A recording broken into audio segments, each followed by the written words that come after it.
In this warm Christian historical fiction, Henrietta, a tough 95-plus-year-old North Dakota cattle rancher, weakened from a bout of pneumonia, comes to live with her great niece in rural Oregon, bringing the family treasure with her. From the time of Queen Elizabeth I, each generation of the Vandermeer family has added a cookie cutter to the collection, marking milestones, passing down their oral history. Each cookie cutter's vignette tells a story of American history, including World War II spies, the Revolutionary War, the Civil War, the Underground Railroad, indentured servitude, pioneers crossing the plains and the gold rush, barnstormers, orphan trains, safari, and the Titanic. Testaments of faith and strong women through generations. Henrietta feels a bounden duty to pass the stories to Jeria. Will she complete the family heritage before it's too late?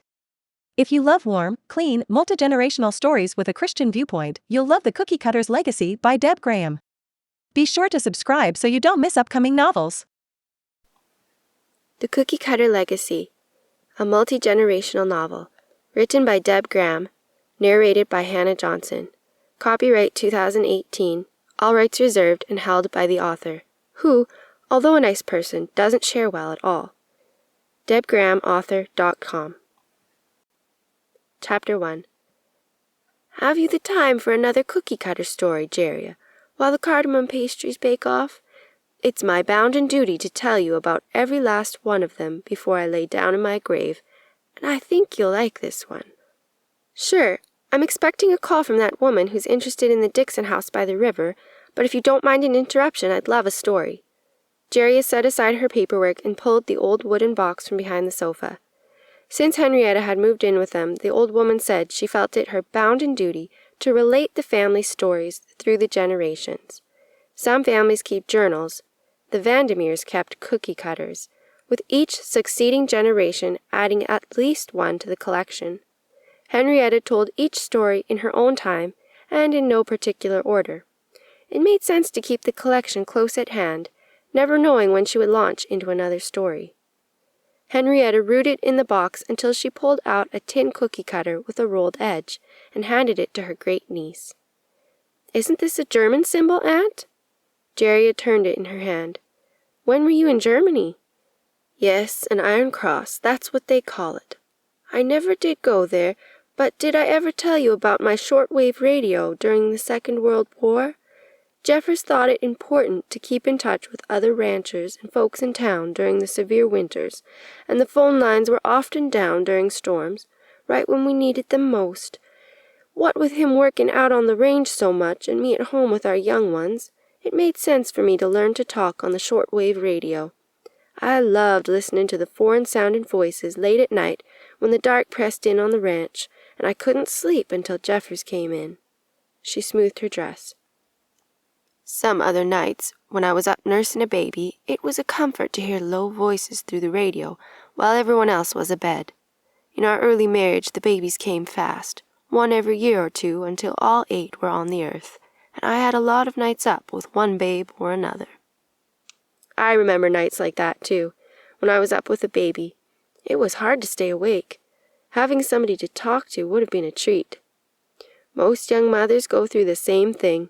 With no city interference, I could hear so much. Reminded me I wasn't alone on the earth.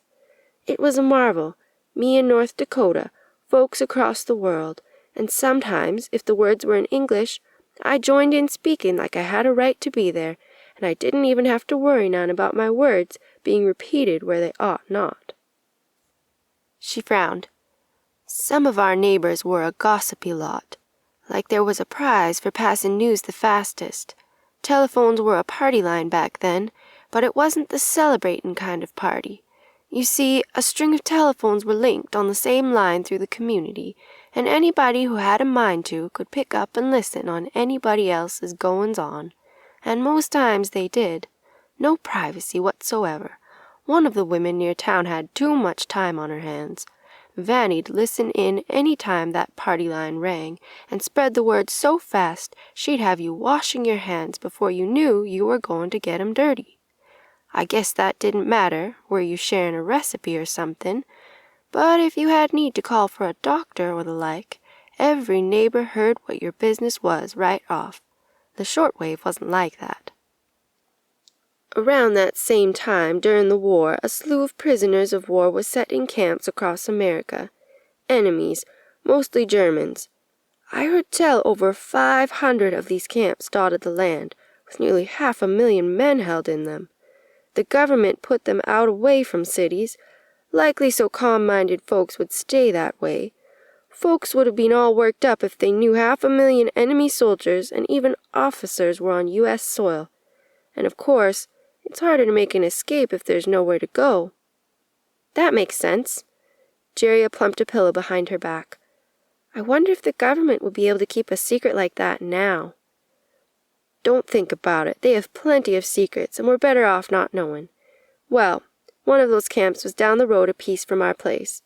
I didn't pay it no never mind, until one evening Jeffers had that look on his face, and I knew he had something to tell me.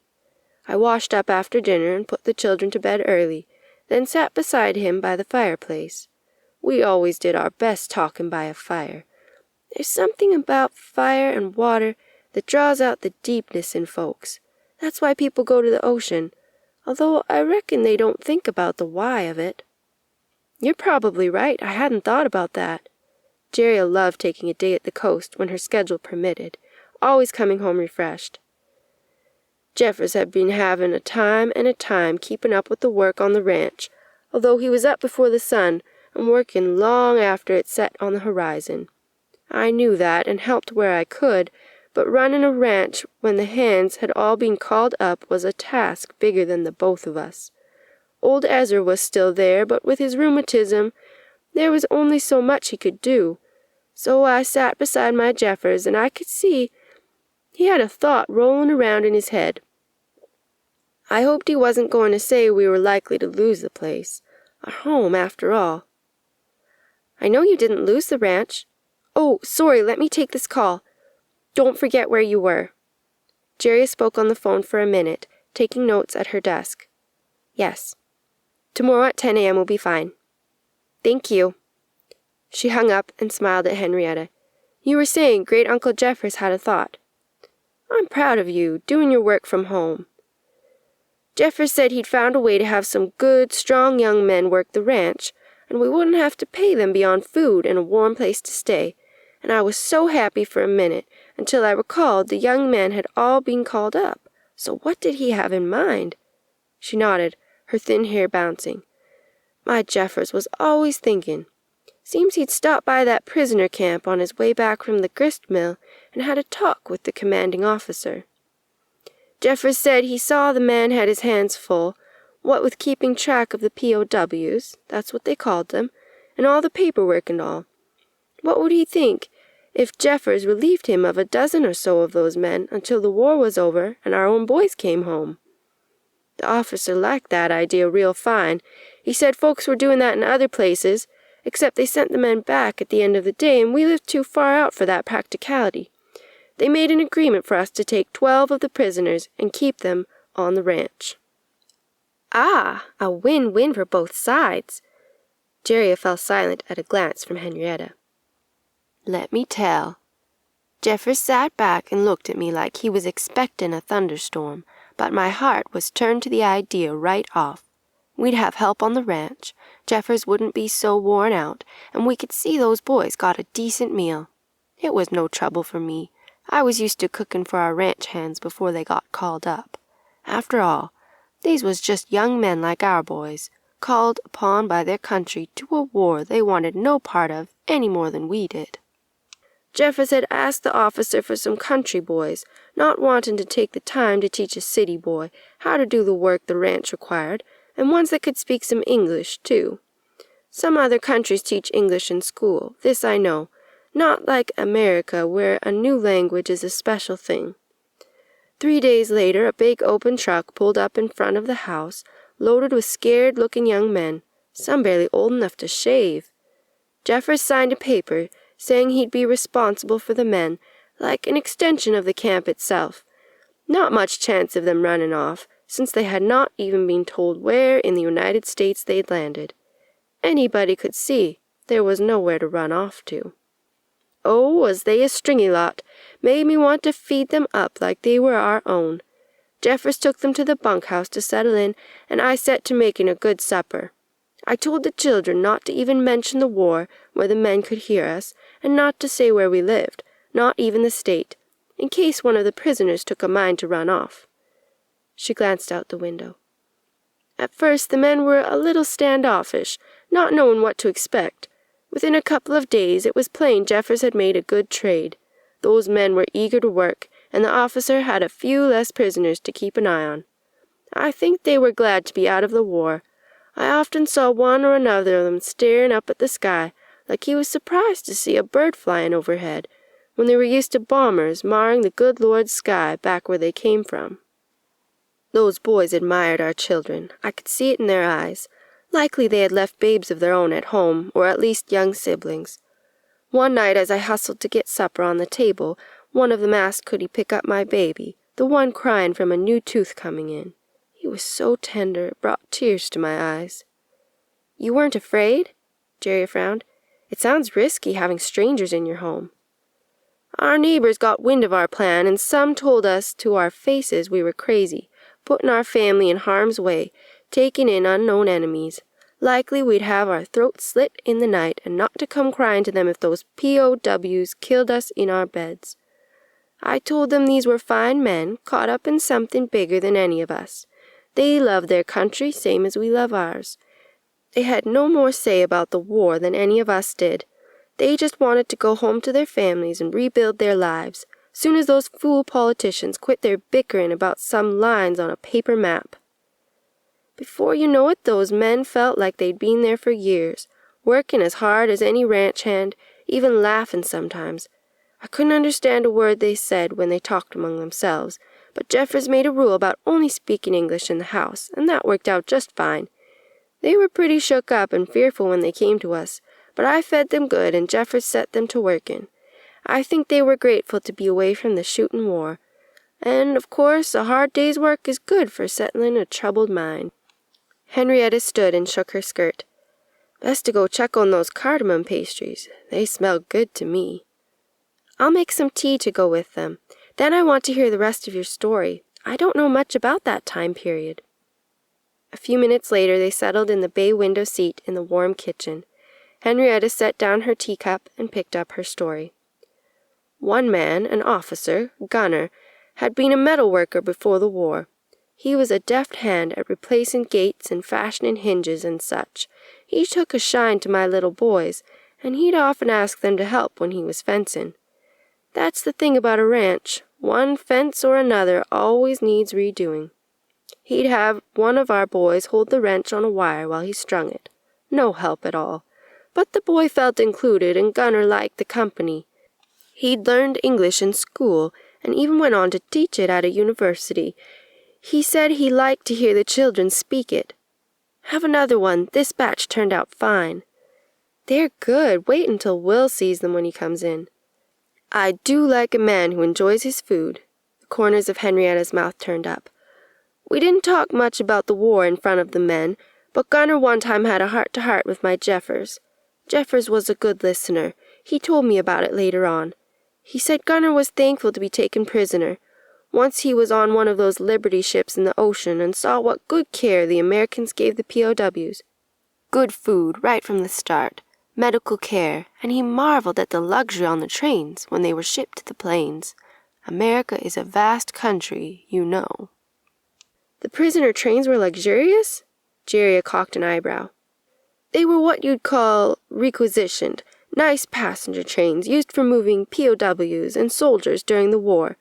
I think Gunner knew he was safer with us than in the middle of a war, and Jeffers said he said to tell me thanks from the men for the good suppers. Between the cattle and the garden, we didn't go without, like many other folks.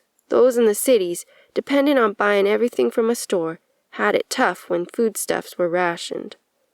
They must have loved your good cooking, and it had to be a relief for them to be somewhere safe and quiet. That it was. Those boys needed silence to heal, and we had plenty of that on the ranch. But we had risks, same as everybody in the country, one size or another." Henrietta leaned forward in her chair. "Listen, Jerry, you're old enough to hear this." Jerry grinned. "I'm a grandmother, for goodness sake. Whatever you have to tell, I can take it." "Well, there was mistrust and spying going on in those days, and I Henrietta lowered her eyes. I confess I had my part in it. There. Jeria's teacup clicked as she dropped it on the saucer. What did you say? You were a spy? Chapter 2. Henrietta refused to be rushed. I'm telling you about my short-wave radio.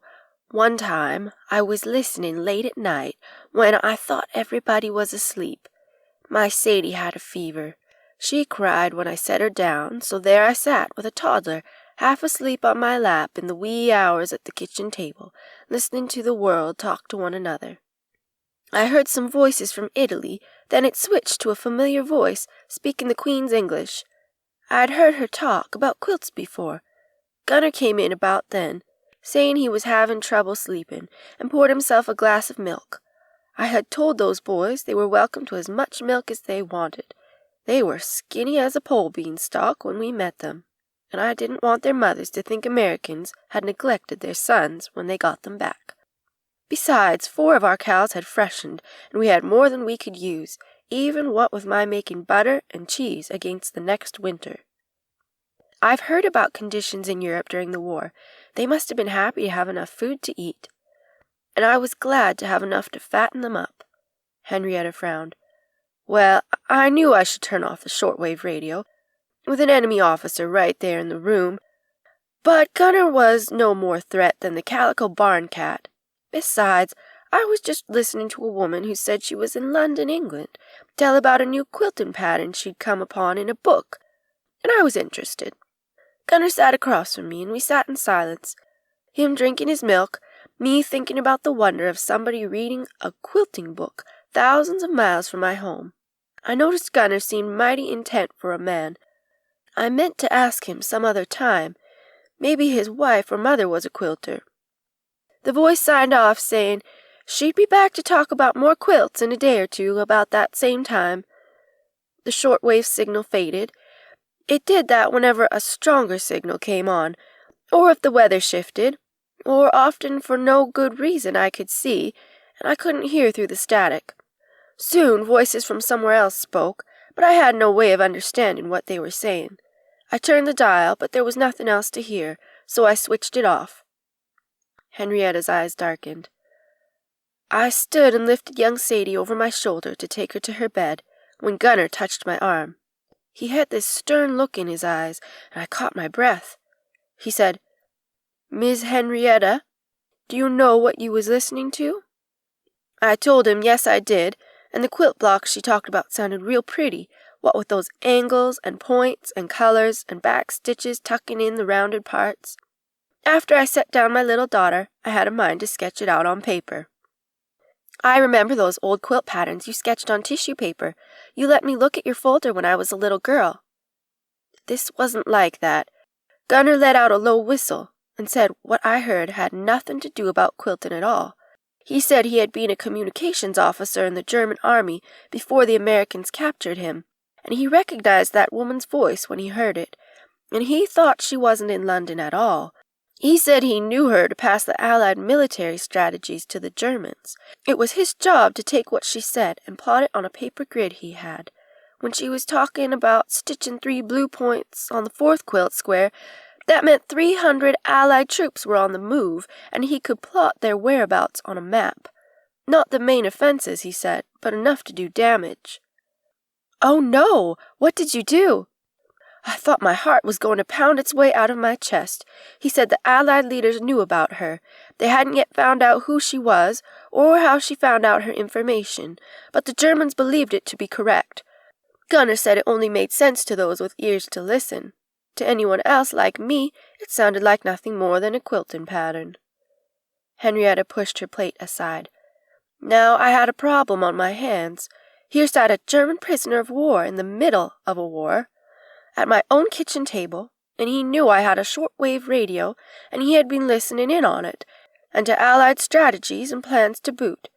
If anyone found out, I could go to jail, and me with a passel of young ones needing a mamma.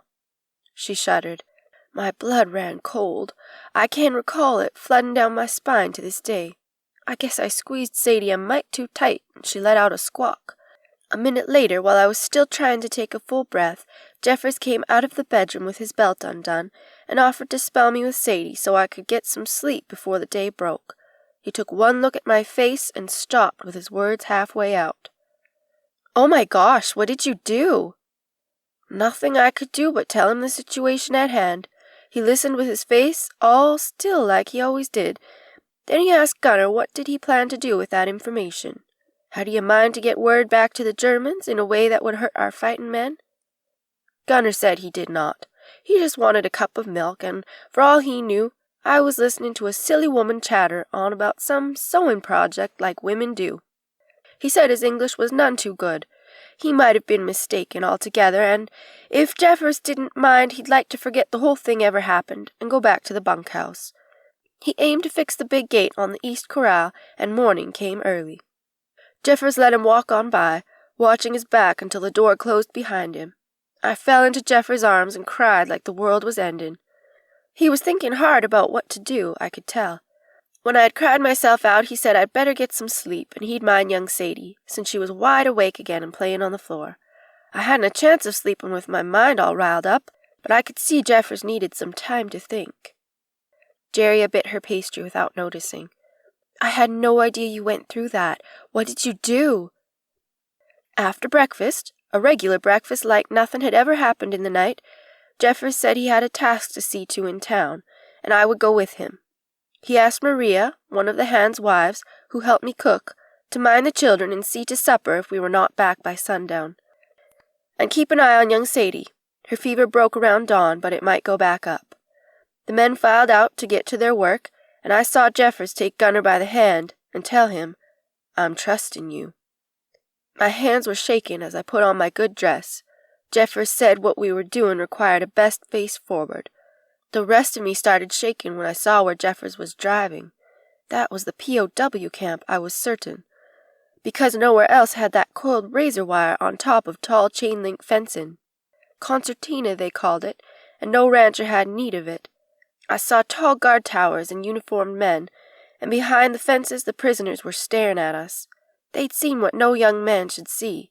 That was clear in their eyes. Although I wasn't altogether sure I'd make it home myself that day, I told Jeffers if I wasn't behind bars by the end of the day, I wanted to take some more home with us, just to fatten them up. "That's just like you, Aunt, thinking about hungry young men when you had no idea what to expect. What happened at the camp?" Jeffers parked the automobile by the building marked Commanding Officer. I can still see that ivy licking the side of the doorway. He kissed me right there in the front seat and told me he counted me the strongest woman he knew, and it was time to go tell the officers the good I could do for my country. I didn't know what that meant, but he said to trust him and follow his lead.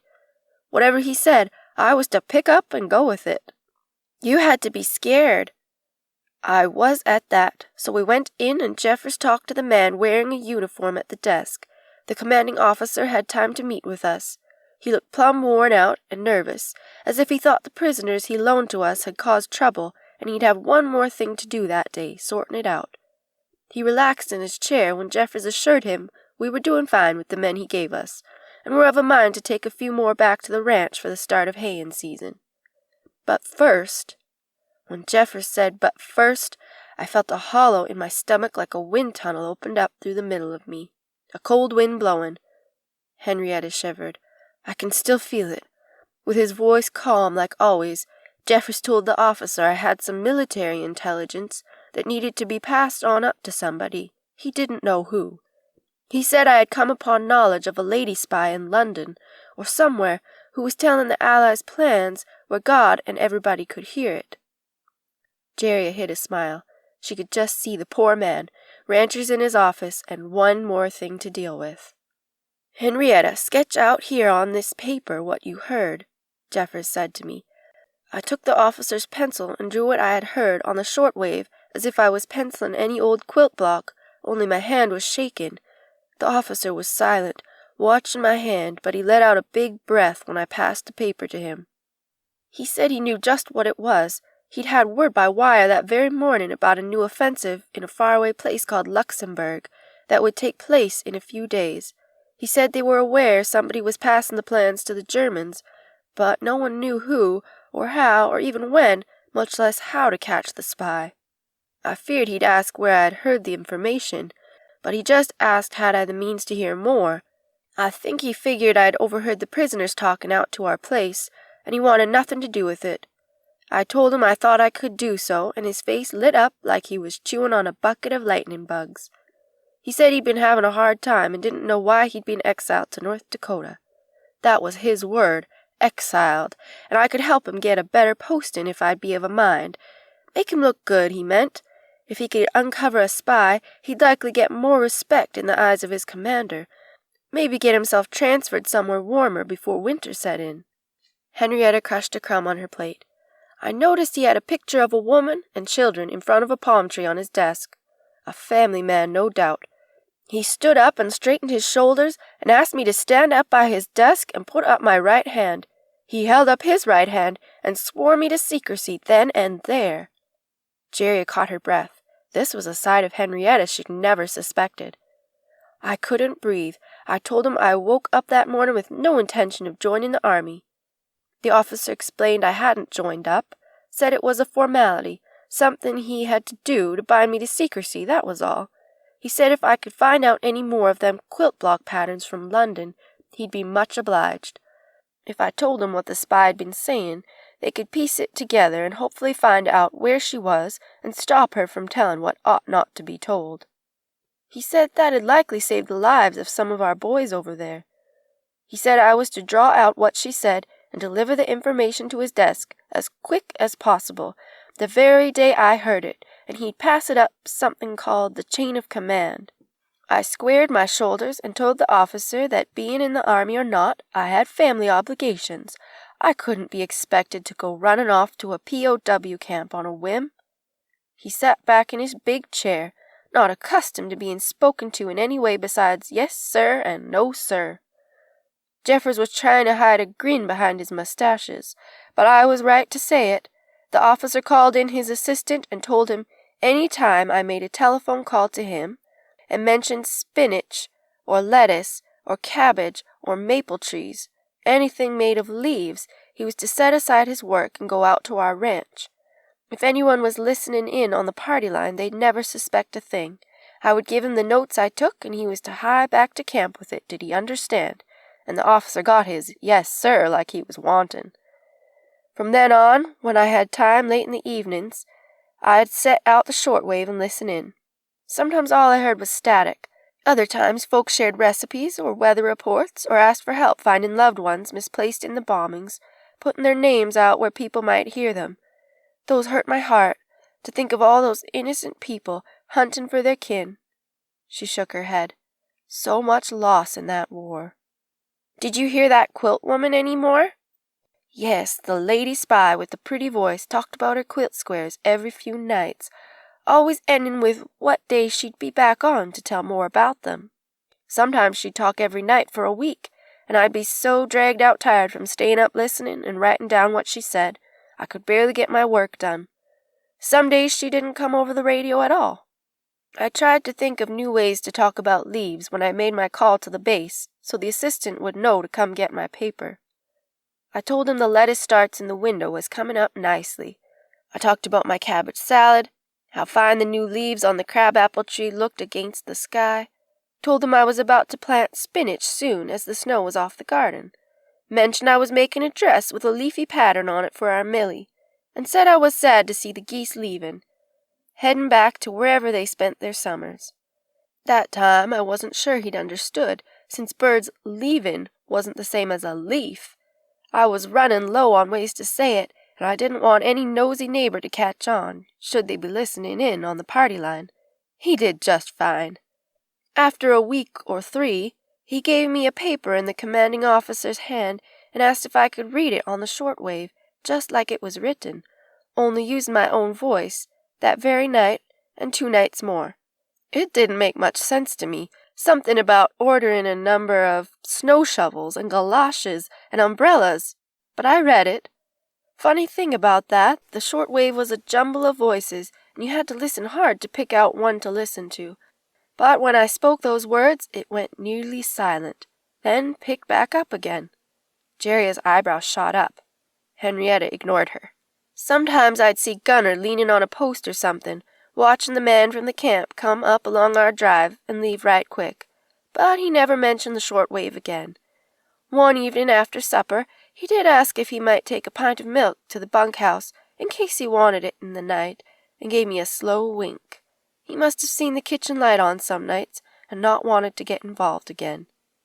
After a month end or so, I never heard the quilt woman's voice again. Jeffers had to take one of the prisoners back to the camp around that same time, one of the new ones we'd brought back with us that day. Poor boy would wake up screaming in the night, and nobody got any sleep in the bunkhouse. We tried everything we could to soothe him, but then Jeffers took him back to the POW camp. While he was there, the commanding officer told him the spy lady in England had been caught, and our American boys were safer because of it. Henrietta smiled. I was so proud to have had a hand in the war effort, I nearly bust my buttons. And he said they'd like to be able to call on me to serve my country now and again as I was able. I had my turn come up a time or two since then, mostly reading those papers he sent along. For all I know, my name ended up in somebody's file or something. You were involved with spying? Passing along information is a different thing than listening. Yes, I guess it was, but there's no need to go on about it. Anyway, it was disinformation, not real information, and I wasn't the only one. That Miss Julia Child, the one who liked to cook in public, she was a secret agent, you know, and that nice-looking Noel Coward from the moving pictures. Why, even that man called Lord Baden-Powell, the one who started up the Boy Scouts, was in on it. She shrugged and sipped her tea. The world was at war, and we all did our bit. I was just doing my part, and with a house full of young'uns and a ranch to help run, it was all I could manage. That and holding up my end of the local Red Cross, of course. Jerrica patted her great-aunt's hand. Henrietta, you are a marvel. Oh, pshaw! I come to find out some of those people sharing recipes for potato pie and the like on the shortwave were passing coded messages in their own way. I took down their words and passed them to the POW camp's commander, same as the quilt squares. I never did try the recipes. They might have had poison in them for all I know. The hard part was not telling a soul. Why, when Emmy Lou went on about how many bandages she'd rolled down to the Red Cross, I nearly told her what I was up to. Of course I didn't. Henrietta ran her fingers lightly over the tabletop. The thing about being a tool in the good Lord's hand is that you can't go tooting your horn, or he'll think you can't be trusted the next time he needs to call upon one of his children to do something for him. Jerrica sat back. Henrietta, I underestimated you. But where did the Iron Cross cookie cutter come from? Oh, that. I don't recall ever using it. No one wanted to be reminded about the war once it ended. Henrietta turned it in her hand. 3 years after the war ended, once all those war crimes trials were done and over with, a package came in the mail. It had so many foreign stamps there was hardly room for my address. Inside was this Iron Cross-shaped cookie cutter and a note saying he'd admired my spice cutout cookies and thanking me and Jeffers for making his visit in the States better than bearable. That's what it said. Visit. A smile spread across her face. It was signed by our Gunner. It took me back a step, wondering how he got our address. Guess he knew where he was held prisoner all along, but he never let on. Goes to show you can't judge a person by the country they hail from. There's good and bad in every group of folks. Those men who kept the ranch running during the war were some of the finest I've met, and this cookie cutter is quality work. This I know. Chapter 3. Jerrica rubbed her ankle, holding back tears. No swelling. Maybe it was nothing. It sure felt like something, though. She kicked off her shoe and sat down as Will rushed into the kitchen. Jerrica? Heard a crash while I was coming out of the shower. He ran his fingers through his hair. What happened? Jerrica tried to smile. I'm okay. I slipped on the stairs and dropped those old brass lamps from the spare bedroom. I was going to donate them, but one of them is bent now. How did you slip? Are you all right? Oh, I had my reading glasses on, and I guess I misjudged where the first step was. My ankle hurts, but it'll be fine. Will knelt and cupped her heel in his hand. Swelling, and this red welt isn't good. Better call Dr. Moss. I don't want to see her. I'll be stuck there all day. You know how she likes to talk. Tears brimmed. "Bring me some ice, will you?" "Good morning." Henrietta came into the kitchen. "Jeria, are you crying?" Jeria waved away their concern. "I'm fine. I just turned my ankle a bit. It'll be fine," she wailed. "But it hurts." Will held her until tears subsided. "Calling Dr. Moss right now. Might be broken." "Nonsense. Let me see it. You put your foot up on this chair so I can have a look-see," Henrietta ordered. Jeria complied, wiping her eyes. Henrietta ran a gentle hand over the injured ankle. "Nothing's broken, and that red rising looks like something hit it more than something tearing inside, like a sprain." "The lamp must have whacked it as I fell," Jeria asked. "You think it's only hurt, not injured?" Henrietta cocked an eyebrow. "You always were a one for twisting words. What I think is you're going to raise a good bruise and be just fine once you pull yourself together. What do you have for a bruise around the house? Any comfrey salve? Mullein oil?" At Jeria's blank expression, she sighed. "All right, a black tea bag will do well enough. Will you make some tea for her nerves, and save the bag aside for her ankle? I'll make a cider vinegar compress." Half an hour later, Jeria's spirits were higher. "Aunt, you're a miracle worker. Look, my ankle matches the other one, and it hardly hurts at all. Just used what the good Lord provided." Will smiled from across the room. "Glad you're feeling better. I'm going into town to drop off those blueprints, now that I know you'll live. Need anything?" Jeria grinned. Even wounded, she loved Will's staccato speech. She met Henrietta's eyes and laughed. "Henrietta always says a sweet eases a trauma. We need some lemon cream cookies, since you'll be near the cookie spot. Thanks." Will kissed her and left. "Want to bet he'll bring a bag of ginger snaps, too? I don't know how he stays so slim, eating the way he does." Jeria shifted on the love seat. "My foot feels better, but I guess falling downstairs shook me up. I don't feel like tackling paperwork yet." "You need to keep it up like that for a while longer. Are you up for a story? It's my bounden duty to make sure they all get told." Henrietta set aside her yarn. "A story is just what I want." Jeria smiled. "Let me pick a cookie cutter, okay?" Henrietta pushed the box closer to her. "Is this a tent?" "A big top, they call it. A woman I met sent it to me years ago. I admit I never even asked her name, but we had a good long talk one afternoon." "Where did you meet her?" Jeria settled in for a story. "Every year the circus train passed near our ranch. The place was too small for them to take notice, but everybody made a point of being in town that morning to watch it go by. It was a sight. Painted train cars and animals and banners. I can still see it. There was even an elephant and a lion in a cage on one of the train cars. The folks would wave and cheer as it passed by. Had to go slower than other trains. Maybe the wind would do damage. I don't rightly know, but we had a good view of it passing by. Well, this one year the train was late getting there, and when it came, it was billowing steam like a foggy morning. It limped onto the siding, and the driver, engineer they called him, climbed down. He shouted that the train wasn't going no farther until he had time for the engine to cool down, and he could see what the problem was. Might take overnight or longer, if he had to have parts brought in. Uh-oh, I know they keep a tight schedule." "They did, and this put a wrench in it. The circus people was all resigned, but the folks in town had an idea. Before you know it, somebody had talked the circus folks into putting on a show, since they couldn't go anywhere that day. Everybody jumped in to help set up the tents and such. I stood back and watched. Keeping a hand on our little ones was enough work, and I couldn't haul or carry with a babe in my arms. They unloaded the animals, led that elephant down a ramp, and staked it with a chain to the ground. Looked to me like it could pull itself free with no effort at all, but I think its spirit was broken. The circus folks looked beat down, too. Sad little men carrying water and hay bales bigger than themselves.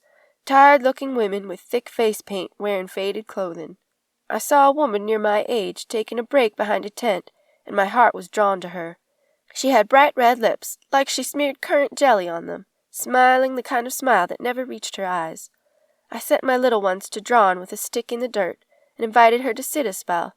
She said she had no family to speak of beyond the carnies. That's what they called the circus folks. Carnies. She shook her head. They were on the go so much, she hardly paid no mind to where they were stopping next. Not the glamorous life it looked when the train rushed by. She poured out her heart until somebody called her to go get her costume on. Jeffers had got us some good seats up front. Everyone laughed and cheered during the show, but my heart ached. Some young ones dream of running away to join the circus. Not me. I had plenty of work at home, and no dodging smelly elephants. A companionable silence settled over the room. Finally Jeria said, "You've always liked trains, haven't you?"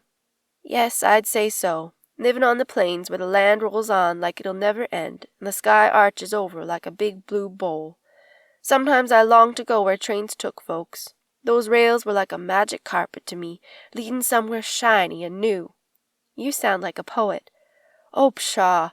The women in our line do love to go places. That trait shines bright through the family tree. Anyway, this here cookie cutter came in the mail days after the circus left town." Chapter 4. Jeff, listening to her talk in between light coughs, knew not to underestimate this frail-looking woman. Although she only reached his chest, he was pretty sure Henrietta could beat him in any task, mental or physical, at least back in her prime. He'd be heading back to college at Cornell in a week, and he had a feeling he'd be missing the old woman. Not long after she'd settled into Will and Jeria's home, Henrietta slid a tray of cookies into the oven. Jeff and his friends burst in, heading for the refrigerator. Jeff passed out cans of soda. There'd been some sort of a contest, and the young men were joshing one another over the outcome, talking over one another. "I'm telling you, if it hadn't jammed in the stock, I'd have hit you for sure." "Yeah, right. I saw the paintball fly past my head. You missed me by a mile." "No way, Jeff interrupted to introduce Henrietta to his friends. She solemnly shook hands with each of them, then asked, "Paintballs? What are you boys talking about?" One of them produced a paintball gun from the entryway where they dumped their gear. He handed it to Henrietta. "My word, I've never seen the like." She hefted it gingerly. "What does it do?" Casting amused glances at the other boys, the owner smirked. "Come out in the yard with us, and I'll show you." His lips twitching, Jeff took Henrietta's arm and led her to the target set up beside the garden. Jeria tagged along, sure he was up to something, not sure what. He winked at her on the steps. Jeff's friend, Terry, loaded a dozen orange paintballs in the hopper. "You sight through here and pull the trigger. Don't worry about wasting paintballs. I got a whole case yesterday." He and the other boys stood behind Henrietta, grinning at one another. Humor the wobbly old lady. She probably can't even lift the gun, much less shoot anything. Henrietta, still weak from pneumonia, steadied the paintball gun with both hands. She took aim and swiftly shot 12 rounds. Every one of them hit the red center of the target. She handed the gun to the slack-jawed owner. "Thank you, young man. Now I can say I shot one of them things, should anyone ever ask me." Another boy choked. "How the heck did you do that?" Henrietta's voice was deadpan. "Mind your language. My papa taught me to shoot when I was knee-high to a bug. Rats get into the grain for the horses. Oats are dear, you know, not to be wasted on critters who can go out and find their own food in the fields God put there for them. Lazy rats don't deserve to take the feed of hard-working horses, so it was my job to keep them down." She took Jeria's hand. "Come, my dear, it's about time for those fresh cookies to come out of the oven, and I see some hungry boys at hand. Boys always like my molasses cookies." As Jerry helped Henrietta up the back stairs, she heard Jeff boasting. "Did I tell you? I told you not to underestimate the women in my family." As dusk fell hours later, Jeria settled into Will's arms in the porch swing, relating the events of the afternoon. "I can just imagine the boys' faces, seeing a fragile-looking old lady hit bullseyes," Will chuckled. "It's doing Jeff good having her here. Doesn't get to interact with older generations much at college, and Henrietta's a good influence." "It's good for me, too," Jeria sighed. "The house seems so empty with the kids grown and gone. I'm enjoying talking with her. I worried about her being alone too much, but she seems to be fine, even with you and me coming and going. I guess I hadn't realized how haphazard real estate is until I go to lay out the plan for the day each morning, so she'll know when we'll be home. We don't exactly have a set schedule, but the flexibility is good." A companionable silence settled like warm honey, deep-throated thrumming of bullfrogs filling the air. Chapter 5. "Mom, what am I going to do?" Amy's wail preceded her entrance onto the sunny porch, where Jerry and Henrietta sat shelling peas from the garden. "I can't get married without a dress, If I don't come up with a dress, Trace won't marry me, and I won't have babies, and my grandchildren will be disappointed in me, and I—" Jeria suppressed a sigh. Amy's dramatic streak was as wide as her head. "Now, it'll be okay. Tell me what's going on." Henrietta eyed her great-grandniece. "Lot of fussin', these young ones. In my day—" "You don't understand." Amy tossed her hair. "I've looked at every wedding shop from Portland to Salem. They're blurring together, I've seen so many. Mom, I need a wedding dress." "Sit down." Jerry cleared a bowl of peas from the bench. "I thought you had a design in mind. What changed?" Amy sniffed. "Becky and I spent 3 hours looking online. 99% of the gowns are strapless, and I don't like that. And the fabrics in the stores are so thin, the dress won't fall right even if I can find a design that looks good on me. I want the one I dreamed about, the one I showed you at breakfast last month." She drew a shaky breath. "Henrietta, I saw a dress in my dream. It was perfect. Nothing else comes close. It had a tucked bodice and rounded hem and a scatter of beads in the silk. So beautiful. I sat bolt up in bed and drew it on the spot, and now I can't have it." "Wipe your tears, girl. Bring me the drawing you made, will you? If I see it, I might can help." Amy raised an eyebrow at Jeria, telegraphing, "How can an old lady help me find the perfect wedding dress?" Jeria telegraphed back, "Humor her. Go get the sketch." Amy shut the screen door behind her. "She has such an eye for design." Jeria shook her head. "I'm afraid she won't be happy until she gets the dress of her dreams. In my day, a girl made her wedding gown. Doesn't anybody around here know how to sew anymore?" "I can sew. You taught me yourself. But a wedding dress is a big project, and finding the right fabric when Amy's dream is so specific, I don't know if we could pull it off. I have a friend who is a dressmaker. If Amy finds good fabric, June Hunt could probably make it off her sketch. We'll talk to Amy about that." Amy returned, worn sketchbook in hand. "See, here it is. Isn't it pretty? Oh, I wish I could have it." Henrietta squinted at the sketch. "My child, you have a hand for drawing, don't you? I can see exactly what you had in mind. Simple lines, graceful skirt, decent neckline, not like so many you see these days, where if the bride leans over, there be nothing left to anyone's imagination. What kind of cloth do you have in mind?" "It'd drape best in a silk. The folds at the waist need something with a little body. I'd love a soft eggshell color, not stark white." At Henrietta's raised eyebrow, Amy hastily assured her, "Of course I've earned the right to wear white, but with my skin tone a softer hue would look better.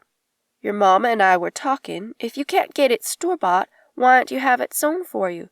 You're always saying you like one-of-a-kind things, and your figure would be easy to dress." "I'd love to, but silk is out of my budget. I looked online. Good silk from Thailand costs over $70 a yard, and that didn't include shipping. This design would need about 6.5 yards. I can't afford that. It's too expensive, and that doesn't even include lace or beads or anything pretty. Eggshell-colored silk. I might can help you with the old adage, something old, something new, something borrowed, something blue, too." Henrietta sat back in the bentwood rocker. "The good Lord worked his hand in my life back in World War II, and I see his hand this very day. He works in circles, don't you know, and we cannot see the end from the beginning, as the good book says. If we put our trust in him, he sets things in motion for our good. This I know." Amy shifted impatiently. This was no time for a sermon. At a glance from her mother, she stilled. At least her tears had stopped. "Amy, child, do you know about parachutes? Mankind always had a hankering to fly, and falling out of the sky was the next step. Me, I see no reason to jump out of a functioning airplane. Man can't sprout wings, but somebody figured out a parachute would catch the air and break their fall," Henrietta said. "Long ago, when I was a girl, parachutes were made of Japanese silk, and a fine cloth it was. Those Asians know quality, if you get out of their way. A lot of them feel pressured to make that mass-produced junk these days. I wonder what they think of us in their factories slapping together cheap plastic trinkets for American tourists. No pride in that work if you ask me. I once saw a plastic deer in a store. Who on God's green earth needs a plastic deer when the real ones are a dime a dozen?" "Henrietta, you were talking about parachutes," Jeria quietly redirected. What did old parachutes have to do with Amy's wedding dress? Yes, I was. I was saying about the Japanese parachutes. They were made of fine silk and nothing stronger in its day, smooth and glossy like the skim of a buttermilk jug. When the second big war started, the Japanese cut off the supply of silk to the West, America included. That's when that DuPont company invented nylon, and that's what they use for parachutes these days. The old woman's eyes stared across the lawn, seeing a scene from decades ago. Long ago, Amy, my daughter Sadie, your mamma's aunt, was in a state of full come apart. She'd met her young man at the USO, and she set her cap for him hard. When we women make up our mind, get out of the way. Sadie had a problem, same as yours, and it worked out just fine, same as yours is going to. What, Henrietta, what was the problem? Amy leaned forward, engrossed despite herself. Much like her mother, she loved a story. Henrietta fingered her skirt. Well, a girl needed a wedding dress back then, same as now. Cross generations, girls want to dress in their finest on their wedding day. But during the war, everything was rationed. We had plenty of food on the ranch, not like the city folks, but things like shoes and clothing and rubber for tires was hard to come by. All the factories that made that sort of kit turned their efforts to the war. Seemed everything worth the having went to our boys' needs in the war. Planes, tanks, machinery. Not that we minded, not one bit. Our boys were off fighting in far-off places, and we'd go without gladly if it meant one more would come home when the shooting stopped.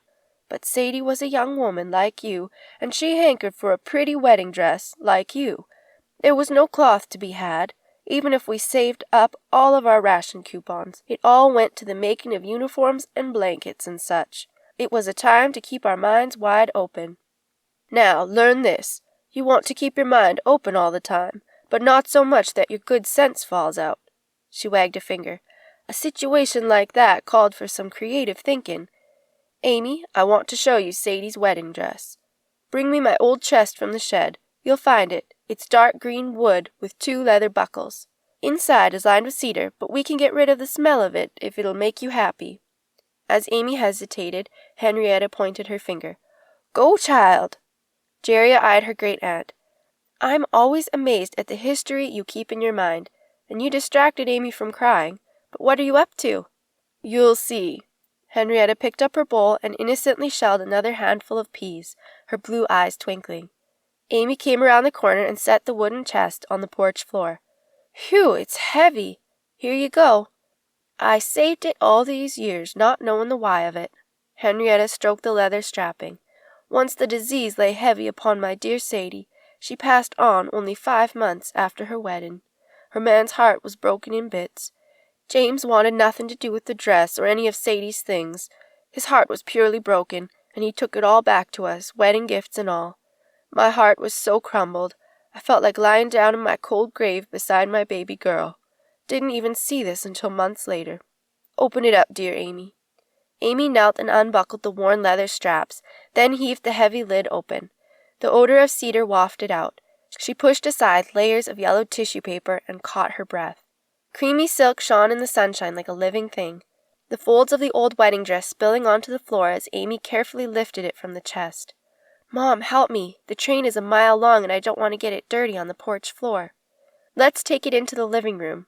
Jeria took Henrietta's arm. Amy stood back a minute later, awed at the gown spread on the sofa. Oh, it's exquisite. Look at the tiny beads and the lace collar. Is it handmade? It's as delicate as a spider web. My mother's grandmother tatted it. That was something old. Mamma wore it on her wedding day, then tucked it away in this self-same chest, waiting for my wedding day, and I passed it on to my Sadie. The glass beads are from Italy. Henrietta's lips crinkled into a smile. Folks from miles around brought foodstuffs, and it was a fine party, with dancing until the sun came up. We did pretty well for a wartime wedding. Look at these perfect hand stitches, so tiny. I love this fabric. You can't even buy silk like this anymore. Amy stroked the smooth silk. Sadie's waist was so small. I guess my girl was sick even then, but we didn't suspect, and she never let on until near the last. As I was telling you on the porch, it was time for Sadie to marry, and the stores had no cloth to sell. Do you know how much silk it takes to make a military-issue parachute? 7 yards, to the inch, and white, so it showed against the sky. Henrietta settled into the rocker. "That's when being open-minded was a handy skill. Sadie cried for a bit, like you was doing this afternoon, but I set to thinking." She smoothed her skirt. "My Jeffers made friends with the colonel at the nearby army base once he welcomed them to the area. He and his wife had been to supper out at our place a time or two. One morning I set my bread dough to rise, told Sadie to watch her brothers, and I put on my best dress. Went off to see the colonel. Begged him for one of their silk parachutes used from the training, I did. I figured if they had one to spare, there might be enough serviceable cloth to fashion some sort of a wedding outfit for my Sadie. At least a new dress, if not a wedding gown. The colonel had a soft spot for my cream cheese pie, and we made a deal. Shook on it, too, right there in his fancy office. He sent a private to go get me a brand new parachute. In exchange, I agreed to make him 2 pies a month until Christmas." Henrietta chuckled. "And a good deal it was, until Mrs. Colonel got wind of it. She was so embarrassed, she insisted he cough up another parachute. Dig down deeper in the chest there, Amy, and mind the tissue paper. It might be good for something some day." "Henrietta, you are a brilliant woman," Jeria chuckled. "Who else would think of making a wedding dress from a parachute?" Kneeling, Amy tossed tissue paper onto the sofa. "Are you kidding me? It's in perfect condition."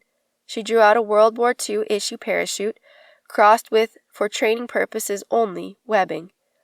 "It's yours if you want it. I reckon you're the reason I've been saving it all these years. The cloth will still be good. Moths don't eat silk, and God's other creatures don't have a taste for anything smelling of cedar. Laying it out in the sunshine will freshen it up." Henrietta patted Amy's hand. "Now, ain't that something? The way the good Lord knew all those years ago you'd be needing a silk dress. Why else did the colonel give me one more parachute than I needed, and why else did I save it all these years? Oh my gosh, I can't thank you enough. I'm going to have a wedding dress." Amy rose to plant a kiss on Henrietta's soft cheek. Will poked his head out of the kitchen. "Ah, there you are. Jeria ran into June Hunt in town. Wanted to know if anyone thought about making Amy's wedding dress. Said she'd be willing to sew it for her as a wedding gift if Amy could draw a design." He slowly looked from one face to the other. "What now? You 3 look like you've been slapped right down the row." Amy whispered, "The hand of God you keep talking about, that's real?"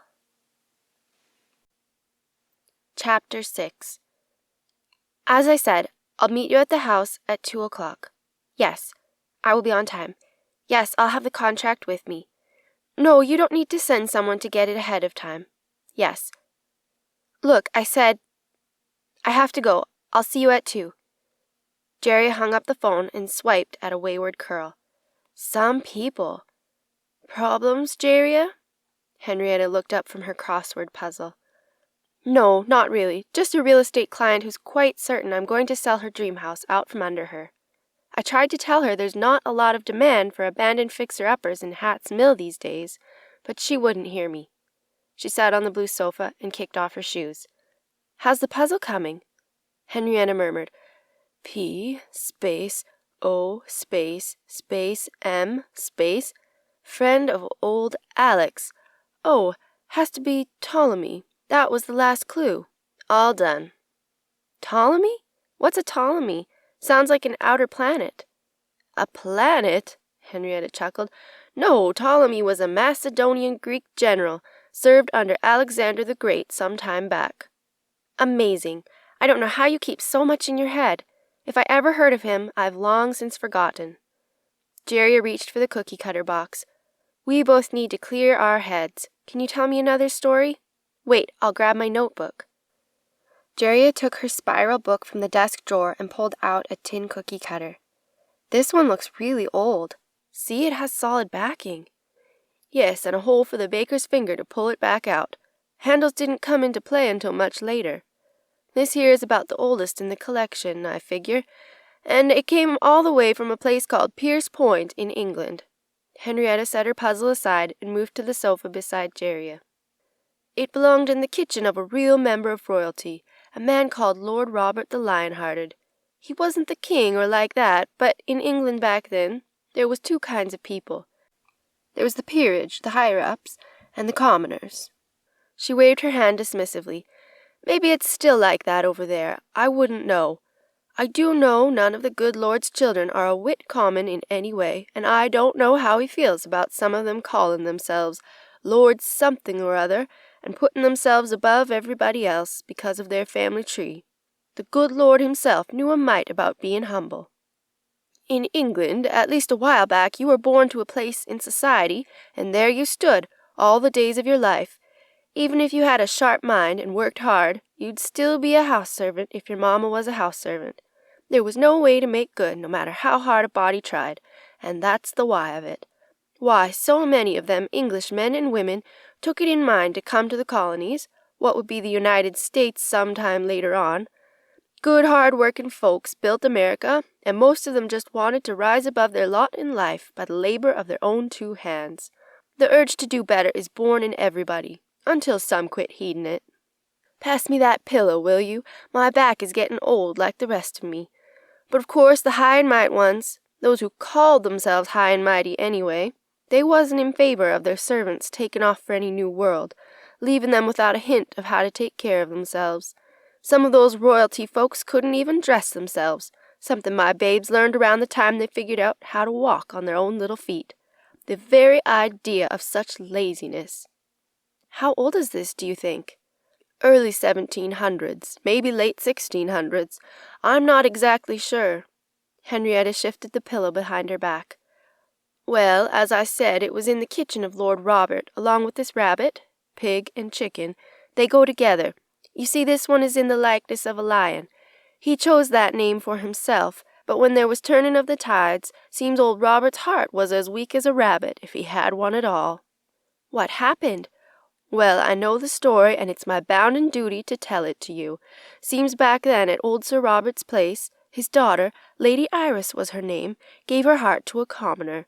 That was bad enough, but then she got in the family way, although I do wonder how that happened, when women folk back then barely saw the light of day with a chaperone, much less had a chance for courting anybody their papa didn't tell them to, like it or not. Henrietta frowned. Women back then didn't have much of a say in their future. Some places in the world still don't see the value of womankind. But how can a society thrive when half of its people are quashed? Hoping to avoid another political discourse, Jerry nudged Henrietta back on track. She was pregnant? Henrietta nodded. Instead of standing by his daughter like a man, Robert was going to send his Iris away, where no one would know he'd failed to teach his daughter right. Maybe his wife, Lady Iris's mother, raised a fuss, I don't know, but he decided to send the kitchen girl away with her at the last minute. She wasn't much better off, but maybe he thought she could hold her own in the world, which is more than those sheltered royals could. The kitchen girl, her name was Polly, was as surprised as anybody to find herself standing on the curb with nothing more than a parcel of bacon supplies the cook pressed upon her, and a scared rich girl by her side. Without resources to start a new life, what did they do? Well, Polly had herself a sturdy mind and a bit of wanderlust, which runs through the family tree like lines on birch bark. She had no money to speak of, nor did Iris. I don't know what Lord Robert expected them to do, but he turned them out without purse nor script. After talking with her mamma and daddy, they call them Ma and Da over there, Polly learned they were planning to go to America themselves, or where America would be in a few years' time. Seeing no other options at hand, she made a contract for her and Iris to go to the colonies on a wooden sailing ship. A ship's captain agreed to pay their passage to the New World, and when they arrived there, he'd sell the contract to somebody else. They called it being indentured. The practice ended about the time of the American Revolution. It was unpaid labor for a period of time, maybe 4 to 7 years, like slavery, only there was a light at the end of that tunnel. Indentured folks worked until they paid off the price of the contract, then they were free to go about their business as they saw fit. Their contract was written so the two of them were to stay together, because Polly promised old Lord Robert she'd tend to Iris. He just sent them off. He'd never even know his own grandchild. Idly, Jerry turned the pillow tassel in her hand. True, but he'd save face, and that was worth more to him than his own flesh and blood. Well, Iris wasn't happy about the situation, but she saw staying in England wasn't a choice any more, so off they went. Sometimes you realize you have to live the life you've been given, not the one you wished you had. Polly was a deft hand at baking, that being her only training. Maybe that's why the cook gave her the cutters and kitchen knives and a fancy tart tin, hoping she could find a job of work baking in whatsoever path her feet took her. Quit fiddling with that fool tassel, or you'll tear it loose, dear. They landed in what was to be Massachusetts after a journey of some months. Right off, they were indentured to a family with a sickly wife and a passel of children, and another on the way. Her ladyship took to the young ones, and the family liked Polly's cooking right well. They got on like worms in a dirt pile. What about Lady Iris's pregnancy? Seems the man's eyesight wasn't any too good, and electric lights were not invented for some time. As the story goes, the man never noticed Iris's condition, and so long as she learned to work and kept the children quiet, the mother said not a word. Life was hard, and I expect she was glad for any help she could get. Well, that winter passed, and wouldn't you know, both women gave birth that same night. The midwife came to tend to the housewoman, but Iris kept herself hidden and quiet. The midwife said she'd be back at first light, and during that night, Iris's baby came into the world too. Polly was on the run all night, tending to one or the other. The housewife's baby was born too soon, too small to do more than struggle for its first breath, and died before morning. Lady Iris fainted dead away when her baby was being born, likely from the strain of staying silent. A good holler often helps ease a babe into the world. Jerry nodded, agreeing. Polly was a sharp one, and she hatched a plan to switch the infants. She told Iris her babe had passed away, showed her the poor dead child, and said it was for the best. Now she'd be able to work off her contract unencumbered, make a life of her own in time. Then Polly took Iris's healthy baby to the sickly woman and told her she'd given birth to a fine fat son. When the midwife came back at sunup, if she suspected a thing, she kept her mouth shut. So, with all the DNA testing and family history going on these days, there's a boy of our family lineage who was raised in another family? Yes, and what of it, so long as he was raised in a God-fearing home, with enough to get by on. The only reason anybody knows of it now is that Polly passed the story to her daughter, along with the cookie cutters. Do you want to hear the rest of the story, or debate the moral standing of it nearly 300 years after the fact? Jerry suppressed a smile. Henrietta continued. Polly and Iris were to work off the expense of their passage under a 7-year contract. But I told you that Polly was a smart one. She kept up her work as an indentured servant, but she struck a pact with the man of the house, plied him with her cookies. She called them biscuits, although they were sweet cookies, not the rising kind of biscuits we know. She asked if she might use some flour and such, paying it back when she could sell her cookies and fruit tarts around the town. Insomuch as she'd keep up with her work, as she contracted. He agreed, and they shook on it, her sharing her profit with him doing none of the work. That was a better deal than she ever had in England, where none of her work lined her own purse. Within 4 years, Polly had earned enough money to pay for her own freedom, but she stayed on another 7 months to earn enough to pay Iris's freedom as well. That's the kind of women in our family, Jerry. Take something as simple as a few cookie cutters and change the world. Jerry nodded. She was smart to use her talents. Well, I guess that's all she had. Some time later, Iris went on to marry a good man, and he took up the cause of liberty when the time came. Polly opened her own bake shop and married a man called Harper, one of those patriots who held his own in the war for independence from England. That's a story for another day. Would you pull the pastries from the oven while I draw a glass of cool water? All this talking makes my teeth stick together. It's nearly noon. I'll make us some lunch while you rest in the bay window. See if that rabbit is out there again. I think it likes the shelter of the hydrangea. Poor wet thing out in the rain. Even with a coat of fur, it's a day not fit to be out of doors. Chapter 7. Henrietta pushed her plate aside, her sandwich half eaten. All right now, I have that time period about when America was being born stuck in my mind. I'm of a mind to go and sit and crochet an edge on Milly's apron, and I can talk while I stitch. If you have something to keep your hands busy, I'd like to tell you about another cookie cutter. I can work on the table runner I'm making for Rissa for her new house. It's short enough where little Roland won't be able to pull it down on himself once he begins walking. Jerry finished her juice. Do you mind sitting by my loom? The clouds are clearing off. That'd be right nice. I do favor those colors you're weaving in. The blues and greens put me in mind of the ocean.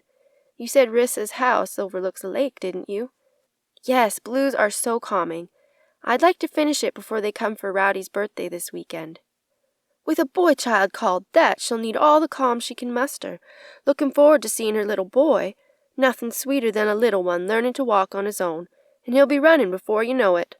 Henrietta set her plate and Jerry's in the sink. Then the women moved to the living room, where a thin sunlight danced on the floor. "I need to thank Rissa in person for arranging for Jeff to break me out of the hospital when my own kin turned on me." Looping a strand of teal yarn through the loom's shuttle, Jerry's mind went back about 3 months. They'd all been so worried about Henrietta. Her neighbor had found her alone on the ranch in North Dakota, nearly out of her mind with fever. Pneumonia could be deadly at her age. Once her condition was stabilized, Henrietta's son had her flown to Salt Lake City to a larger hospital and near 3 of her adult children.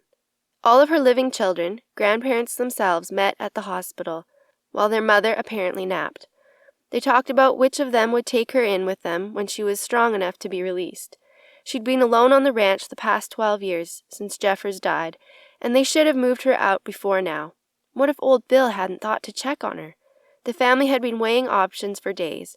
Henrietta had agreed going back to the ranch on her own wasn't wise, but stubbornly refused to hear of an assisted living place.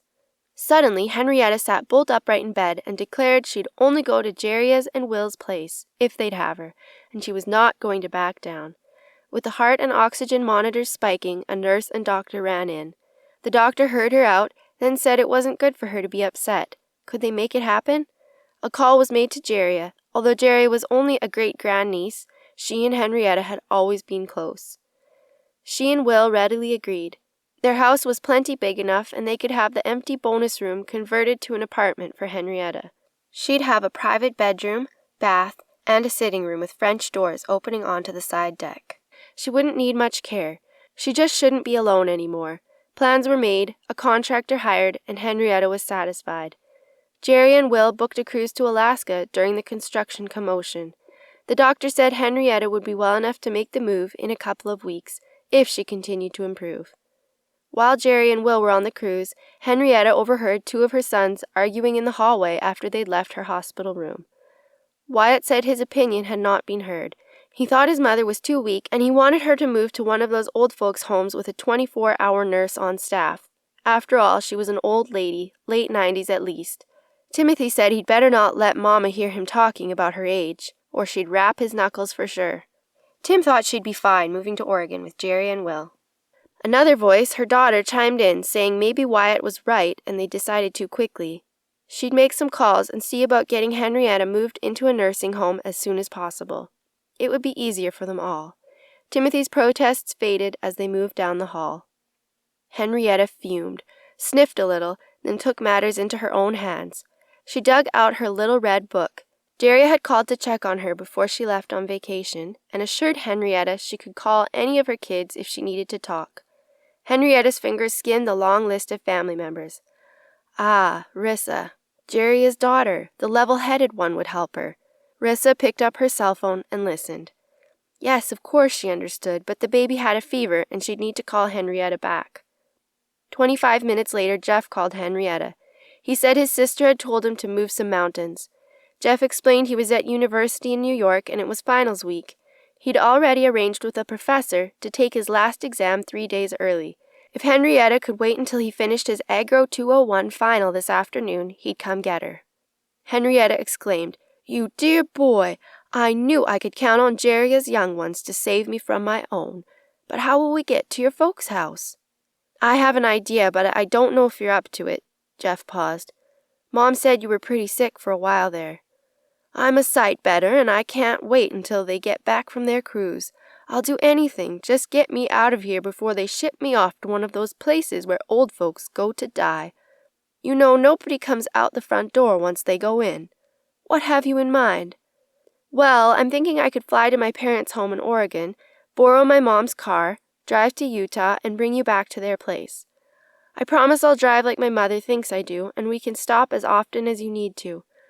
Once I finish my exams, I'll have the summer off, all the time in the world. Are you up for a road trip?" Henrietta coughed lightly.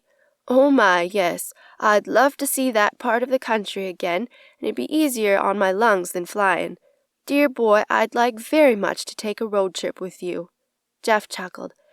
"Great, I'll be your getaway driver. I'll let you know when I can get a flight to Salt Lake. Don't tell anybody or they might speed up your move. Thank you, Jeff, and good luck on your examination. Prayers a-risin' for your success." She slipped the phone book under her pillow just as Wyatt and Millie came into her room. Their late afternoon visit was like clockwork. "Mama, how are you feeling today?" Henrietta shifted weakly. "Oh, my, I don't know. I've mostly been napping on and off. Seems I'm pretty tired these days. An old clock runs down." Wyatt patted her hand. "Mama, Millie and I are making some calls to some nice assisted living places here in Utah. You'll get the care you need, and we can keep an eye on you. They'll even provide meals. It'd be best for us all. Now, no arguments." "Whatever you think is best, dear ones." Her eyelids fluttered. "Not too fast.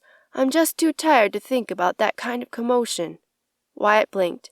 She must be really weak to not even put up an argument. "You get some rest, Mama. We'll check back this evening after you've eaten your dinner." Henrietta's eyes were already closed. "I don't care to eat any supper today." As soon as the door shut behind them, Henrietta sat up straight in bed and dialed Rissa's number again. "I want to thank you mightily, and your brother too, for planning my jailbreak. Young Jeff's got a good heart, and so do you. Your mama raised you well. Did you put a bay leaf on your baby's feet for the fever?" Jeff, true to his word, took his exam, caught a red-eye to Portland, and drove Jeria's car to Ogden, stopping only for gas and burgers. Henrietta kept up the too-weak-for-words act when the doctor came by, and again when any of her children visited, knowing she'd have a hard time keeping the truth from them if she spoke. She felt bad for worrying them, but who were they to think they could run her life like that? She'd taught them better. During the nurse's shift change on the evening of the second day, after the doctor had completed his rounds and her sons had gone home for the night, Henrietta checked herself out of the hospital against medical orders, took Jeff's arm, and off they went. Jeria had used examples from her feisty great-aunt's life to teach her children as they grew, but Jeff hadn't spent any extended time with Henrietta. When Rissa called, he knew they'd have to help Henrietta, or Jeria would never let them hear the end of it. How bad could a road trip with his 90-something-year-old great-great-aunt be? He could always crank up his music. Henrietta proved to be a delightful companion, witty and sharp. Once she mentioned she liked to do the daily New York Times crossword puzzle in ink, and usually completed every word. Jeff relaxed. He'd be safe talking on just about any topic. She asked about his studies at Cornell, and he told her he was going to be a veterinarian. Having run thousands of head of cattle on the ranch over the years, she spoke his language. Jeff was surprised at how much they had in common, including music. He'd turned on a Marching Marshmallows CD to pass the time during a road construction delay near Eugene, and she sang along softly. By the time they reached the Oregon border, the old woman and the college student had built an easy bond. Chapter 8. "Jeria, are you wool gathering? You haven't moved your shuttle in minutes." "Sorry, my mind wandered. I was thinking about when you called Rissa and Jeff to take you from the hospital. I'm delighted you're here, but I'm not sure Uncle Wyatt or Aunt Millie will ever get over it. Do them good to shake up a bit now and then. Of all my children, those two are the ones with no sense of adventure. They didn't need to call in the police, as if your Jeff was a common kidnapper. I'd have likely been lying in my cold grave by now, had I let them set me up in one of those old folks' homes." She patted Jeria's hand. "I'm grateful you made room in your home and heart for me, Jeria dear, and I'm thankful you understood my need to stand independent." "That I do, Aunt. You've always lived on your own terms." "As the good Lord intended for us all. That goes along with what I was thinking about over lunch. These two cookie cutters, the chicken and the lamb, were common enough shapes back in the early days, made of scraps of blackened tin with the back plate soldered on. See the hole in the back plate? You only see those in the very old ones. These here are from the mid-1700s. Polly's daughter, Martha, put them with her mother's cookie cutters and saw to it they were handed down. I guess we could say she's the one who decided to make them a collection of sorts." Jeria tied her strand of yarn off. "I wonder what she'd think if she could see what she started. We never know what impact we have, do we? Some day we'll sit down with the good Lord and He'll show us all we missed while we were on earth, the near misses and the help we were to others without taking notice." Henrietta paused to count a crochet row. "Polly and her family were living in the colony of Massachusetts, a few miles outside of Boston. Her daughter, Martha, left some letters saying how bitter cold the winters were. Folks had to bundle up everywhere they went and carry warmers with coal in them when they went out in the winter months. No worse than North Dakota, but bad enough. Henrietta unconsciously pulled her sweater closer. One letter tells about going to church. It was an all-day affair back then, and with no heat in those buildings, a body could nearly freeze to death during a meeting. I wonder if that's why those preachers favored sermons about fire and brimstone instead of talking about how the good Lord loves His children and wants us all back home. Maybe they figured a fiery sermon would get the blood pumping and keep them warmer. I don't know. I do know on a lot of those Sabbath days those sermons were more about the liberty of man and what old King George was up to back in England, more than the Word of God in the good book. Riled folks up, more like a town hall meeting than a worship service.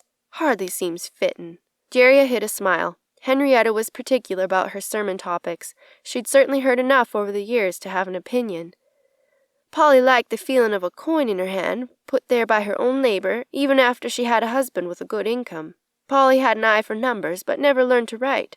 She made sure her daughters had some education, knowing women are the ones who pass on learning to the next generation. She married a dentist, but kept up her own bakery shop as well, side by side and sharing the same doorway. That seems to be at cross purposes. A bakery next to a dentist office. I guess it's job security for a dentist. Well, yes, but after a hard time, sometimes a treat is just what a body needs. Dentistry wasn't an easy thing back then. Polly had a family of her own in time, and her oldest daughter was called Martha. Young Martha didn't make the history books, but she should have. She had a bold spirit and a sharp mind, just right for that time and place, and she had a hand in shaping the country's future. Henrietta stood. Thinking about that old bakery puts me in mind of those raisin cookies in the jar. I'll bring some for us. She headed for the kitchen. None for me. I don't want to get crumbs on the loom, Jerry said. And hurry up. I want to hear the rest of the story. Before long, Henrietta set 2 glasses of milk and a plate of 4 cookies on the table. Eat yours later if you want. People were divided back then in politics. Some were pushing for a new country of their own, one where they could be free to make the rules, not obeying some old king an ocean away. Others dug in their heels, insisted they were British through and through, determined to follow a king who'd never even set foot in the place. Just the right amount of raisins. She paused, chewing. Well, as I said, Polly's husband was a dentist and a patriot, too. Some of his patients came all the way from Boston once word spread that he knew how to fix teeth without much pain. Back then, when a tooth went bad, all they could do was yank it out, and Polly's husband was a busy man. He had a steady stream of folks needing dentistry, and of course, when folks meet up, they tend to talk. At that time, most of the talk was about King George's soldiers in the land, called redcoats for their scarlet uniforms. She sipped the cold milk. Others said redcoats didn't mean the color of the cloth they wore, but were named for the welts on the backs of whipped soldiers. It's a sorrowful thing to have to whip a man to get him to see what's good and staying with you. Man's spirit dictates he choose his own path. America always drew folks to it for the freedom to succeed or fail under their own will. This I know. Seems if the old plan required violence to keep it going, it was the wrong plan. I think it was America's time. Jerry tucked the teal yarn under the left side of the loom and sat back. Pass me the cookies, please. One day old Paul Revere came in with a toothache. Did you know he was a dentist, too? Mighty hard to climb around in his own mouth, so we sought out Polly's husband, Harper. In the course of the afternoon, folks gathered once they heard Mr. Revere himself was in town. Much like an old-timey barber shop, I think, where gossip and news used to be spread. Only the time called for more important topics. Folks talked about the king's latest demands and the increasing taxes. We complain about taxes these days, too, and we have a right to do it, but King George wanted to charge more than 115% of any sale. Henrietta frowned. That meant folks not only would be giving their goods away, but paying for the privilege. Men in the room talked about an uprising to get the king's attention. They didn't know how to get the word out without the king's soldiers overhearing. They were posted on every corner. Snoops and spies, don't you know. And then young Martha spoke up. Seemed she had a plan she'd been mulling over. She was in the habit of carrying baskets of her mother's baked goods around the countryside, delivering cookies and pies and tarts and the like. She said no one would notice a slip of a girl like her, and why couldn't she deliver messages to the people, along with soft rolls and tea cakes? No soldier would think to look under the linens covering her baked goods. Jerry sat back. She hadn't learned this in her history classes. Well, the tumult in the room fell silent. Martha stood still, sure in her idea but afraid of her father's wrath for speaking out of turn. Back then, children and women let the men do the talking. It's a good thing those days are past, because often a fresh mind is just where the good Lord sends his ideas. After a long minute, the men all agreed Martha was just what they needed. Starting that very same day, Mr. Revere and Doc Baker and the rest wrote out messages to the Patriots, and Martha took back their replies under the linen napkins covering her mamma's bread and cakes, right under the noses of the King's troops. I had no idea. I expect those redcoats didn't either. Oh, they knew something was up, but couldn't figure out how the communication made its way back and forth. Some folks in every society are nearly invisible. Delivery people are among them. Taxi drivers, too. Henrietta tapped her chair's arm. Well, one day the note she carried said for the Patriots to gather in the Old South Church to hatch a plan to put a stop to what they called tyranny. Later that night, Sam Adams told them to meet at Boston Harbor with the goal of showing the king what they thought about his new tea tariff, and they were to come dressed in Mohawk Indian feathers so as not to be recognized. Wait a minute, are you saying Martha triggered the Boston Tea Party? As good as. Yes, and the resultant battle at Concord that spilled into Lexington, too. Without that brave daughter of a bakery woman, men would have not known what day and time to assemble, and you know that turned into a fight for their freedom. Folks have always longed to be free to this day. Young Martha grew to be an old woman. Her children said she was the one for telling how the good Lord uses ordinary things like cookies and tarts and his sons and daughters to further his work. Never forget you come from a long string of strong-willed women, Jeria. Chapter 9. Henrietta watched Jeria circle the room, gathering fragile items in her hands. She set them on the tall bookshelf, then sank to her hands and knees and turned around, surveying the family room from a 2-foot height. What on earth are you doing?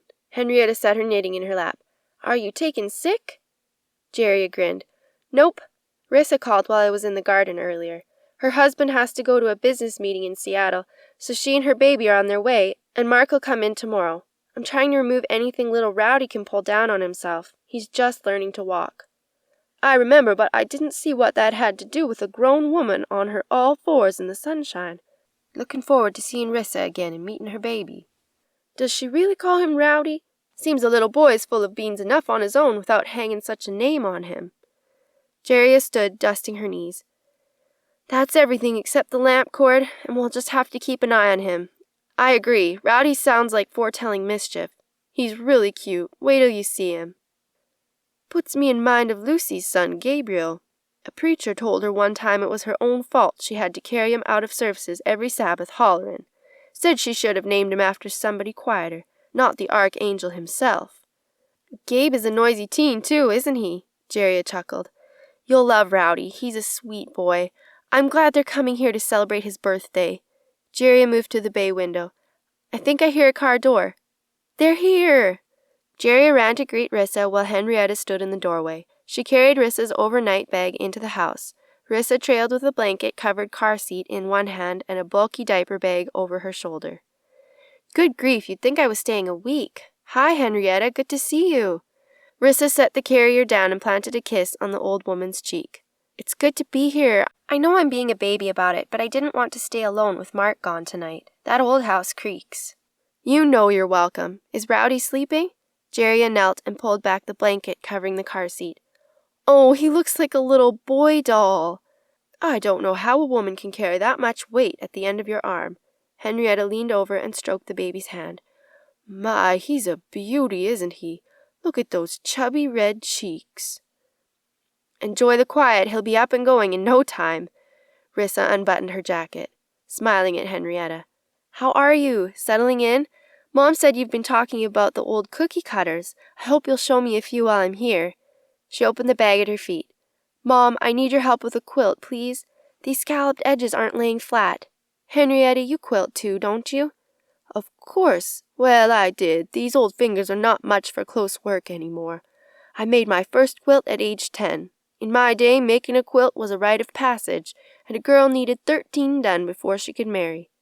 Wow, 13? You're the expert I need for Rowdy's. Let's have some hot cocoa, and you can catch your breath while Rowdy sleeps. Between the three of us, we'll figure your quilt out. I'll turn the stove on. As she walked to the kitchen, Jerry heard Henrietta ask if Rissa planned on having more children. She cringed. I don't know, Henrietta, but Rowdy's just a baby himself, so there's time to decide. Are you settling in well? Mom said your rooms turned out pretty. Yes, your mama did a right fine job of setting up a nest for me, and I'm thankful. I'll show you the colors she chose later on. Henrietta was not to be sidetracked. It's a sorrowful thing to be an only child, in my mind. Who'll teach your boy to share, to wait a minute until Mama's free, to take his turn and to play with others?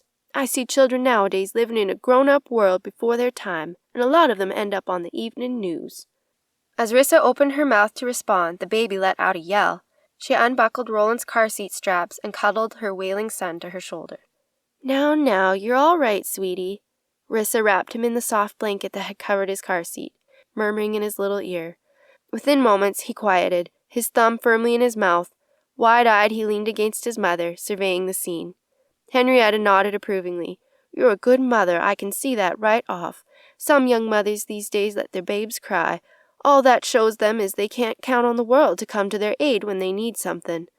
Only reason babies holler is because they can't talk yet. You're teaching your little fellow about trust, telling him he's not alone. Babies who know that cry a whole lot less, seems to me. Jerry came in with a tray of cocoa and cookies. Soon as he gets his bearings, I'd like to hold him. And your mother said he's learning to walk. I expect he'll show off when he's ready. It's a delight to see a little one learn to get about on his own. Henrietta glanced at the folded quilt on top of Rissa's bag. Is that the quilt you're having trouble with, Rissa? It's fine work, I can see that, even folded. Robin in Spring quilt block, isn't it? Thank you, dear, the cocoa is just right. Who made these cookies? I want the recipe, Rissa said. Yes, it's a Robin in Spring. I like it, but the edges won't lay flat. I hope to finish it for his birthday. Maybe I should give up and buy a blanket for Rowdy's crib. Henrietta set her cup on the table. Now, that won't do. You have a fine hand. I can see that, and the circle is important. What circle? Throughout the generations, in every country and land, women have made wraps to keep their babes warm. Some weave or embroider, or sew, or weave, or patchwork a quilt. Even the good Lord's mamma, who birthed her firstborn away from home, had them swaddle in bands for her little fellow. When you take up a needle, you take your place in a circle of womanhood that goes way back to the beginning. Why, Mother Eve in the Garden of Eden had no clothes of her own to speak of, but you can be sure when her sons were born, she wrapped them in something soft and secure. Makes a babe feel safe and loved. That's the way of women. While the men folk go off and do what they feel like, the women are the ones making a nest for their babies and keeping the family safe. Henrietta stroked the quilt. I do go on, don't I? I can see you're pulling your top stitch a mite too tight. That's why the scallops bunch up. Ease up a little. Chapter 10. Thanks, that's probably what's wrong. I can undo this part easily. Rissa examined a row of stitches and nodded. Mom, have you talked to Sierra? She said she's starting that new project, and it's really gearing up this week. Something about halibut eggs maturing faster. I'm sorry they can't come this weekend. It would have been fun to be all together. I know, I wish the whole family could be here, but we'll see everybody at Amy's wedding before long. Jerry shook her head, her curls bouncing. That reminds me, try not to set Amy off while you're here. She's a little tense about the wedding preparations. Amy tense? I can imagine. She's tightly wound on a good day. Here, let's see if Rowdy will show off his walking skills. Mom, hold out your arms. The three women applauded as the little boy took faltering steps toward his grandmother. Henrietta, I bet raising your children was a lot harder than these days. I'd die without disposable diapers. Rissa stood Rowdy back on his moccasined feet. Now, child, no one ever dies from hard work. I will admit I sighed a time or two when we had a passel of young ones, and all those diapers needed washing by hand. After a day's work I was so tired, and with the babies coming fast, like as not I had another on the way. Worst was in the winter, when I couldn't hang the diapers out to dry. The first ones would freeze solid before I could get the last hung on the line if I tried. After supper I'd boil up water on the wood stove and set the diapers to soak. Once the children were in bed I'd run a bucket or more through the wringer, then hang them on lines strung through the kitchen. They'd be dry come morning. I was so grateful when Jeffers came home with a brand new automatic washing machine. Why the kitchen? Warmest room in the place. Those bedrooms were mighty cold in the winter. I recall my young'uns scrambling across their icy wooden floors, coming out to get dressed near the wood stove or fireplace. Henrietta sipped her juice. Children are children are children, and mothers do the best they know in every age, teaching their little ones. Jerria smiled. Rissa, did you know Henrietta taught me to read? She's the reason I taught you kids to read early on, too. You did? Rissa turned to Henrietta. Mom has always impressed reading on us kids, but I didn't know you were behind that. A body needs to know how to read and cipher. The world can't put anything over on a reader. I always say that. Rissa smiled. Well, it worked. I remember Mom coming in to scold me on school nights for reading past midnight. Jerry explained she'd spent a summer with Henrietta while her mother was on bed rest, pregnant with her brother.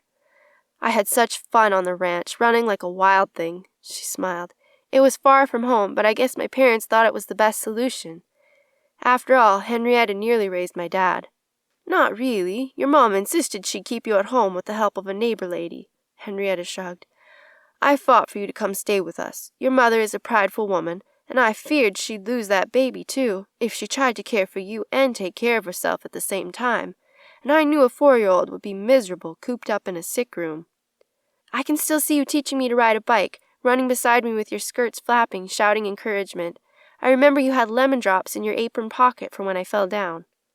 It was my bounden duty, and I loved every minute of it. Having you here is my bounden duty, and I love it too. Jerry patted her great-aunt's hand, tears glistening. All right, you two. No getting sentimental on me.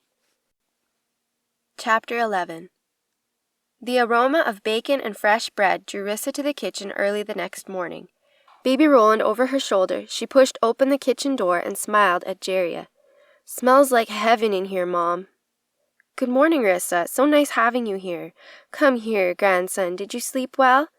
Jerria took the baby and kissed his neck. Oh, you sweet boy. Do I smell bread this early? Rissa rose and cracked open the oven. Yeast biscuits? My favorite. And a frittata. She poured milk into a bottle for Rowdy and handed it to Jerria. Mom, I wanted to ask, how are you managing with Henrietta here? Do you feel like the family dumped her on you? Not at all. I admit I worried at first about her care while Dad and I are out with real estate clients, but she seems fine. She doesn't need much. She's just too fragile to stay on the ranch alone.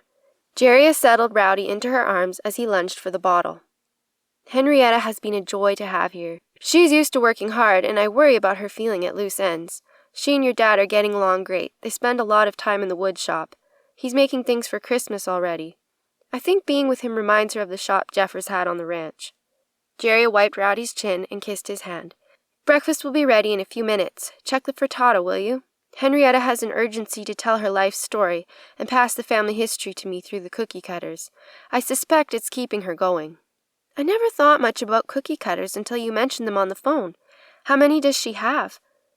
I'm not sure. At least 150, maybe more. I haven't seen them all yet. It's a remarkable collection, a legacy. She says each generation since cookie cutters were invented has added at least one to the box. It's like a time capsule. She knows the story of each one. I've started taking notes. I guess there's a lot I don't know. I've learned a lot more about them since Henrietta arrived, I tell you. Before you came down, I was reading this article. I found it online, but it's easier to read printed out. Here. Jerria passed the papers to Rissa and patted Rowdy's back. There, good boy. A day will come when we'll scold you for burping out loud like that, so enjoy it while you can. Rowdy squirmed in Jerria's lap, reaching for his mother. Rissa sighed. I'd better take him. Tell me about the article, please. It's called The History of Cookie Cutters. I had no idea they went back so far. Says the first ones were in Queen Elizabeth's palace in England. She was born in 1533, the one the Elizabethan era was named for. Was she the one with the ruffled collars? They look impossibly uncomfortable to me. Each generation has their own style. They'd laugh at some of the things people wear nowadays, too. Says here the Queen had cookies made in the shape of her most esteemed guests, little frosted replicas.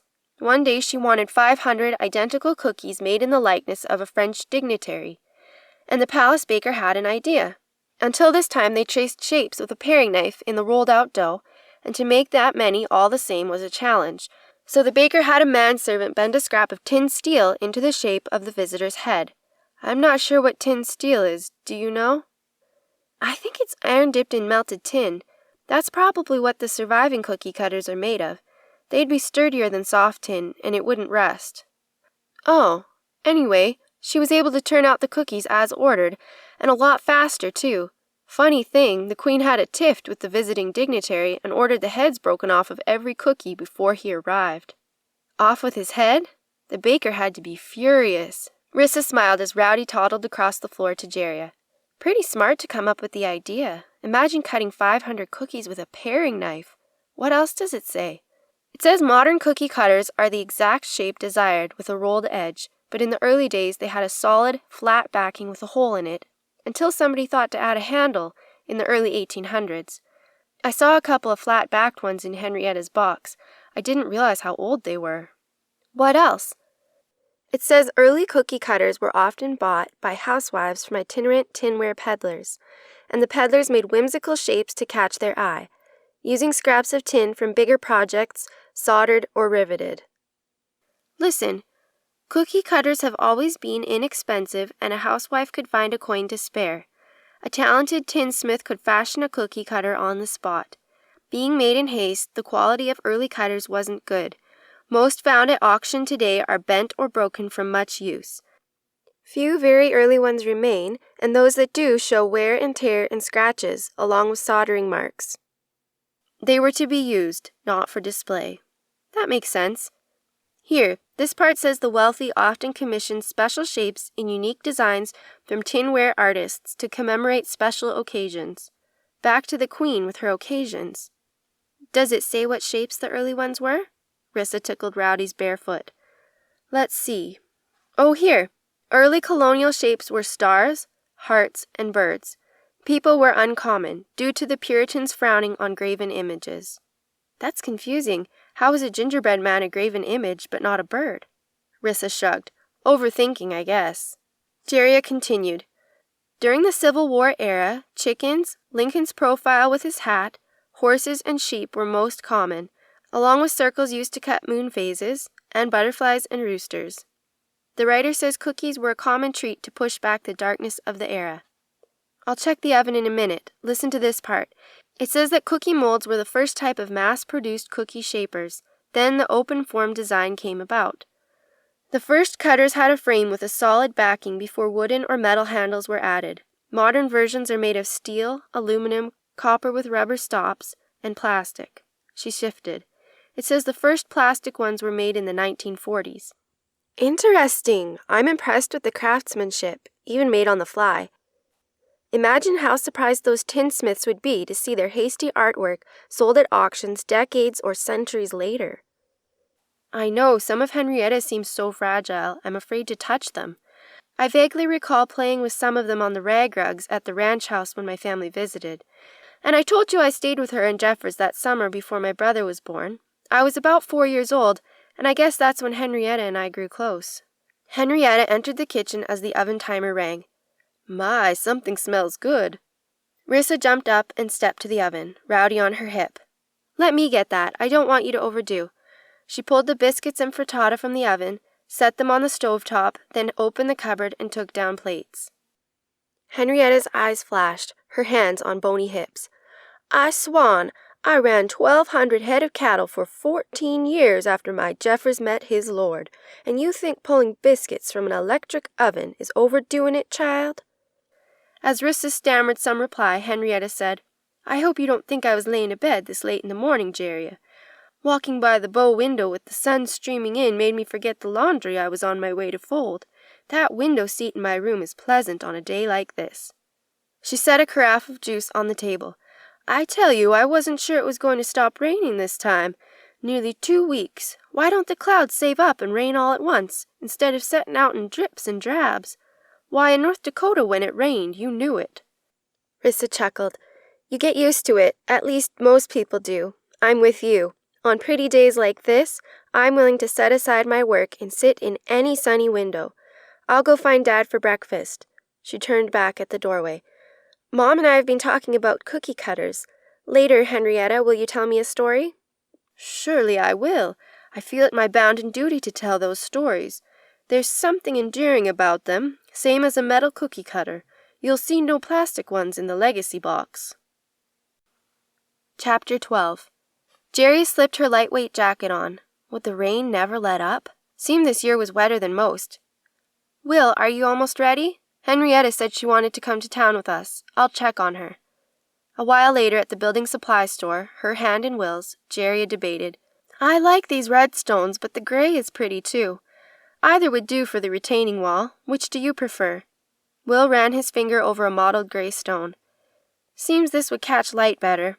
Red might be too noticeable in the side yard. It's a retaining wall, not a focal point. Focal point? Jerry teased. I didn't know you knew that word. Okay.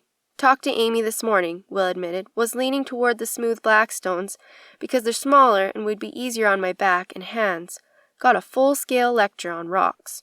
What did Amy suggest? These gray speckled ones, she said, would be functionally invisible, Will quoted. Going to be a lot of work for invisibility. The gray it is. We'll work on it together. They headed for the cashier. I wonder if Henrietta is done at the fabric store yet. It's a good day to go to Ma's Diner, don't you think? Tuesday? Meatloaf Day. Not as good as yours, but lunch sounds fine. With only one restaurant in Hat's Mill, it was a good thing they liked Ma's home cooking. 20 minutes later, they'd met Henrietta, put her quilt fabric in the car, and ordered at Ma's. The waiter brought 3 glasses of icy lemonade. What kind of rock did you choose for that hillside? Henrietta sipped her drink. Still seems funny to pay for a lot of rocks, but I know folks pay for good water these days, too. Next thing you know, we'll be paying for air. Jerry described the stones they'd agreed on, and Will sketched the retaining wall's design on a paper napkin. Henrietta nodded in approval. Any good homeowner finds new things to improve. That will look just fine. Her eyes cast down. Henrietta mumbled something. What did you say? Henrietta shot a glance at Will. Henrietta was not given to muttering. Rocks. I was thinking about rocks, and that put me in mind of the rock and... Did you know you had a relation who spent time at Alcatraz? Will startled. Really? Alcatraz was for the worst offenders. The worst of the worst. Henrietta squirmed. I know that, but here we are. There's a cookie cutter in the box, looks like a bacon potato, but it's a fedora. Men favored them in the early 1900s. A fedora? Like the old gangsters wore? That's an odd shape for cookies. Jerry leaned forward. Who added it to the collection? You know I hate to be one spreading gossip, but you're old enough to know, and it's my bounden duty to pass the story down to you. No way to say it but to say it. Henrietta drew a breath. Your papa's brother was at Alcatraz. He was the one. Dale was a good boy, they say, but he took up with some bad men in his youth, and it darkened his very soul. During the 1930s, the United States was a lawless place coming out of Prohibition, a dark time for America. You take away a man's hard liquor when he'd taken a liking to it, and the hankering for it makes him do things he wouldn't do if he was in his right mind. Multiply that by the whole country, and folks went a little bit of crazy. Shooting at people on city streets, mobs forming up for no good at all. Bad times. It stands to reason somebody's going to get hurt, and hurt bad. She paused while the waiter set a green salad at each place. And there was Uncle Dale, with no more common sense than the good Lord gave a head of cabbage. He did like a fight, even as a boy, Jeffers said, never one to back down. Robbed a bank, him and some of his cronies, then took shots at the police. She slid a package of saltines open. Dale went to the state penitentiary down in Kansas for a time, but hard labor didn't do a thing for his disposition. Never could keep his mouth shut, not him. Finally, they shipped him off to Alcatraz in 1934, one of the first men sent there. They say the worst of the worst went there, and Dale learned to mind his ways right quick. Those prisoners didn't even have a name anymore. They went by a number like they were no more than a head of cattle. That place was so rough, the prisoners had to earn every privilege they had, including that of working an honest day's labor and breathing fresh air. Some of them went mad. I had no idea he was there. I remember him being a mild old man. Had to be a scary time to be there. Jerry picked up her fork. Henrietta nodded. Dale said the most dangerous time of the day was eating time. Imagine 260 hardened criminals or more, all sitting in a room with knives to cut their meat. One day a group of them took up those knives and made to overpower the guards. Outnumbered by far, of course. In that place the guards didn't carry guns, fearing the inmates could wrestle one away. Dale said the commotion grew, and the noise echoing off those walls scared him to his core, not knowing if he'd be killed that very day if a full riot broke out. Will nodded thanks to the waiter as he set down plates of steaming meatloaf. Recall hearing about a fight where some guards got shot and prisoners killed. Had to be a scary time, involved or not. What happened? A minute later the warden ran in and without so much as a word shot out 2 windows. Dale said those men fell silent and lined up meek as lambs to go back to their cells. Henrietta chuckled. Dale said they were served canned spaghetti every night for over a week, with no meat knives needed. The men grumbled but knew better than to raise another ruckus. Was Dale there when those men tried to break out? Yes, he was. There they were on an island in the San Francisco Bay, surrounded by cold, rough water, the like they'd never seen. But humans never were intended to be caged like an animal, and some of them made a plan. My, this is tasty. Henrietta wiped her lips. As Dale told it, 3 inmates stole spoons from the eating hall, and every night they ground down the cement around the vents in their cells. 1 man to a cell on that block, too dangerous to double up. Dale said there never was any real quiet in the prison, what with somebody always snoring or crying out in the night, so the guards didn't notice the sounds of grinding. The prisoners put the metal grate covers back in place when the guards made their rounds. Once they figured it to be big enough for their shoulders to fit through, they picked a date to escape. In the night they set up a pretend head with human hair and folded blankets on their cots to make it look like they were in bed, at least at first glance. 3 of them slipped through the wall, pulling the grates closed behind them, found themselves in some corridor made for wires and pipes and such, and made their way outdoors. Henrietta continued. In the morning, 3 prisoners failed to stand for the head count, so a guard went to wake them up. He reached through the cell bars and smacked the first man upside the head to rouse him, and that head rolled off and onto the floor. Naturally, the guard hollered and a commotion broke out. Those men had a head start of some time, maybe hours, and they were gone. Dale heard tell they studied Spanish there at Alcatraz. Maybe they made it to South America after all. I read about that in school, but I had no idea a family member was there. Jerry stared, lunch forgotten. Do you know if Dale was aware of the escape plan ahead of time? I never did hear if he knew about the escape before it happened or not. He never said much about his stay on Alcatraz, not in many details anyway. He brushed aside the subject when it came up. Bad time in a bad place. I imagine they cracked down even more after the escape. But Dale made it through his sentence and came out a changed man after he served his time. He said the worst thing was standing on a corner in San Francisco looking at all those people with places to go and things to do, and he had none. Back then, prisoners were set on street corner with nothing more than a new suit and a few dollars. Will swallowed a bit of bread. Never thought about readjusting to society. Jerry, did you know old Dale? Yes, I remember a kindly old man with shaky hands when I was a child. He always had hard candy in his pockets for us kids. Henrietta, how did such a bad man turn into the nice old man I remember? Bet there's a woman involved, Will offered. You're right, Will. A good woman can work wonders on a man if she gets a hold of his heart. Henrietta cut her meatloaf. Some time later, Dale met Jeffers' sister and confided his history. She saw the good in Dale, although I will say it was buried good and deep. She bought him a new fedora and encouraged him to step up and be the man he ought to have been all along. I believe it was their daughter, Maggie, who added this here cookie cutter to the box some years later. Something about it being a tribute to a decent man, which he was in his later years. She chewed, then said, Alcatraz was a terrible place. I visited it years after it was closed, a tour, and it gave me the shivers. Dale came out a better man, I will say that. He never shot another gun that I knew of, and he kept his mouth shut and his eyes down, and went to church like a man ought to do. Raised a house full of good daughters, too.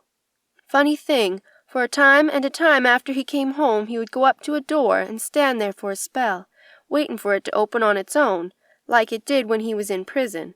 A free man turns his own doorknob. Chapter 13. Jeff, what on earth are you doing up there? Jerry called up the curving staircase. You're supposed to be packing. I'm... A crash interrupted Jeff's muffled reply. Hunting socks. Hunting socks at a time like this? Jerry glanced at Will, dumbfounded, then barked, We have to leave for the airport in 10 minutes. You can buy new socks when you get back to Cornell. Jeff leaned over the railing, holding up one green sock. I'm not hunting for socks. I need my other hunting sock. These with the battery pack warmers built in. New York is cold and some of my classes are a good distance apart. Have you seen the other one? Oh, I understand. Yes, it's on the washer. I'll get it for you, but hurry up. Henrietta smiled at Will, her eyes glistening. I'm going to miss that boy nearly as much as you. He's doing a fine thing, getting his education. But I will miss the life he brings to the house. Still can't get over you two. Wyatt talks about your sudden road trip every time I talk to him. Will grinned. Made a fine pair, you two, breaking out of the hospital like that. Oh, my boy Wyatt is a worrywart. Always has been. You raised a fine young man there, and I cherish the closeness. Any 19-year-old who can care about a silly old woman has a heart of gold. Henrietta wiped a tear. I hope I get to see Jeff again. The next afternoon, Henrietta perched on a kitchen stool, buttering loaf pans and watching Jerry knead bread dough. Foolish old woman, my hands won't let me do that any more. I'm afraid I'm not good to anybody these days. Jerry swiped at a curl, leaving a streak of flour on her forehead. Maybe you can't knead 6 loaves of bread for ranch hands, but you're a help in teaching me. Does this look too sticky to you? No, the flour will absorb the moisture in the rising. Okay, while this proofs, will you help me make those Swedish pastries for the freezer? The moon-shaped ones. Jerry rolled the dough into a large bowl. I always make such a mess baking. I may as well make more than one thing, and I want to see how you make those thin strands. The ones filled with almond paste? Henrietta nodded. Puts me in mind of a cookie cutter I don't think I showed to you. I'll bring it while you set the dough to rise. A couple of minutes later, Henrietta returned with a cookie cutter in hand. Jerry heated milk and almonds on the stove. This here moon shape isn't what I had in mind, but I never could find a solar eclipse cookie cutter.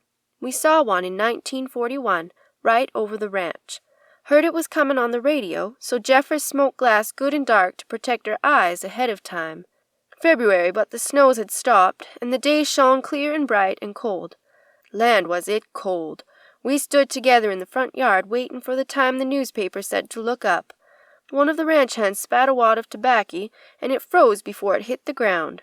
It was all I could do to keep the young ones from spitting, just to see it crackle when it hit.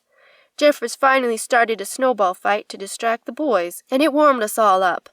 As it began, the day turned to dusk like any old evening, but it was the middle of the morning. Milk cows headed to the barn, bats flew past my head, frogs set to croaking down by the pond. A few minutes later, the sun's edges hung in the sky like a glowing ring of fire. Took my breath away. I could see how folks long ago thought the world was a-comin' to the end. It was over in a minute or two, but if that's what the good Lord needed to remind folks he's there and watching, well, it was a show all right. Henrietta surveyed the pan. That's hot enough. Pour it in the blender, we'll make a paste. Old times I mashed it with a fork, but it makes no never mind, and the easy way isn't always a bad thing. Will, you still scratching that bug bite on your arm? I'll make a compress for you. Feels like some insect bit clear to the bone marrow, but it's nothing. Will protested as he entered the kitchen. He kissed Jerry and sniffed appreciatively. Beauty and talent both. Lucky man. Henrietta, don't you think I'm blessed? You are at that, but let me have a look at your arm. Henrietta gingerly ran a finger over the large red welt on Will's forearm. Looks like a bullseye. Maybe that nice doctor in town better take a look at it. No time for that, Will said. New secretary managed to put all of this month's sales files into the safe, reset the combination, and then forgot the numbers. Going to meet a locksmith down at the office. Whatever you two are baking, save me a big piece of it. Jerry teased. Further evidence the universe is unfair. You can eat half a plate and still stay slim, while I'll gain 4 pounds just from rolling out the dough. Nonsense. Prettiest woman I know. Still can't believe you married me out of all the guys you knew in college. Will kissed her on his way out to the yard. Jerry frowned at his retreating back. I don't like the look of his arm either. Do you think it's becoming infected? Could be. Keep an eye on him. He's a good man. Don't tell him so. I don't want him to get a swelled head. Chapter 14. Jerry lifted the wooden box onto the table. These cookie cutters must be worth a small fortune. They are at that. I saw a woman on that television program, Antiques Galore or some such, who brought to show one made during the war between the states. A rooster it was. That man with the mustache priced it at more than $9,200. Henrietta patted her skirt. I swan, did you ever? That'd buy a peck of calves. Wow, I had no idea they were that valuable. We have some old ones, but the value isn't in the metal, it's in the tale they carry. Henrietta held up a soldered tin cutter. This one here was made the same time, give or take a year, I guess. It's called the Running Slave, and it was a gift to the collection in a roundabout way. Jeria, I'm going to teach you a word you may never have heard. A bad word. Plantocracy. She wagged a finger. Plantocracy was a bunch of black-hearted men who up and decided to make those big spreads, pushing off those who came before and forcing whole generations of folks from far-away Africa to do the hard work. Those folks in Hollywood make out those big sprawling plantations in the South before the Civil War to be some glamorous thing, but they don't tell of the blood spilled and souls torn apart to keep them looking like picture postcards. Imagine they set sail to Africa and captured men and families, ripping generations apart for their own pleasure, to do the work they wouldn't do on their own. Some men outgrow their britches, but this destroyed a civilization. To this day their descendants don't value family ties as they ought. She paused, her eyes downcast. And I'm sorrowed to admit some of your great-grandpappies far back thought to own human beings as if they were dogs or cattle. Dark days. Jeria nudged 2 books aside and sat on the sofa. Tell me about the Running Slave. I'm about done with the dusting, and I'm not meeting those clients until after lunch. Well, I told you about Polly, who came from England with that high-class woman, Iris, who was no better than she ought to be, but it was all right in the end. It's not for us to judge. That's the good Lord's task. Martha, Polly's daughter, was the one who carried messages right under the noses of King George's soldiers in Massachusetts colony. I remember. Martha's childhood was in the middle of the American Revolution, the only girl in a house full of sons. She learned early on that folks ought to stand up for freedom, seeing patriots you heard about in school arguing the point right in her own front room. Sam Adams and John Hancock and the like. Henrietta smiled. Wouldn't I have loved to listen in on those discussions? Well, Martha grew up and married one of the boys. They called themselves the Sons of Liberty, and her home wasn't a calm one, from what I heard tell. They had a peck of children and raised them right, even so. I guess I don't think much about raising a family with a war going on. Jeria settled back in her chair. We take a lot for granted, this I know. When Martha's only daughter, Loveday, was old enough for marrying, a flashy Frenchman named Henri turned her head, making her forget the values her parents taught her. She shook her head. Old Henri was a good salesman, to say it politely, but a privateer is more the truth. Loveday was swayed by his good looks and fancy clothing, and she hungered for an easier way of living.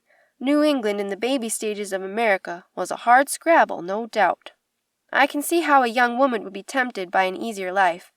As the story goes, Loveday had her daddy wrapped around her little finger, and she cajoled him into giving his blessing on the marriage. Her mamma, Martha, was distraught, knowing Henri would take her only daughter away down south, away from their civilized New England home, down where Louisiana was going to be later on. New Orleans was known to be full of riff-raff and rum-runners who didn't fit anywhere in polite company. New Orleans was the biggest port in the South back then, and Henri swayed Loveday's young mind with tales of fancy dresses in the height of fashion and imported things from the Orient, things that never made their way to the New England colonies. Import trade was a fierce business at that time, and old Henri was in the thick of it, exporting southern-grown cotton and sugar to Western Europe and buying Oriental silk and coffee from South America. Jeria frowned, thinking of her daughters at that age. It does sound tempting, but to give up her home. Communication wasn't like it is now. Nodding, Henrietta continued. Folks who moved away likely never saw their family again, at least took that risk. Martha pleaded with her girl, saying she'd heard New Orleans was a wild place, full of rum-runners and practicers of voodoo, but Loveday made up her mind. She married her man, and they set up housekeeping in the city of New Orleans. Turned out Henri wasn't a man cut out to be a husband. Martha was right. Loveday was left alone a good bit of the time in her fancy house. She longed for her family in New England, writing long letters to her mother, saying she feared her husband was up to no good. I tell you, Jeria, letter writing is a lost art. How would we know these folks had they not taken pen to paper? I had a letter or two in my trunk. They're marked with a fleur-de-lis, those fancy French irises. We can look for them another time. I want to hear your story, Jeria said. A year or two after the wedding, Martha had one of those premonitions the women in our family are prone to having, and she sent her daughter a sort of care package with a new apron and some of Loveday's favorite cookies in it. At the last minute, she added a few cookie cutters and some ribbons from home. Down at the post office, the postmistress took Martha's box and gave Martha a letter from Loveday. Martha broke through an iced-over creek on the way back home. They found her the next morning, clutching in her hand a photograph of Loveday's baby girl, her first grandchild. Jerry is startled. What? Was she all right? Martha froze to death before she ever met baby Julietta, but she saw the picture Loveday had sent to her. Well, meanwhile, Martha's box reached Loveday in New Orleans some time later. The ribbons and cookie cutters from home made her cry, realizing the strong family life she'd given up for a man who didn't love her as a man ought to do. He only wanted to show off his pretty wife when it suited him. Loveday made plans to leave Henri and head back home to Massachusetts, her and the baby, soon as Henri came back from a trip selling to some trader or another. She did. People rarely divorced back then. Strong woman. That trait runs through the women in the family, that, and the ability to make a plan on the fly. Not long after she decided to go, Loveday received word that Henri was dead, run through with a fancy sword by a man who felt Henri was taking advantage of him in business. Not long after that, she had a letter saying her mother had passed on. Her heart about broke in pieces hearing that. Remember, she was likely still a teen. They married young back then. A silence settled on the room, each woman lost in her own thoughts. Henrietta continued. When she stopped grieving enough to think clearly, Loveday saw Henri's death as a sign from God. She talked to Henri's business partner about selling his share of the important business so she and the baby could go back up north. In those days, a woman didn't automatically inherit her husband's assets if he died. Since New Orleans was still under France's dictates, the laws were loose at best. The partner took pity on her and gave her a fair settlement, and off went Loveday and the child. The story goes that all she took with her was one servant girl, a few clothes, her mamma's cookie cutters and ribbons, and a lantern to make their way at night. I don't know what it is with our family. None of us favor full darkness, do we? I guess we don't, but that's not much to start a new life with. Jerry leaned forward. Oh, did you notice I put up nightlights in your rooms, Aunt? I thought you could take them out if they bothered you. Not a bit, dear, I thank you. They're just right. I'm too old to be stumbling around in the night, looking for something to light my way, should I have a need to leave my bed in the night. She went on. Well, the journey from New Orleans to New England in the 1830s was a long one. Loveday and her daughter traveled by a clipper ship around the tip of Florida and up along the coast. She had money enough for a first-class cabin. Most rode in steerage. The first-class dining facilities at the time rivaled any fine hotel, and there Loveday met a family, a woman traveling with her grown son and daughter. Seems they were Southerners, but nice enough folks. The son ran a large plantation in Georgia, now that his papa had died. By about the time they reached Chesapeake Bay, they were fast friends. Baby Julietta took sick with a fever on the journey. Loveday did all she could do for days on end, like mothers do, but she was scared she'd lose her baby, and so soon after her husband and mother died. When the baby had a fever fit, it was more than she could take, and Loveday fainted dead away, likely in part from a corset that constricted her breathing. High-class ladies didn't dress sensibly back then, either. Oh, I hope you're not going to tell me the baby died, after all Loveday went through, Jerry protested. No, I'm not, because that didn't happen. That family stepped in and took care of the baby so as Loveday could get some rest. Her mind was overdone. Little Julietta's fever broke, and Loveday was grateful. Too grateful, in my book. She ended up marrying the son, Joseph, and never did make it back to Boston, beyond a visit here and there. Phew, that beats another loss, that poor woman. Strong will or not, it was a lot to take. Oh, Will's back already. Henrietta nodded toward the porch, where Will's footsteps sounded. I'll tell you the rest later. Jerry frowned as Will opened the door. Will, are you all right? Your face is flushed. Jerry laid her hand on his forehead. You have a fever. Achy, too. Head feels like it's about to split open, he admitted. Coming down with something. Straightened out the mess with the locksmith, but can't concentrate enough to be much good to anybody else. going to lie down for a while." Jerriah smiled at Will. "Let me know if you need anything." She turned to Henrietta. "I'm sure he'll be fine after a nap. Now finish telling me about Loveday and Julietta." Chapter 15. With sunshine streaming in, Jerriah listened as Henrietta continued her story.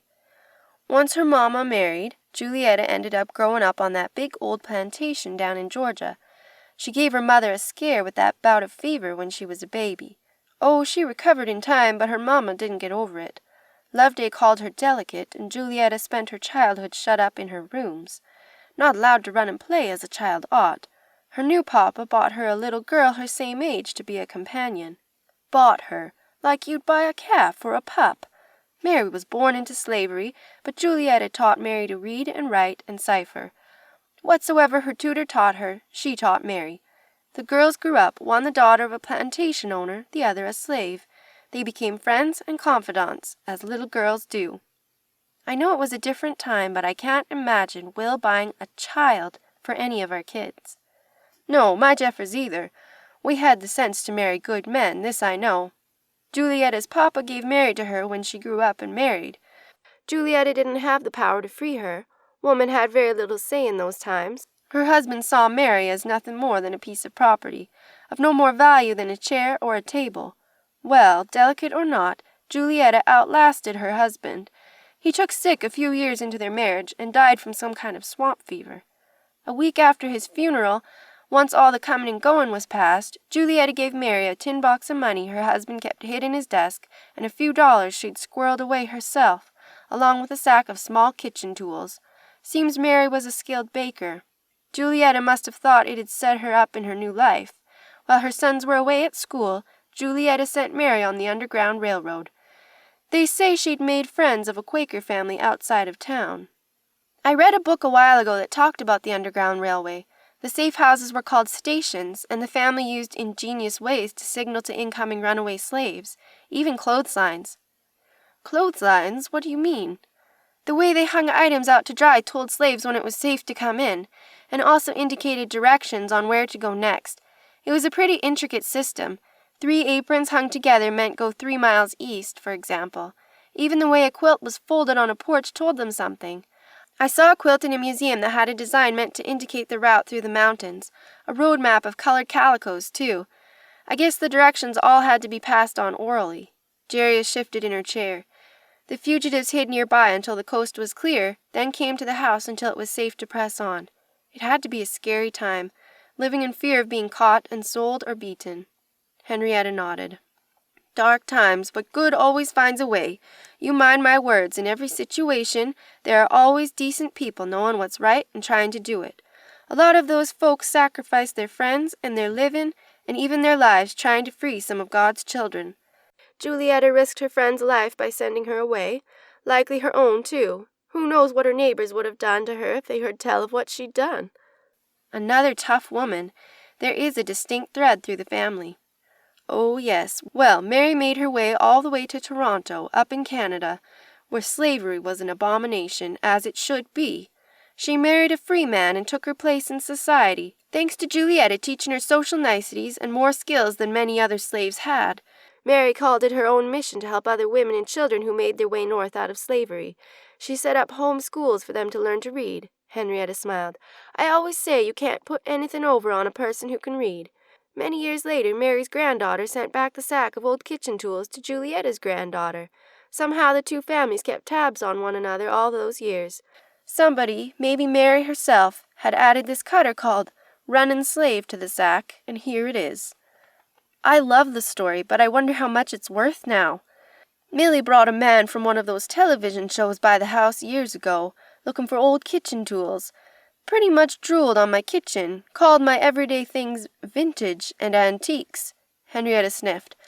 I showed him a couple of old cookie cutters, not the whole box, mind you. He valued a plain tin star at over $4,000. For a bit of tin scrap. Have you ever?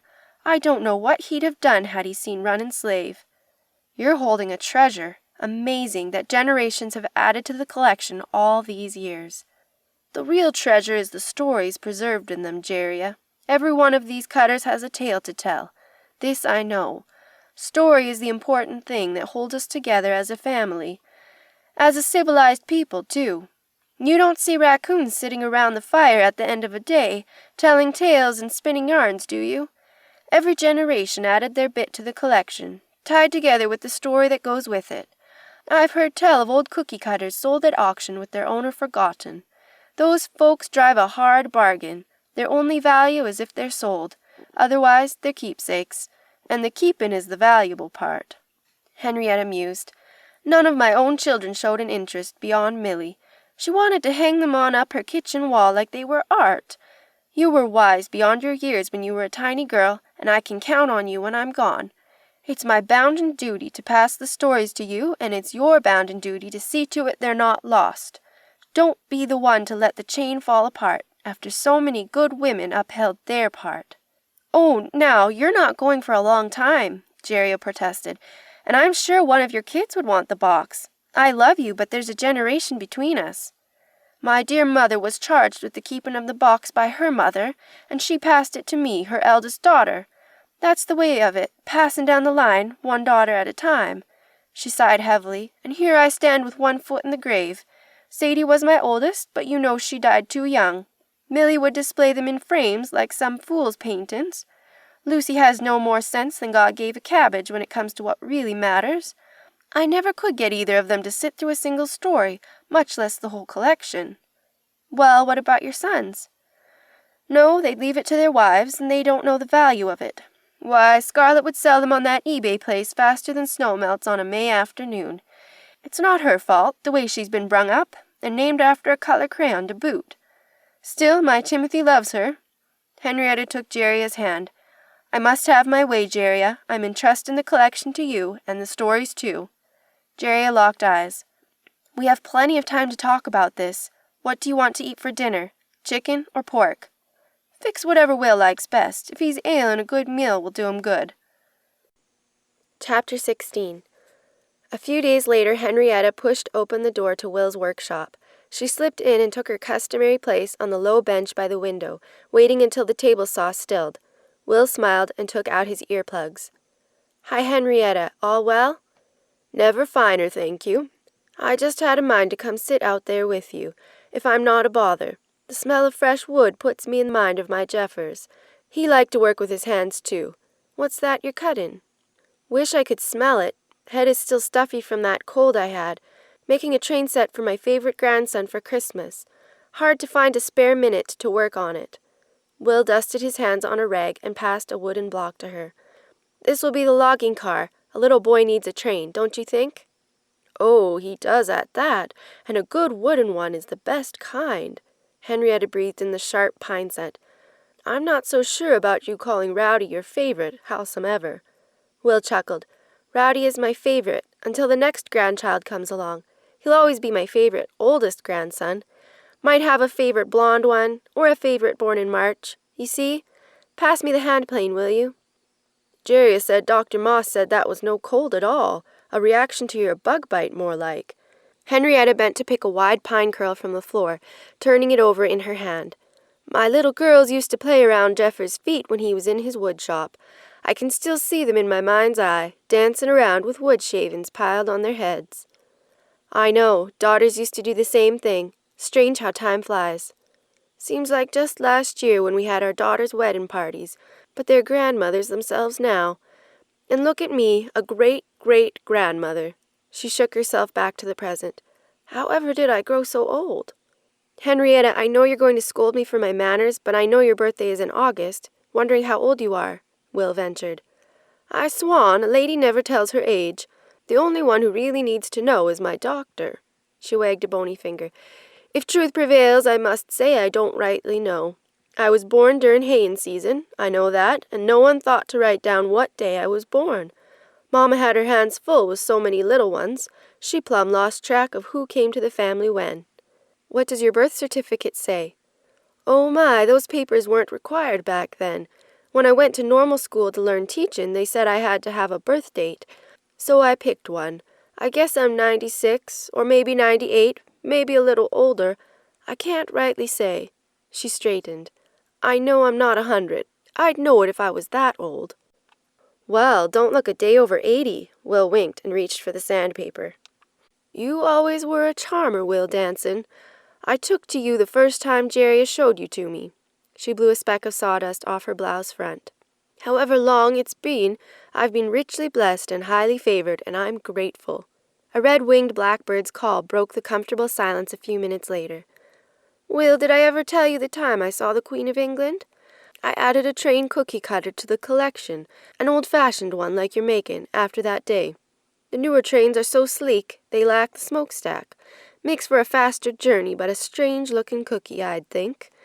My, I read some trains can go over 100 miles an hour. Fast enough to make your head spin. Might as well fly in an airplane if you don't plan on seeing things go past the window. 1954 it was, the time with the train. That sounds like a long time ago, but memory is a marvelous thing. Folks can't tell you where they left their reading glasses, but I can still see the Queen like it was last week. When did you see the Queen? Have you been to England? Will's brows knit, trying to follow her line of thinking. Well, yes, I have. Jeffers and I spent a week in Great Britain back in 1981. He got a bee in his bonnet about seeing the motherland or some foolishness, and him as American as you or me. She shook her head. While we were there, we stood outside the gates of Buckingham Palace, catching our breath from all the walking. Travelling makes folks walk more than they do at home, I find. So we stood with a handful of folks just admiring the palace. I kept thinking about all those floors, and being grateful it wasn't me keeping them swept and mopped. Her eyes brightened. And then those big heavy gates swung open, and some fancy-dressed folks scrambled. Liverymen they called them, although there were no horses that I could see. A long automobile drove in, real slow. Queen Elizabeth waved at us gathered there. She had a little hat on and gloves, although the weather was warm. Jeffers said she looked right at him, and for years later he said he was glad he was an American and not under her rule. Pretty woman, but something about her eyes spooked him, same as years before. Will held the train piece up to the light, running his hand down the left side. America would be a different place under a queen. Lucky that you were in the right place at the right time. I swan, she's just one of the good Lord's daughters, no better than anybody else. She shook sawdust off her skirt. But I was going to tell you about the train cookie cutter. Queen Elizabeth was making the rounds of places under British control in the mid-1950s, including Canada. Part of the Commonwealth, they say. Did you ever think how much colonizing England did back in the day? For such a little smear on a map, they did spread themselves far and wide. She shrugged. Jeffers had a meeting in Regina, up in Saskatchewan, when he was looking into selling beef to Canada, and he heard tell the Queen would be passing through that self-same day. I went along, leaving the care of the young'uns to my Sadie, who was old enough to be of a help. Crossing the border back then was no trouble at all. A man in a booth asked where we were going, and that was that. When Millie and I crossed from Buffalo on our way to Toronto a few years ago, they asked a heap of questions, like we were common criminals, planning to burn down the country. Forgot to ask my great-grandmother's shoe size, but they hit about every other one. And it was worse on the way back. Why, they pulled Millie's automobile aside and nearly tore it apart, looking for who knows what. Made us wait on a hard bench. They even looked under her windshield wipers, and you tell me what a body could hide under a wiper blade.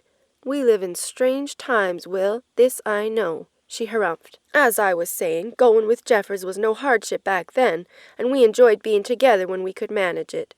Before lunchtime, Jeffers excused himself from the meeting, and we met up on the train siding with a handful of other folks. And there came the train with Queen Elizabeth herself on the back of the caboose. We waved and whooped with everybody else as the train passed by, and she waved her gloved hand as delicately as a leaf in a summer breeze. Yes, young Queen Elizabeth.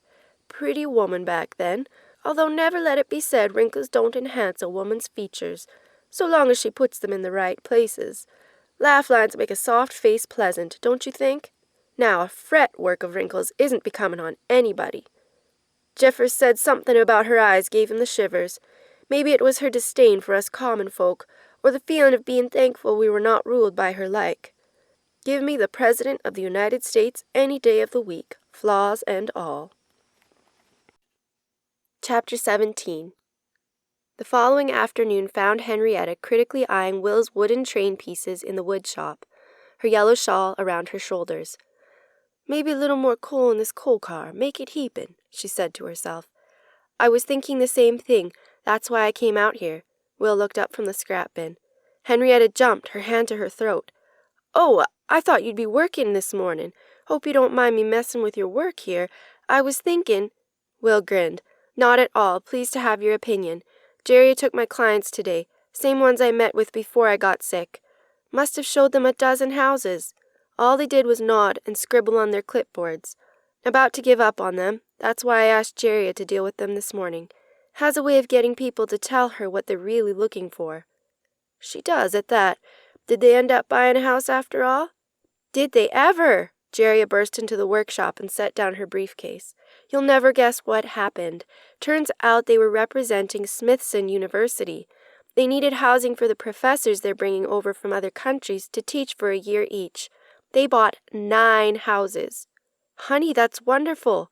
Will caught her in a hug. "I swan, 9 at once? That is good news. You two get the commission from the sale? That's a bucket of money. I'm proud of you, but not the least bit surprised. The good Lord provides, this I know. Where do the professors come from?" Jeria perched on a stool.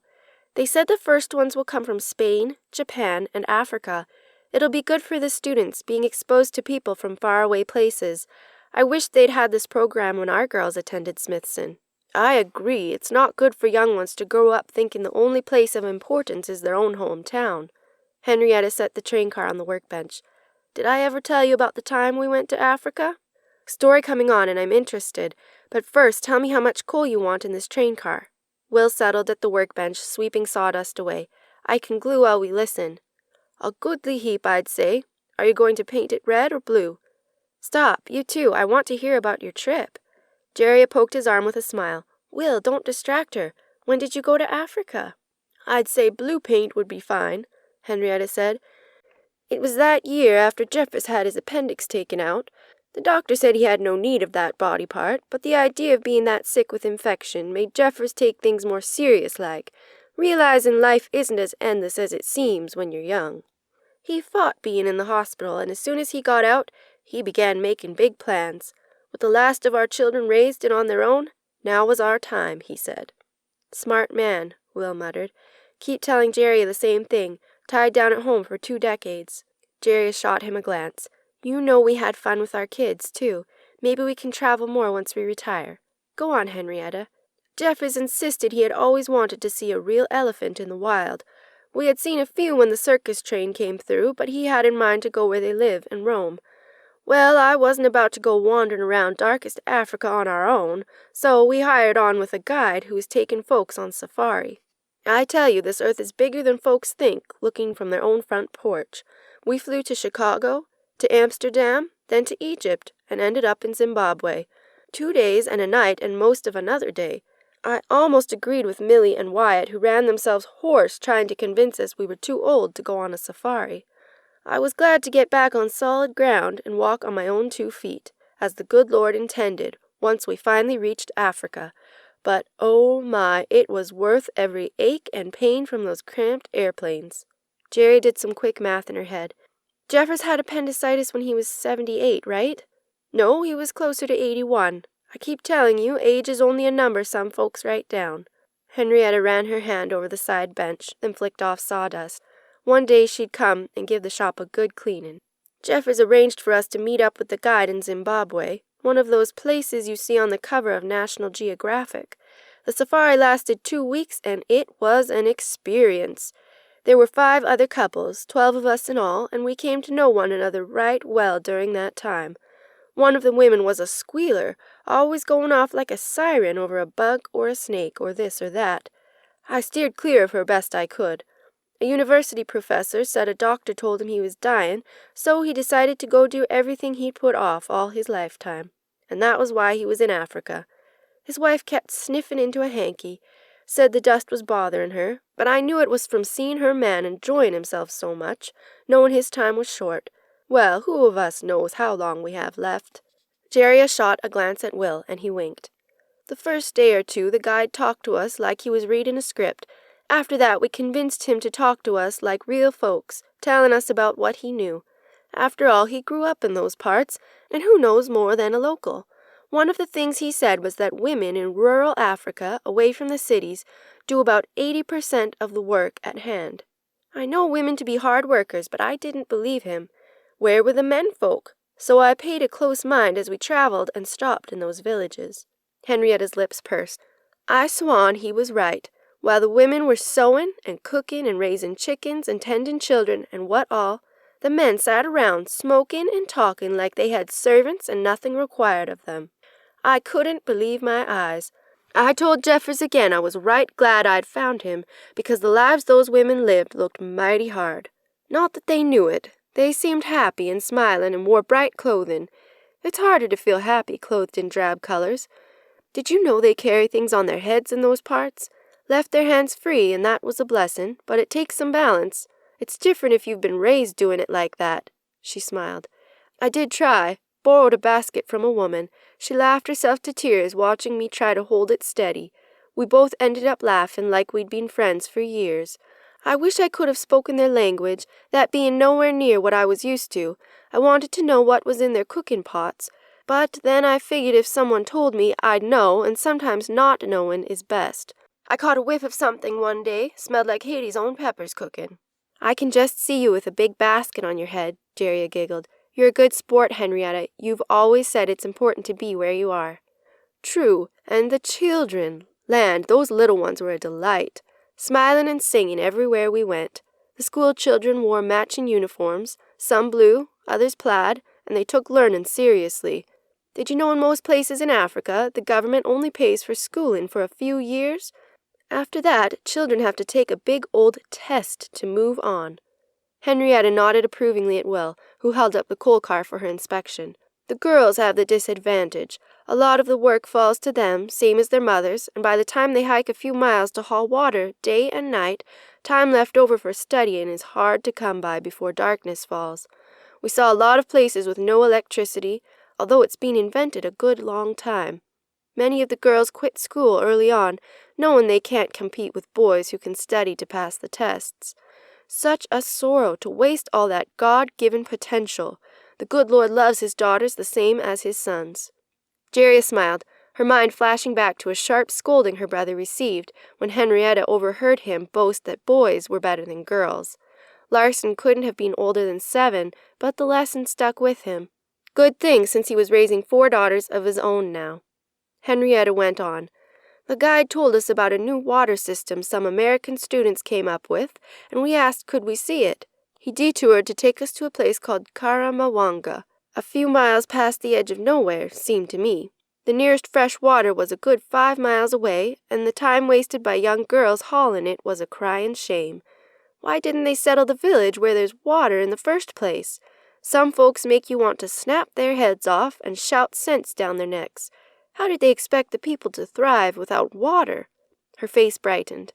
The year before we went there, the village leaders got a grant to dig a new well. The college students won a prize for their design, and they deserved it too. I wish they could have seen it for themselves. All those lives changed because those young people used their brains. Will set his paintbrush aside, engrossed. What was it like? Well, it was a clever thing. In the center of the village was a sort of merry-go-round. The kind a child runs around and pushes it to make it go fast, then jumps on to have a ride. You remember, Jeria, like schoolyards used to have here before folks decided to pack our children in cotton wool to keep them from getting hurt or having fun. Jeria nodded. She'd earned many a skinned knee on those old playground toys. This was no ordinary plaything. The children ran and played as children do, and they were laughing and squealing like children anywhere. But as they ran and pushed the thing round and round, it pumped water from a deep new well into a tank at the end of a pipe across the way. Folks could fill up on fresh water any time of the day, more than enough for their needs.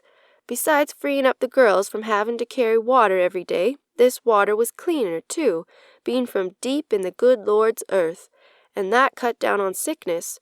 Who knows what was upstream in those rivers they used to get water from? And with so much fresh water at hand, folks could grow a decent garden for their families. I even saw flowers, and the girls finally had a chance at education, same as the boys. The men still sat around like they had nothing to do. Jeria suppressed a smile. That wouldn't fly in Henrietta's world. Interesting. Always glad to hear about innovation. Everybody had a responsibility, even the littlest tykes, whose job it was to turn that merry-go-round.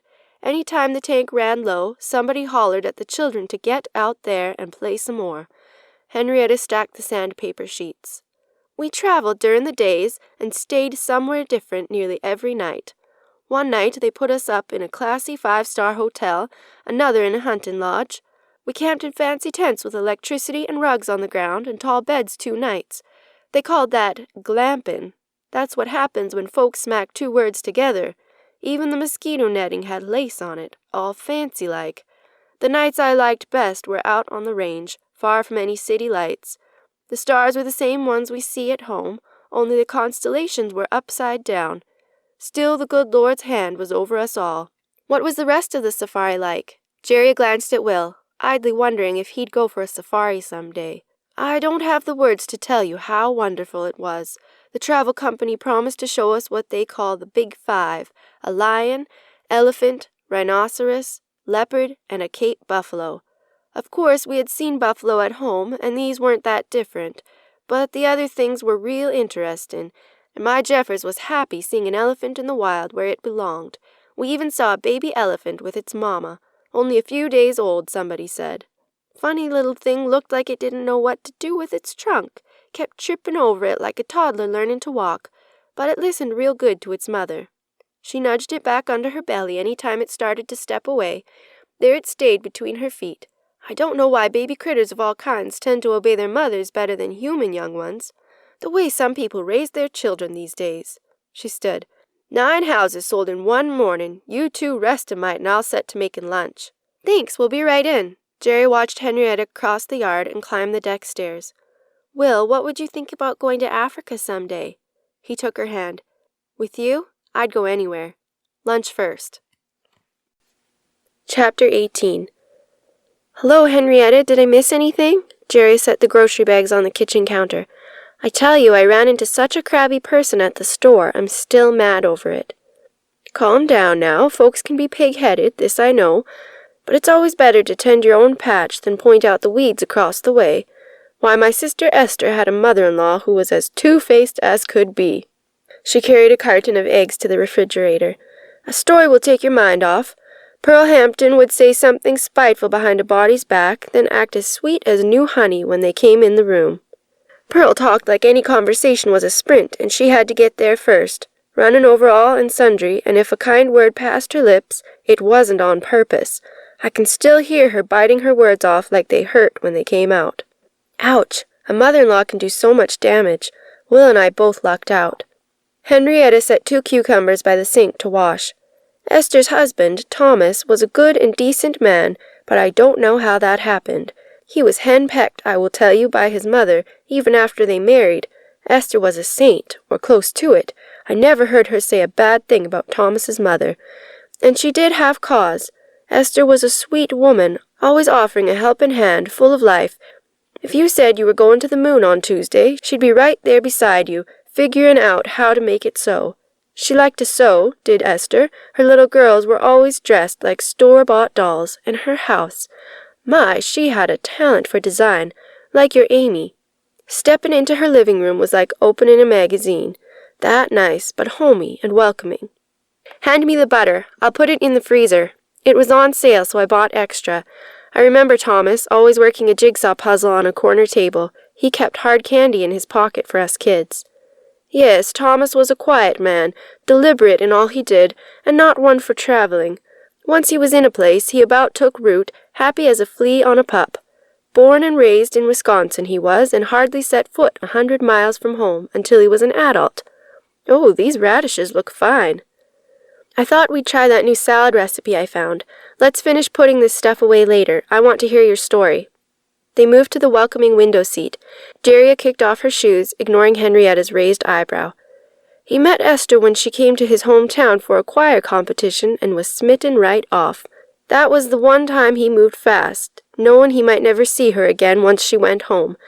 They started writing, and she took a liking to him, and after a nice wedding, There they lived on his place in Wisconsin, not 4 miles from where he was born. I guess Esther should have been warned when Thomas's mother made a scene at the wedding, right there in the church in front of God and everybody. She did? Thomas kissed his bride and she threatened to faint. That's how she was. One time back a few years, well, more than a few now that I think of it. Time does get away, doesn't it? His mother got some bees in her bonnet about wanting to go on a cruise ship vacation, her and her husband, and demanded Thomas and Esther go along with them. I offered to tend their daughters while they were away. If Thomas was willing to leave the place, I was willing to help them go. Esther was so pleased and began planning for a nice warm trip, somewhere with palm trees and sand, a good change from their home in Wisconsin. Then old Thomas came home one afternoon and told her his mother had decided to go to Alaska instead. Well, Esther was thrilled about that just as much as the Caribbean she'd been dreaming about. Esther was always a happy sort. She'd have been pleased to do just about anything. Imagine an elegant cruise ship in a place she hadn't been to. She told me it was going to be a trip of a lifetime. It was at that, but not how poor Esther imagined. I can see this might not end well, if Pearl was as bad as you say. A ship's a confined space. Henrietta sat back. A week before the vacation, when it was too late to cancel and get their money back, Pearl went and ruined it. Esther came into the ladies' auxiliary meeting a minute late, and there was her mother-in-law going on about what a terrible woman Esther was, how she neglected her babies and kept a dirty house and was as lazy as a toad with a full belly, only putting good clothes on for show when she left the house. Said the only reason the ladies didn't know was that Esther was good at keeping up a false front. Pearl's back was to the door, so she didn't see Esther come in, nor did she pay the other women no mind, although I expect they were trying to flag her down to shut her mouth. Oh no, what did Esther do? Chapter 19. She reached her limit, that's what she did. As I heard the story, she marched right up to Pearl, set down her purse on a chair, and slapped Pearl upside the head without a word. Pearl went on and on about how she was joshing, that she loved dear Esther like her own daughter, and somebody call the sheriff, she'd been assaulted for no good reason. Some of the ladies went to aid Pearl, but most took up with Esther, having heard the lies her mother-in-law spouted, and knowing the truth for themselves. No way to take back words once they've been heard, I guess. What happened? Esther needed to calm herself. Striking a person went against her raison, and she felt bad, although she didn't feel in the wrong for doing it. She took herself to the soda shop, and by the time she'd sipped her egg cream, she was calm enough to go on back home. Trouble was, Pearl had made a beeline to her son. There she was, crying on his shoulder and raising a big to-do in Esther's own home. Surely Thomas didn't fall for those lies, Jerry exclaimed. Thomas took one look at Esther's face and asked her what had come to pass. My sister stood there and told him what Pearl had said, telling it with dignity and dimples, as was her way. Pearl denied it, said Esther must have misremembered her words, but there stood Esther, with her good reputation on her side. Thomas asked what did she want to do about it? Did they need to move to a new town, or what? Esther said it wasn't as bad as all that, but she never wanted to spend any more time with Pearl unless Thomas was in the room, nor let her speak to their girls alone. Who knows what lies she'd fill their heads with? And you can forget about going on that cruise vacation together. No ship is big enough for the both of us. Pearl started in louder, saying Esther was a selfish girl who ruined everything. See, what did I tell you, Thomas? You never should have married her. Thomas, to his credit, stood up and hugged his wife. Then he pulled out those glossy pictures the cruise line had sent to them. He spread them on the table and took a black marker pen in his hand.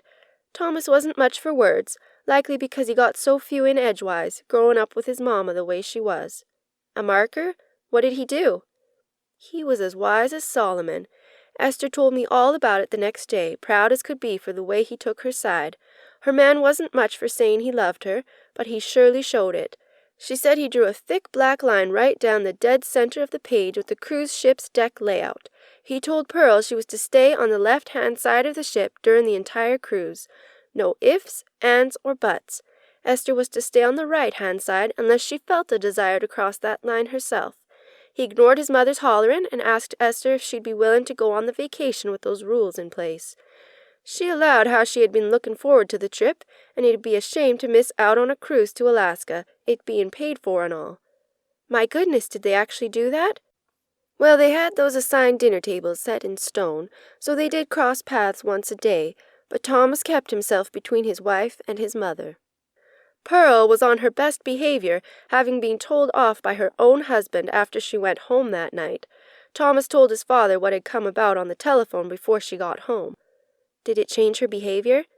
Some people take their time in learning a lesson, but yes, Pearl was a bit more mindful of her tongue after that. For a while, at least. I think she was ashamed to show her face for a time when they returned.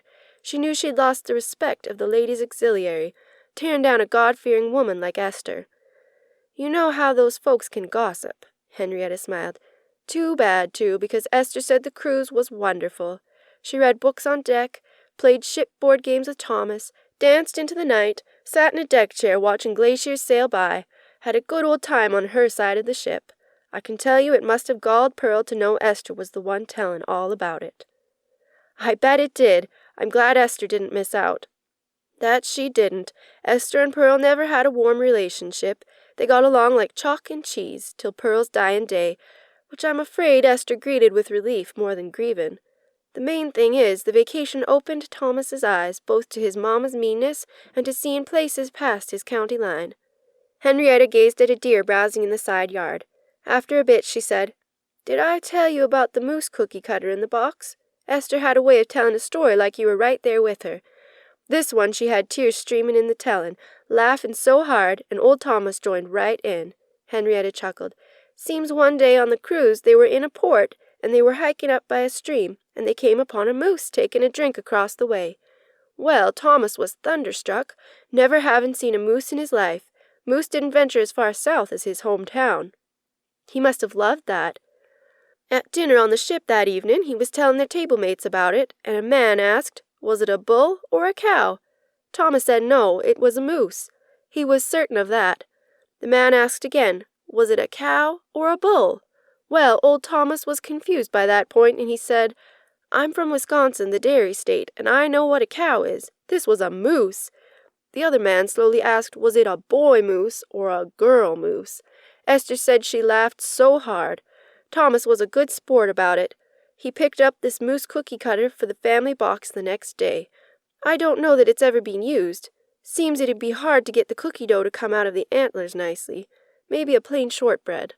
Jerry laughed, remembering the first time she saw a moose. It certainly wasn't a Guernsey. Some time later, Thomas talked to Jeffers about us taking a cruise ship together, since we got on so well. Truth be told, Thomas liked that first cruise so much, even with having to run interference with his mother. That's all he talked about for years. We took a ship out of Texas. I didn't care for the twangy music much. Liked to set my teeth on edge. The headline act was called Bubba Bootstraps, so what did you expect? She smiled. A young family was on board with their little ones, well-behaved and polite, too. Their daughter was no more than 2, and she liked the music a sight better than I did. I'll never forget seeing her pure joy at the first production show on board. While the mother settled her older young ones in seats, the father stood in the back with the little girl, likely to make a quick getaway if she hollered. I wondered if the music would be too loud for her. No, she loved it with all the exuberance a little girl has within her. With the colorful dancers and lights swirling on stage, soon she was dancing, her tiny feet glued in place, every other part of her body joyfully giving it all she had. All around us, passengers smiled as her ruffled dress swayed like a bell, pure delight on her little face. Henrietta drew herself up. I heard some folks saying a child had no business being on a ship, but she behaved a sight better than some of the adults on the ship. One woman made a scene every time she was in public, flinging herself at anything with pants on, with a screechy laugh like a coyote in heat. Nothing wrong with having a good opinion of yourself, but she had ego enough and to spare. I kept thinking she needed a good daughter to tell her to mind herself, but she seemed to be traveling alone. Jerry's thoughts were again drawn to her mother and her own children. She hoped she would never have to deal with her mother in such a condition, nor be an embarrassment to her own kids. Shape up or I'll embarrass you in public was a good-natured threat to her teens when they stepped out of line, but it was understood that Jerry wouldn't follow through in any damaging way. Thinking back, she couldn't recall any time when she had even thought seriously about what such a follow-through would involve. Perhaps chaperoning at a school dance in her fluffy pink slippers, or being seen speaking to a teacher during class. Come along, Jerry. The groceries didn't put themselves away, and we did allow them sufficient time to do it. With a smile, Jerry arose and hugged Henrietta. I love having you here. Chapter 20. After dinner, Rissa sat at the computer posting photos of Roland's first birthday online for her sister and friends to admire. The others rested in the living room, Henrietta's knitting needles providing a gentle cadence. I love that shot, Rissa, with cake on his head. Print it for me, will you? Jerry snuggled Rowdy's freshly shampooed head. What a wonderful 1-year-old, and you're not the first child to leave a birthday cake bathtub ring. Rissa snorted. He was doing fine until Jeff asked him, "Where is your hair?" You knew full well he'd put his hands on his head. "Ah, what are uncles for?" Jeff grinned. He was cute with chocolate frosting in his curls. Mark chuckled. "We'll get you back some day when you have kids of your own. I'm thinking about a nice drum set for your kid's first Christmas present." Jeff laughed. "By the time I have kids, you'll forget all about drums. It's my job to teach Rowdy stuff and unteach him other things. Mark, look at that picture of you eating. Do you always eat pizza like that?" "The toppings first and then the crust?" "Sure, I like to eat the best part first, in case something happens and I don't get to finish the whole thing." "You're an odd one. I saw you put granola on your eggs this morning. Makes it taste like potting soil." "How do you know what potting soil tastes like?" Mark playfully punched Jeff's arm. "That from a guy who puts mustard on kiwi fruit?" "That's a lot better than smearing peanut butter on." Before an all-out argument started, Jeria intervened. "I have a story to tell, if you two can hold your horses. It's about a murder." Eyes riveted, Mark and Jeff leaned forward. Rissa objected. "Mom, you know I won't sleep if you tell a creepy story." "You'll be fine, Rissa. It's about a house I sold last week. I had a couple of clients looking to buy a place out on the flats west of town.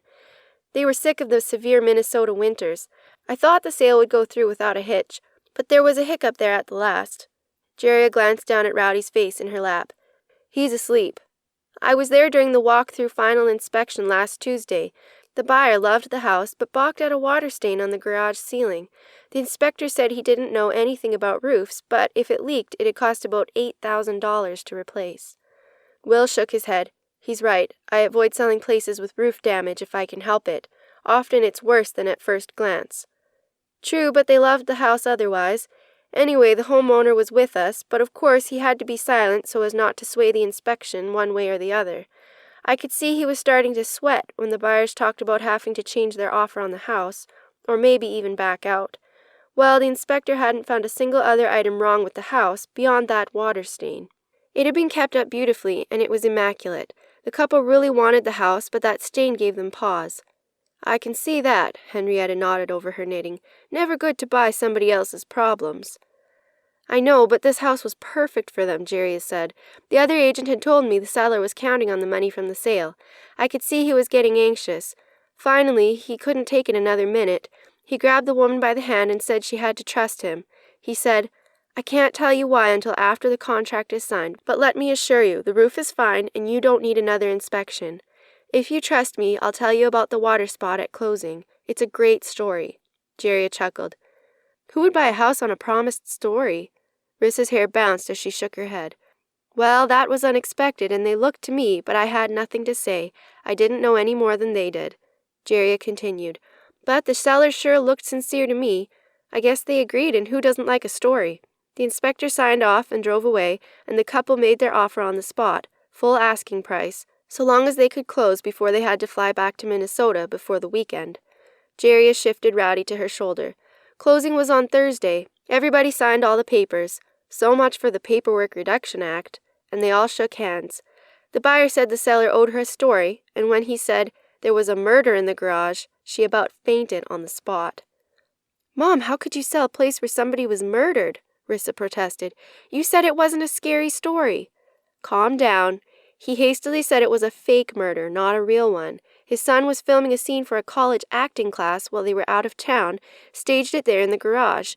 His buddy was helping clean up and decided to turn the garden hose to wash off the fake blood on the ceiling. That left a water stain on the drywall. It all ended well. They get a great house with a story, and I think they'll be happy there." Jeria turned to Will. "That place had all sorts of upgrades, including bathroom faucets that spout up like little round fountains. Very elegant. I've been thinking we might redo the bathrooms and get new fixtures. I'd know you'd like one of those rain shower heads."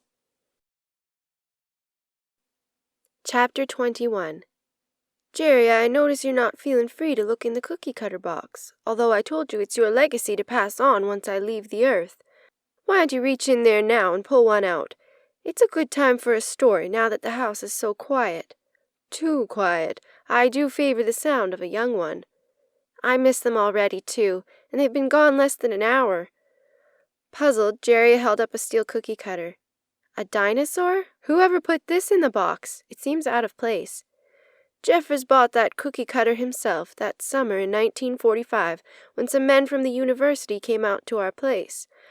Professor Temmie said their research showed there ought to be a dried-up lake bed on our lower land. Said dinosaurs might have got themselves stuck in the mud and died there some years ago. Fossils, he said, looking down his nose like we didn't know what that was. You had dinosaurs on your ranch? Jerry leaned forward. I didn't know that. Nobody else knew it either.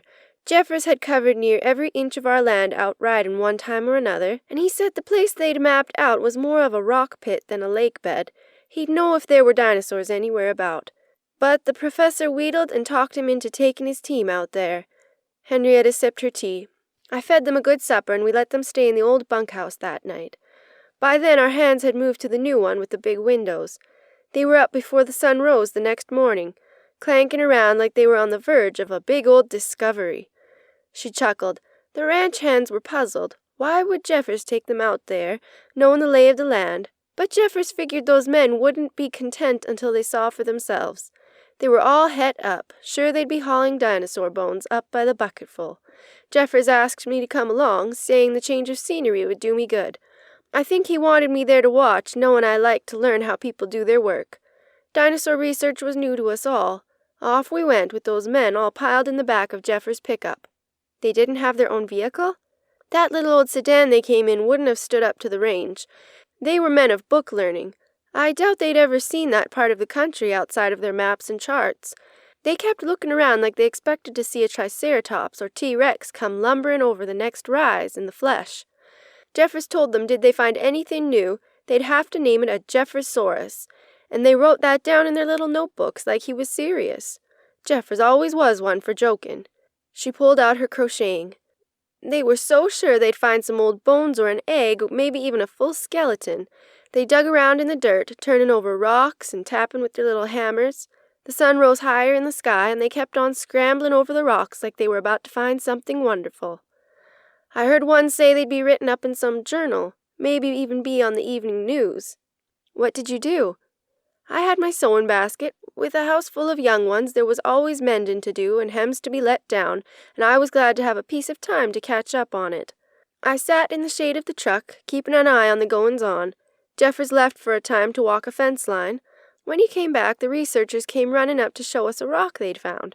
As excited as a child with Founder's Day fireworks. She shrugged. I figured they'd pulled up a geode.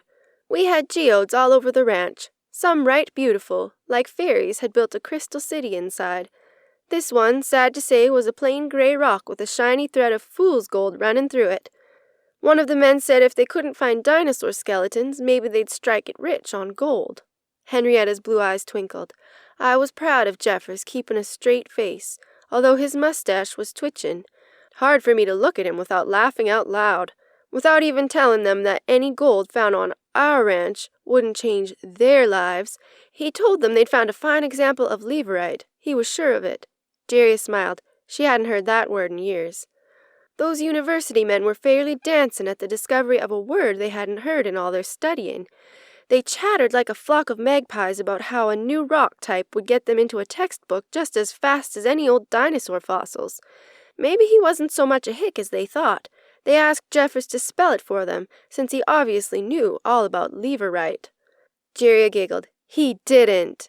Solemn as a preacher, he allowed how he'd not only spell it, he'd tell them what it was for, too. Those boys grabbed their notebooks, pencils poised, hanging on his next words, and Jeffers said, "Boys, that there is a granite rock. Leverite. Lever right there." Henrietta shifted. Well, those folks sagged like a pricked balloon. They gathered up their gear and climbed into the truck with nary a word. I invited them to supper, and they hardly spoke beyond "pass the rolls." Professor Temmie asked if they might stay the night and get a good early start in the morning. Soon as they headed to the bunkhouse, Jeffers said he had an errand in town. He came back with this cookie cutter that he'd bought at the 5 and dime. I can just see him, Jerry chuckled. He always did love a joke. After everyone was in bed, he helped me bake up a batch of gingerbread cookies. Right nice, the two of us baking together in the quiet night. After breakfast, he made a show of giving the professor the package, saying at least they were going home with some dinosaurs, so their journey was not wasted. Jeffers had a better sense of humor than those researchers, but they took the cookies. Chapter 22. Jerry set the timer on the oven and joined Henrietta in the living room. Dinner's in the oven, and Will called to say he's on his way home. She reached in the cookie cutter box, turning a red, enameled, lobster-shaped cookie cutter in her hand. "Tell me about this one, will you? It looks brand new." Henrietta set aside her sewing box. "It is. Put it there my own self. Factory made, not as nice as the older ones, but it's carrying a memory. I bought it in the fall of 1999 when your Aunt Millie took me on a trip to New England. Just the two of you? Sounds nice." Millie had a bee in her bonnet good and tight. The whole nation was up in arms about the calendar flippin', the Y2K they called it. Seems folks was certain the world was a-comin' to its end, plumb forgettin' the good Lord has things well in hand. I put no stock in all the worryin' and fussin'. Anyway, Millie got a mind to take me on a trip, anywhere of my choosin', just in case. And I chose Maine, once the summer haying was in. Why there? One time on the evening news, they were coverin' a plane crash off the coast, a place called Lancaster Bay, and all I could see was the beauty of the place, behind the flames and television cameras and all. Stayed in my mind to go there if I ever had the chance. Lancaster Bay. Sounds like poetry, doesn't it? It does sound pretty. Tell me about the trip. Oh, land, it was so quiet and peaceful, and every turn looked like a postcard picture. We went in the early fall, when it was just turning cool. The tree leaves were glorious, I tell you, in every hue of red and orange and gold you could dream up. They call them the colors, as if that's all God ever created, right there. Millie hired a horse-drawn carriage ride through a big park called Acadia. The driver who led us around said things he liked were finest kind, and that was a finest kind trip. So you bought a cookie cutter? Well, Millie wanted to look around a store in town, a whole big shop with nothing but kitchen things. She was no great hand at cooking when she was a girl, let me tell you, but now she has a fancy kitchen like the ones you see on the television in her house. Did you know a body can watch nothing but people fixin' meals all day? Henrietta shrugged. The world was changing. I mean to tell you, looking at all that cooking gear made us hungry. Our driver said he knew just the place for an early supper. He drove so far out of town down a lonely gravel road, I feared he'd be taking us to meet our doom. You must have been scared, just you two. The corners of Henrietta's mouth turned up. I had nothing to fear. When he finally stopped at the tip of land jutting into the sea, all I saw was a run-down fishing shack and one of those wooden picnic tables for eating out of doors. A little boat was pulled alongside a wooden dock, and a man in a rain slicker carried up a basket of live lobsters. A yellow slicker in the sunshine. I had a hankering to see, so I went to meet him. He was real friendly, even said I could hold one in my hand. I'd never seen the like. Jerry chuckled, picturing Great Aunt Henrietta meeting her first live lobster. Did you hold it? Henrietta drew herself up proudly. I surely did. Millie took a picture. She'd send you a copy if you ask her. The man was real nice. He and the driver got to talking. Seems he'd called ahead to say we were comin'. While we walked around the pretty place, they fixed our supper. I never had much use for lobster myself until that day. Reminds me of a cockroach, and I have no stock in things that creep upon the earth. Give me a good old steak any day, and a coal-roasted potato if one's handy, but I wasn't of a mind to hurt their feelin's. A feast, that's what they fixed in that shack, about the finest food I ever ate, Henrietta marveled. They dumped it on newsprint right on the picnic table, and we all sat down together with nary a plate or fork. They fixed a whole red lobster apiece, and corn, and boiled potatoes in jackets, and some kind of sausage for seasoning. Bowls of melted butter for to dip food in. No manners at all that day. A roll of paper towels, and they even tied big plastic baby bibs on us to protect our clothing. We talked and laughed and ate with our hands in the sunshine until all that was left was lobster shells and corn cobs. Oh, I can just see it, a lobster boil overlooking the harbor. It sounds wonderful. I swan, it surely was one of the best meals I ever sat down to, before or since. On the way back to the hotel that night, I asked to stop back at the kitchen store to buy me this lobster cookie cutter. I knew I'd never forget that dinner, but I wanted it for the collection." Henrietta ran her hand over the red enamel cookie cutter. "Lobsters were so plentiful in the early days, folks got sick of eating them. Cost nothing. Picked 'em off the rocky beaches in the early days, cheaper than feeding criminals store-bought food. Did you know that down in Maine they had to pass a law that jailbirds couldn't be made to eat lobster more than 3 times a week? Finally had an uprising. Lawmakers have nothing better to do than pass laws about who puts what on their dinner plates. Now lobster's a hoity-toity fancy food, and folks have no idea they be eating trash seafood and paying dearly for it." Chapter 23. "Have you ever been to New England?" Henrietta met Jerry at the door the next afternoon. "Will took to his bed, said he's getting a headache." "Really? I can't remember the last time he did that. I'll check on him soon." Jerry shrugged off her coat. "Yes, Will and I have been there several times. Something on your mind, Aunt?" "I was thinking. Did you like it?" "Well, yes. Let me set these papers on my desk, then we can talk. Getting dark early today." Jerry came back into the living room and snapped on a lamp. "I enjoyed talking to people there. They have a whole different pace than we slow-moving people here in Oregon. Will and I ate in a restaurant in Little Italy, in Boston, a hole-in-the-wall place, and the waiters barely spoke to us. They acted like we were annoying them just by being there. That lamb and sausage pizza was delicious, though. What brought this up?" "I was thinking, is all. Memories rattling around today. Thinking about that trip to Boston I took with Millie after Jeffers passed. Millie is a worrier, and I swan she needed to do something to take my mind off his passing, as if that could ever happen. I agreed to the trip just so she'd quit badgering me." Henrietta shrugged.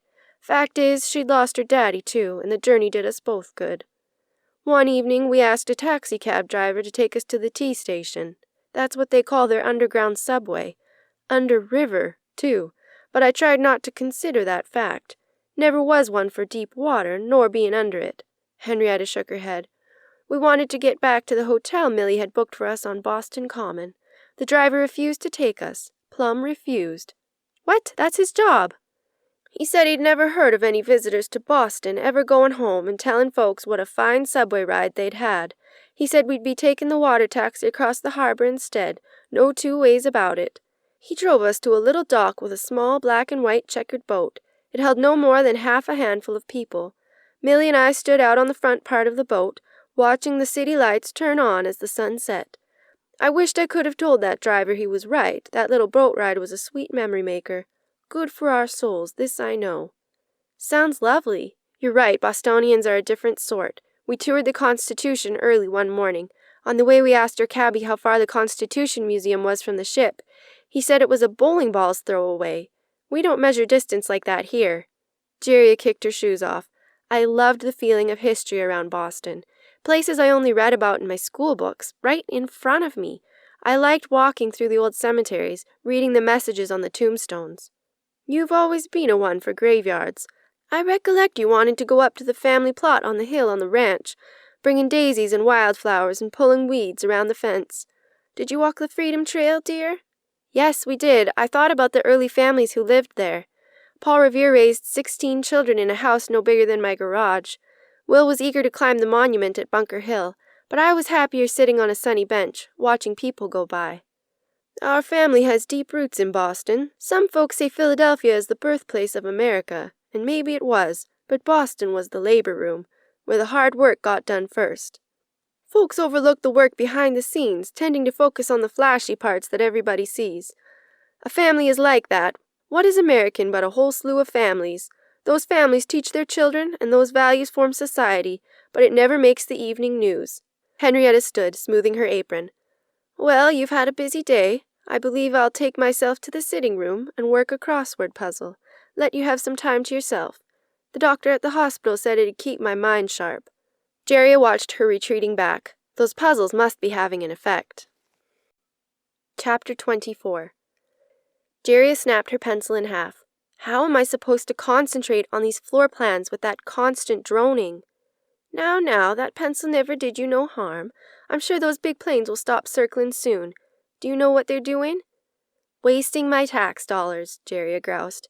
"They circle round and round from the Navy base south of here, burning up fuel at the end of the month so they get their full stipend the next month. Henrietta's hands rested on her hips. That true? They're wasting fuel just so they can get more of it? I never. And I can't concentrate. I need to figure out the square footage of these houses for a client before Will gets back from the office. He's more interested in the numbers than the layout. Jeria pushed the drawings aside and sighed. Come sit in the bay window with me, Aunt. Maybe talking with you will help me calm down enough to think. Do you have a story for me? Another cookie cutter one? Of course. It's my bounden duty to tell them all to you. Henrietta reached in the wooden box. Ha! The first one I grabbed is this biplane. She held up the cookie cutter. This one here reminds me of the first airplane I ever saw, flying over our farmhouse in Oklahoma before we settled for good on the ranch. We only lived there 5 years, but it felt like 20. She untied her apron and set it on the arm of the chair. They called it the Dust Bowl, and I tell you that's what it was. No chance of growing a crop when the good Lord withheld the rain. Nary a drop for many months on end. I guess he was mad at his children, and he probably had cause. Families were picking up left and right, strapping their belongings on their roofs and walking away. Jeffers said we couldn't afford to leave our place. No money to move anywhere else with. So we did the best we could. That's all anybody can do. Stay on the path the good Lord sets your feet on and hope for a better stretch around the next bend. A Sunday kind of faith never moves mountains. One summer a young man flew his airplane over the town and farms every day for a week. The preacher spoke against him on Sunday, saying it was an affront to God himself, arrogant for figuring a man could up and take flight like any bird on the wing. That preacher and I had more than one go-round. I just couldn't see his way of thinking. To my mind, the good Lord gives us ideas in our hearts, and it's up to us to do the heavy lifting, the inventing of new things, then return the glory to Him. She frowned. As I was telling, that was the first airplane I'd ever seen, and I was purely awestruck. The first day it flew over the house, I heard that coughing sound of the engine, and I hustled my children out the door right quick to see. Wyatt was 4 years old, and he jumped up and down. As the plane flew over the house, he screamed, "Oh, my goodness!" and we all laughed. He gave voice to what every one of us was thinking.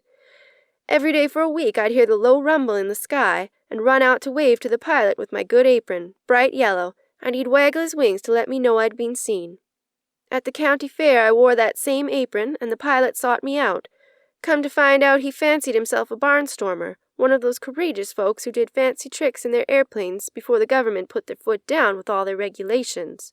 He'd been flying over nearby towns, hoping to drum up business for himself at the fair. He was offering rides in his biplane for $1. A barnstormer? They were known for being daredevils. Oh, pshaw, he was just somebody's son. Henrietta waved her hand dismissively. I can still see him in my mind's eye, cutting a fine figure in his leather jacket and jaunty scarf. I took pleasure in shaking his hand, but a whole $1 was more than most folks had on hand in those hard times.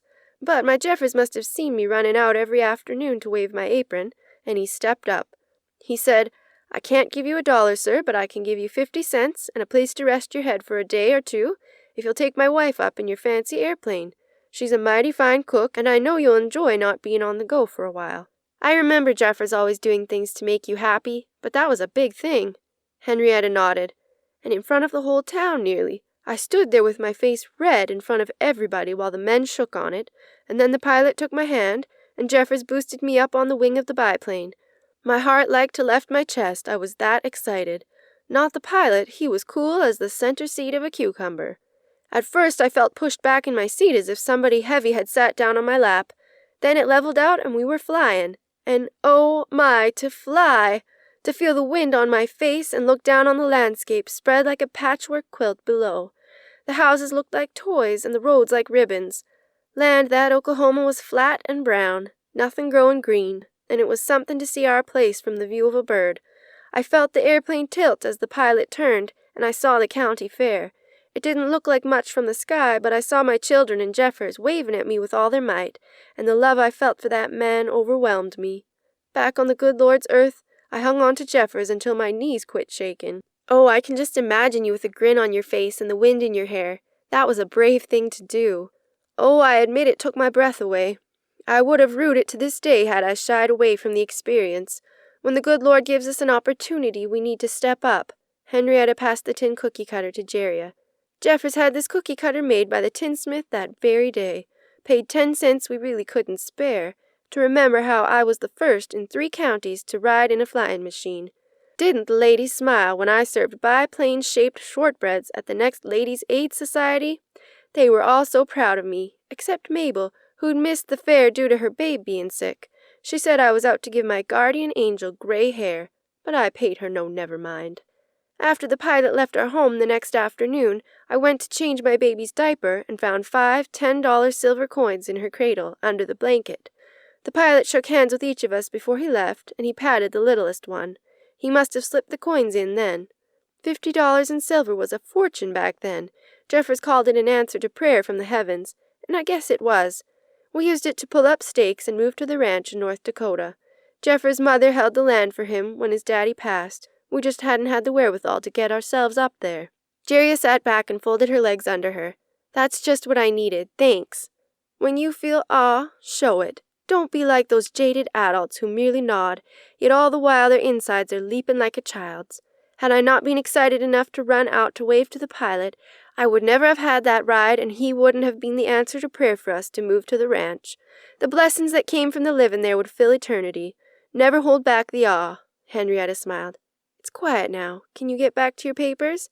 Jeria hugged her on the way to her desk. Chapter 25. Jeria slid the last cookie sheet into the oven, morning sun streaming in the wide windows. Will sat at the counter, 4 cookies next to his glass. Swallowing, he said, Best thing that ever happened to me. Did you think when we met at that business competition that we'd build a life like this? We're doing all right, aren't we? College was a long time ago, but I love you even more now. Still, she surveyed his plate with a shake of her head. As if reading her mind, Will grinned. Love me, love my metabolism. Jeff called earlier, probably forgot about the time difference in New York. Voice all animated, something about healing a sheep's kidney infection. He's in the right field, that's for sure. Jeria sat beside Will and bit one of his cookies. Wiping crumbs, she asked, What does your day look like? Check in the office. Meeting with the surveyor at 11, and that family from Eugene is coming back at 2. You? Nothing until 1 o'clock. I plan to catch up here at home, maybe make a few calls, talk with Henrietta so she doesn't feel neglected. I thought real estate would slow down this month. Ah, so nobody needs us for a couple of hours? Come sit by me. Will took Jeria's hand and led her to the love seat. As she settled into his arms, the oven timer sounded. Seconds later, Will's cell phone rang, and hers a moment later. To top it off, someone rang the doorbell. Will growled, So much for romance. I'll get the door. You save the cookies. The phones can wait. Jeria moved the magazine to dust the end table, the cookie cutter box drawing her eye like a moth to flame. What is this one, Henrietta? A broken heart? There must be a story here. There is, and a sad one. She put her bookmark in place. A neighbor gave it to me after my Jimmy died in that winter accident. Figured it'd cheer me up to bake, I guess, but I never used it. Henrietta stroked the cookie cutter. Pains me to even hold it now after all these years. The only thing that kept me from laying me down in my grave beside him that very same day was the little ones at home, still needing a mama. My soul was in shambles for months. I can't imagine losing a son. What was Jimmy like? He was our firstborn, born with a smile on his face and good-natured mischief in his heart. From the time he could talk and walk, he was always pranking one or another, hugging and laughing, and the way he played the fiddle was a thing to behold. He had 2 heapin' helpin's of talent, our Jimmy. I can still hear his laughter some quiet nights. A time or 2, I was sure I felt his long arms around me when I needed comfort. He was just 17, with a full life ahead of him, although I guess the good Lord didn't see it that way. Can I ask what happened? I don't mean to make you sad. It was so long ago. He went dancing one Saturday night down to the Grange. His crowd did that as often as they could, and during the winter chores were less, freeing up time to gather. Usually his sisters went along, but they were getting over a head cold. On the way home he hit a patch of ice, and the old Packard turned over in an irrigation ditch. Pains me to this day to think of my sweet boy, pinned in icy water while his liquid life seeped away. I can't imagine. Some hurts are too much to bear. Our hurts make us human, this I know. That's why the good Lord had to come to earth to see what all the complaining was about, checking to see if he'd made the test too hard. Sometimes I think he did, Jeria sighed. He also came to save us, and that's what matters in the end. But losing a son... God himself lost one of his boys, as you recall." Henrietta blinked. "Jeffers started out hunting for our Jimmy after midnight. He was a caution, but a good boy, and he'd not make us worry by being late without cause. Darkest day of my life to that point, although a few days just as dark came along later on. Jeffers' passing tore me up, but he was a good man, and I know he's with his God.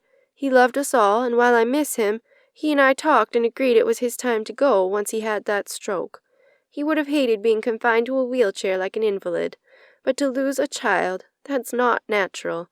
I like to think of Jeffers being with our Jimmy, and your daddy, and young Sadie, all together, biding time until the rest of the family gets to the pearly gates.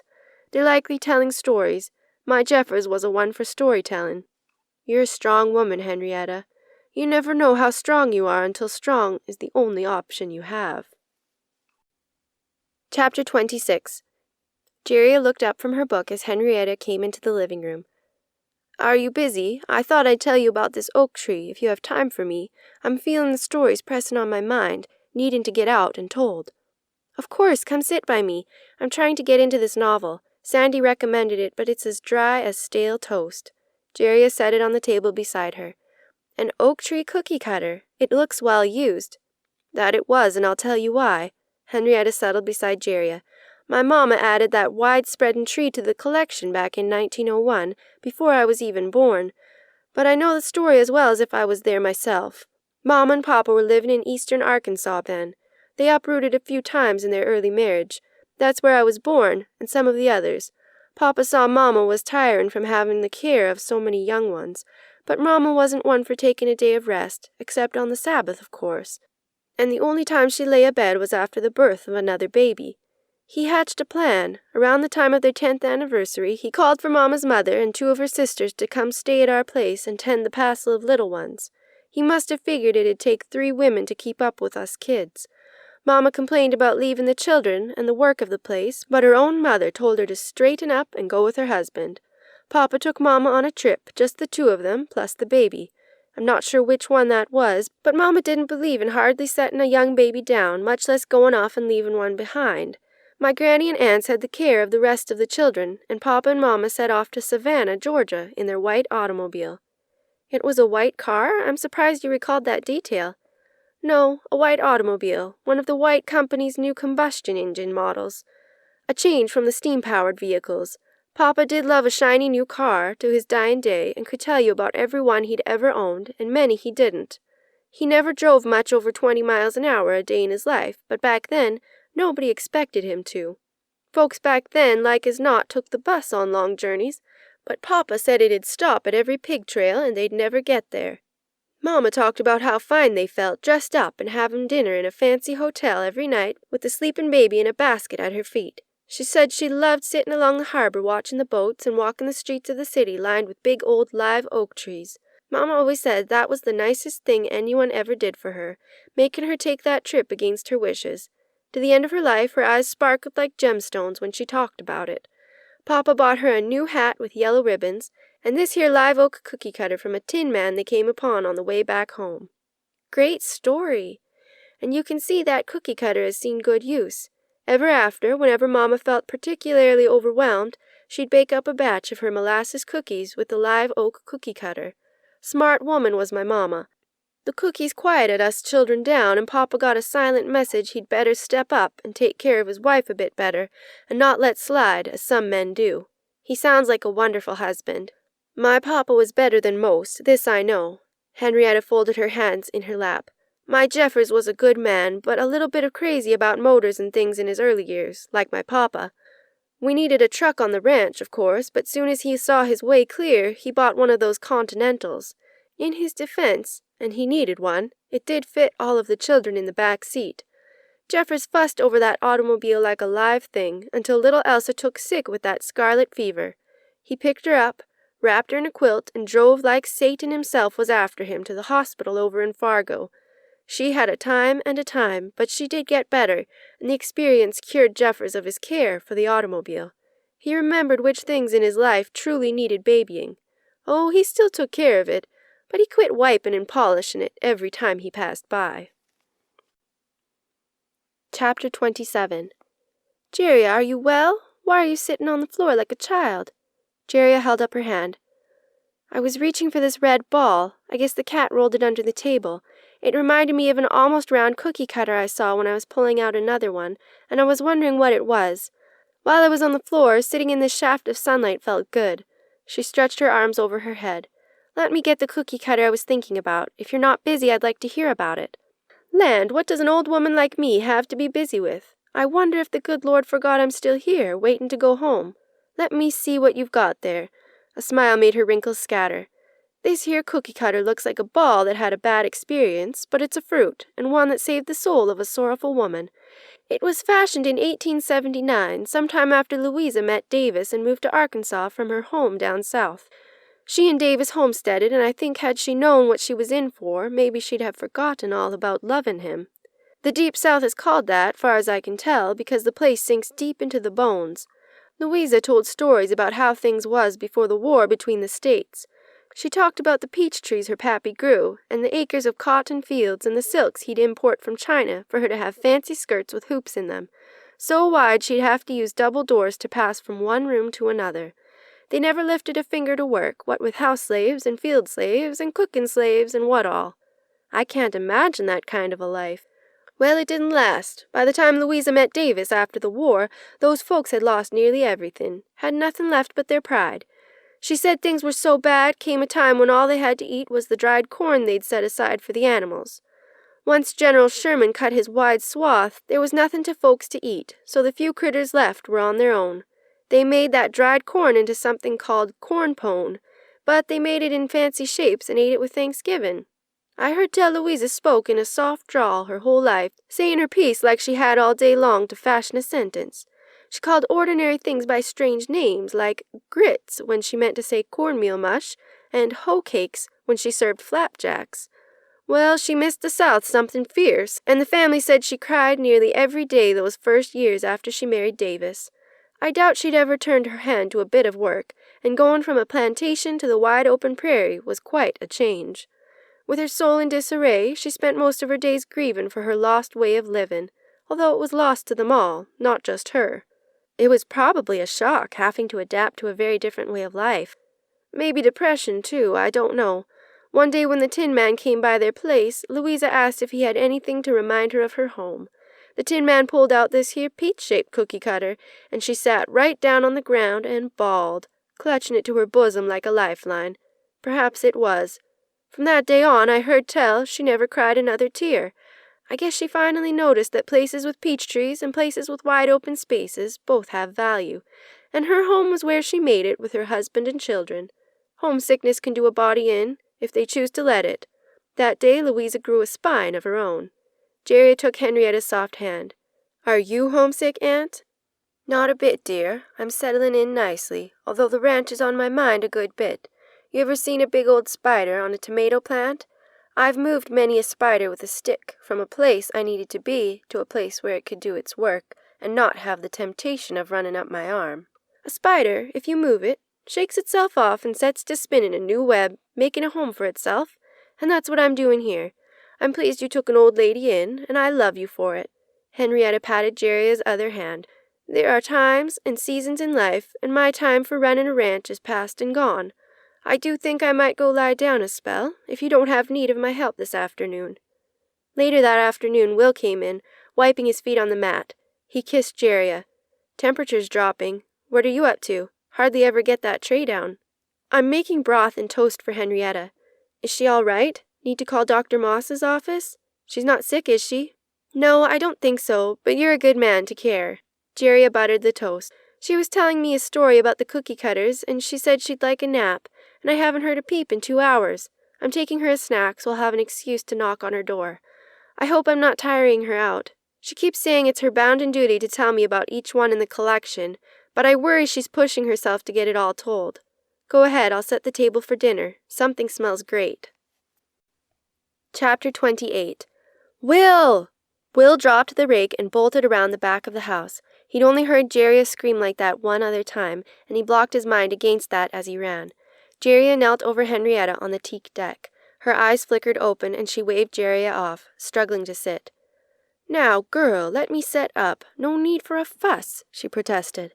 Jerria and Will helped her to a sitting position, leaning against Will. Over her head, Jerria's eyes puddled with undropped tears. "What hurts? Don't move. You might have broken a hip or something. What happened?" "Not broken. I hurt my dignity a mite, but I'm all right. Just had a bout of head swim, that's all. Will, help me up so I can sit in the chair. A woman my age has no call to be sitting on a damp deck." Will lifted her slight frame and set her gently in the lounge chair. Jerria ran to get a throw to cover her great aunt. "Henrietta, before she gets back, tell me what happened." "As I said, only a mite dizzy. Nothing to make a fuss over." She brushed aside his concern. "Nothing's broken. Please, Will." Jerry returned and tucked the jade-green throw over Henrietta's legs. "Will, should we call an ambulance or Dr. Moss's office directly?" She ignored Henrietta's squawk. Will locked denim blue eyes with Henrietta's paler blue ones, reading the plea in them. Slowly he replied, "She's fine. Probably just tripped. Been putting off refinishing the decking. Better get to it before I finish the retaining wall." Henrietta nodded her thanks. "Maybe a sip of nice warm tea would be good, if you don't mind. I'm right comfortable here." As Jerria hurried to heat water, Will sat beside Henrietta. "Saved your bacon. Jerria was about to have you hauled off to the hospital. Owe me the truth, all of it." Will waited. Now, you're as bad as she is, only without sirens and all." Henrietta squirmed. "I told you it's come upon me a time or two, maybe more. Things go dark and I wake up somewhere I hadn't planned. This time there was nothing nearby to light on." She rubbed her forehead. "I bumped my head when the lights switched off." "Red spot on your forehead. Here, let me brush your hair down so Jerria won't see it. Can't go around passing out like that. Take you to the clinic in town, okay? Jerria has that appointment with her clients at 2 o'clock, so she'll never know." He patted her hand with a smile. "Unless you've done more damage than bumping your bean, and you're afraid what Dr. Moss will say." Jerria pushed the door open with her foot. "Here, tea and cookies. You always say a sweet is good after a trauma. You drink up and I'll come sit with you as soon as I cancel my appointment." "No, dear, don't bother. You run along. Will and I have plans this afternoon and I'm just fine." Henrietta nodded at Will, wincing. "Plans? Are you sure? Henrietta, I don't think—" "She's fine," she said. "I'll keep an eye on her. Go." "Well, if you're sure you're all right." 2 hours later, Will buckled his seatbelt, glancing at Henrietta. "You're right, the women in your family really are tough old birds. Not so much as a skinned knee. That goose egg on your head won't even hatch, and the doctor said your heart is as solid as anybody's." He frowned. "However, old dear, I think he wasn't telling me something. Have to get home before Jerria, so spit it out. What's on your mind?" "We'll dance and you're mighty bossy," she sputtered. "It was just a touch of vertigo, like that lady doctor said. Like one of the rides at the state fair. Never did like those rides, I recall. Oh, no sidetracking. Now spill those beans." He waited, one brow raised. I swan, I admit I've been getting dizzy more often than I let on. I feel the ranch pulling me home, that's all. Every time I get one of these spells, I was thinking about the place right before the room spins. She blotted a tear. "Pshaw, now look what you went and did. I never cry. Foolish old woman. Want to go home? Why didn't you say you were homesick?" Will pulled her close, patting her scrawny back. "What does that have to do with being dizzy?" "I can't rightly say, but I thank you for understanding. Well, trying to." "Talk to Jerria, but can't see a reason we can't make the trip. How long are you looking at? Can you wait until after Amy's wedding?" "Oh, you are a good man, so good to an old foolish woman." Henrietta's hand shook as she held Will's. "Sure I can wait. Not a long stay, a few days at most. Just long enough for me to see the place. Walk to the family graveyard." Her voice trailed off. "Just a few days. Just long enough to be sure all is well. We'll get you home." Will put his arm around her. "As soon as we finish the wall and get those contracts with the university through. A few weeks at most, maybe a month." Chapter 29. Jerria closed the file folder, stretched, glanced at her great-aunt on the front porch, then turned back to her desk with a guilty pang. She flipped the page on her desk calendar and read the inscription under her breath.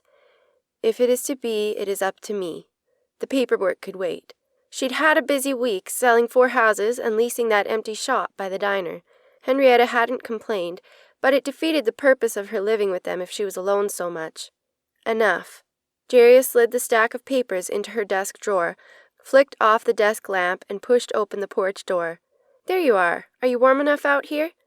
"The wind is a mite chill, but I do love this rocker. The way you have it tucked back behind the vines makes a calm sitting spot." Henrietta set her mending aside. "It's one of my favorite spots, too, but let's go indoors. I wanted to ask you about another of the cookie cutters." Henrietta pulled herself out of the bentwood rocker. "That's fine, if you have time." "I need a break." Jerry lifted the box and set it on the coffee table. "Will said he'd be home late. He's meeting with the attorneys for that property on the east side of the lake. I like this copper cookie cutter. I see it's a Christmas tree, but the branches are graceful, not like the straight-line ones the children all draw. Is it the only copper one? Do you know who put it with the others?" Henrietta perched on the love seat. "My Aunt Raquel loved fine things and shiny ones. Plain tin wouldn't do for her. Seems nearly every generation has a one like that. Somebody longing for a more gracious way of doing things. In my family, it's your Aunt Millie. Why, she wears high heels nearly everywhere she goes, and calls herself by her given name, Millicent, when she meets anyone new. No use to putting on airs, and I've noticed your Amy smiling at the mirror every time she passes one." Jerry nodded. It was true. Raquel always thought herself above everybody else, although she had the same upbringing as everybody in the family. Her brothers used to twit her by calling her Raquel, while she tried to tell folks her name was said Rachel. Raquel was Louise's youngest daughter, a mite spoiled from hearing her mama's stories about how fine a childhood she had in that big old plantation house. Likely Louisa left off the parts about suffering and taking advantage of hard-working folks, or what all the war did to them, their fancy plantation housing wounded soldiers, then burned to the ground. More likely, Raquel chose not to remember those parts of the story. She and my mama married brothers, you know that? Well, around the late 1800s, the country was in an upheaval, and folks were on the move. Men were all for heading out west, where land was free for the taking, or nearly so. The brothers picked up and moved their young families from Arkansas to North Dakota when the Homestead Act opened up land for ranching, settling on land side by side. All the family had to do was put down $10 and live on the land for 5 years. They had to prove up, they called it, by building a structure and farming at least part of their claim during that time. The brothers, my papa and Uncle Clive, planned to grow wheat. They were so excited they hardly took time to notice if their wives were in agreement. Back then, men didn't know to take counsel from their wives, though it would have made for stronger marriages had they thought to consider the women's feelings more often. A man may be the head of a household, but the woman is the heart of it. Well, Mama was happy to go, not wanting to raise her children in a divided South any more. Life was hard, and it took them Southerners many years to get over their loss of the war between the states. Henrietta marveled. One time, Jeffers and I were in Atlanta, a big city, and modern, too, and somebody was shouting at a man and yelling he was a low-down Yankee, like the war was last week instead of more than 100 years ago. My Mama and Papa were gung-ho and all wheels west, well, northwest in this situation. But Aunt Raquel, once Clive told her he had the same urge to move to North Dakota, and he already made plans, she dug her heels in. She cried and wailed and carried on like one of those old Hollywood moving pictures, the damsel in distress. You know the ones. Clive said that was that, they were going, and she'd better pack up or leave her belongings behind. He had no tolerance for her making a scene when the decision was made and done. Wait, I can see her side of it. To leave her home and all that so suddenly had to be hard. I suppose so. Well, as Mama told it, her sister carried on something fierce that first summer, complaining about the work of putting in a garden and tending her children, not paying a bit of mind to her husband, who was having to plow some of the land and put up a house before winter came on. She was so little help, he gave up along about July. Oh, no. Realizing he couldn't do it all without Raquel helping, even though Mama and Papa came over to help when they could, Uncle Clive threw up his hands and quit on the woodhouse he was planning. He built a soddy instead. He could dig a one-room sod house in less than a week and get back to working the land, and he'd keep his family warm enough through that first winter. A soddy? One of those tiny houses made of dirt dug into the hillside? Raquel must have hated that. She was plumb mortified. Mama strung up muslin cloth under the ceiling so roots and insects and critters wouldn't fall on the family as much, but it didn't cheer her sister at all. Pride, that's all it was. One of Raquel's main complaints was how barren the land was. After the beauty of the land on the border of Missouri and Arkansas, I see her point. but there was nothing down that road for them. They'd be nothing but sharecroppers if they stayed. In North Dakota, they'd be landowners, and the upper plains are beautiful in their own way. Besides, carrying on like a spoiled child was not the way to behave. But I see her point. Homesteading in the upper Midwest had to be so hard, and that's before winter hit. It was hard, and harder still without everybody holding up their part. Many homesteaders failed to prove up, and without a wife working by his side, it was double hard for Clive. Raquel was so angry at him for taking her away from her old way of life, she hardly spoke to him from May until December. She was wanting to go back to her childhood home. Mind you, her parents' old home was in the path of General Sherman's army. All she had left there was memories, all of her finery long gone. Mama always said Clive was a saint for putting up with Raquel's carrying on. He loved her still and all. Knowing how disappointed she was about moving to North Dakota, he aimed to make her a nice Christmas that first year. When he was in town, Clive made a deal with the blacksmith. The blacksmith would make a dimpled copper bowl and a matching strainer for Raquel, and in exchange he'd bring the smithy a bucket of honey. Clive knew where a honey hole was. Before Christmas, when Clive took the honey to town, he picked up the bowl and strainer. The smithy said he'd had a little extra copper, and he'd fashioned this Christmas tree cookie cutter to go with the other things, rather than waste it. So it must be, let's see, well over 100 years old. Henrietta nodded. At least that. The two families came together for Christmas. Clive and Papa somehow found a skimpy little pine tree and put it in our wood house, and Mama tied bright ribbons on it. Aunt Raquel was so happy to see a real tree she cried, and she liked the copperware so much. Well, let's just say her heart softened a mite. Her next baby was born the following autumn. I saw that old dimpled copper bowl in your Aunt Savannah's place a couple of years ago, but the cookie cutter belongs in the collection, and everyone knew that. I hope Amy will be a happy wife, Jerry sighed. She's sure keyed up about the reception. Amy's a smart girl. I have a mind to talk to her, if you don't mind. A wedding reception's just a fancy party. The marriage is what counts. Chapter 30. 3 weeks later. Folding a long white tablecloth in the sunny laundry room, Jerry is startled when the phone rang. Ah, daughter, good to hear your voice. I miss you already. How was your flight? Sinking into a side chair, she turned her back on the heap of tablecloths waiting to be laundered.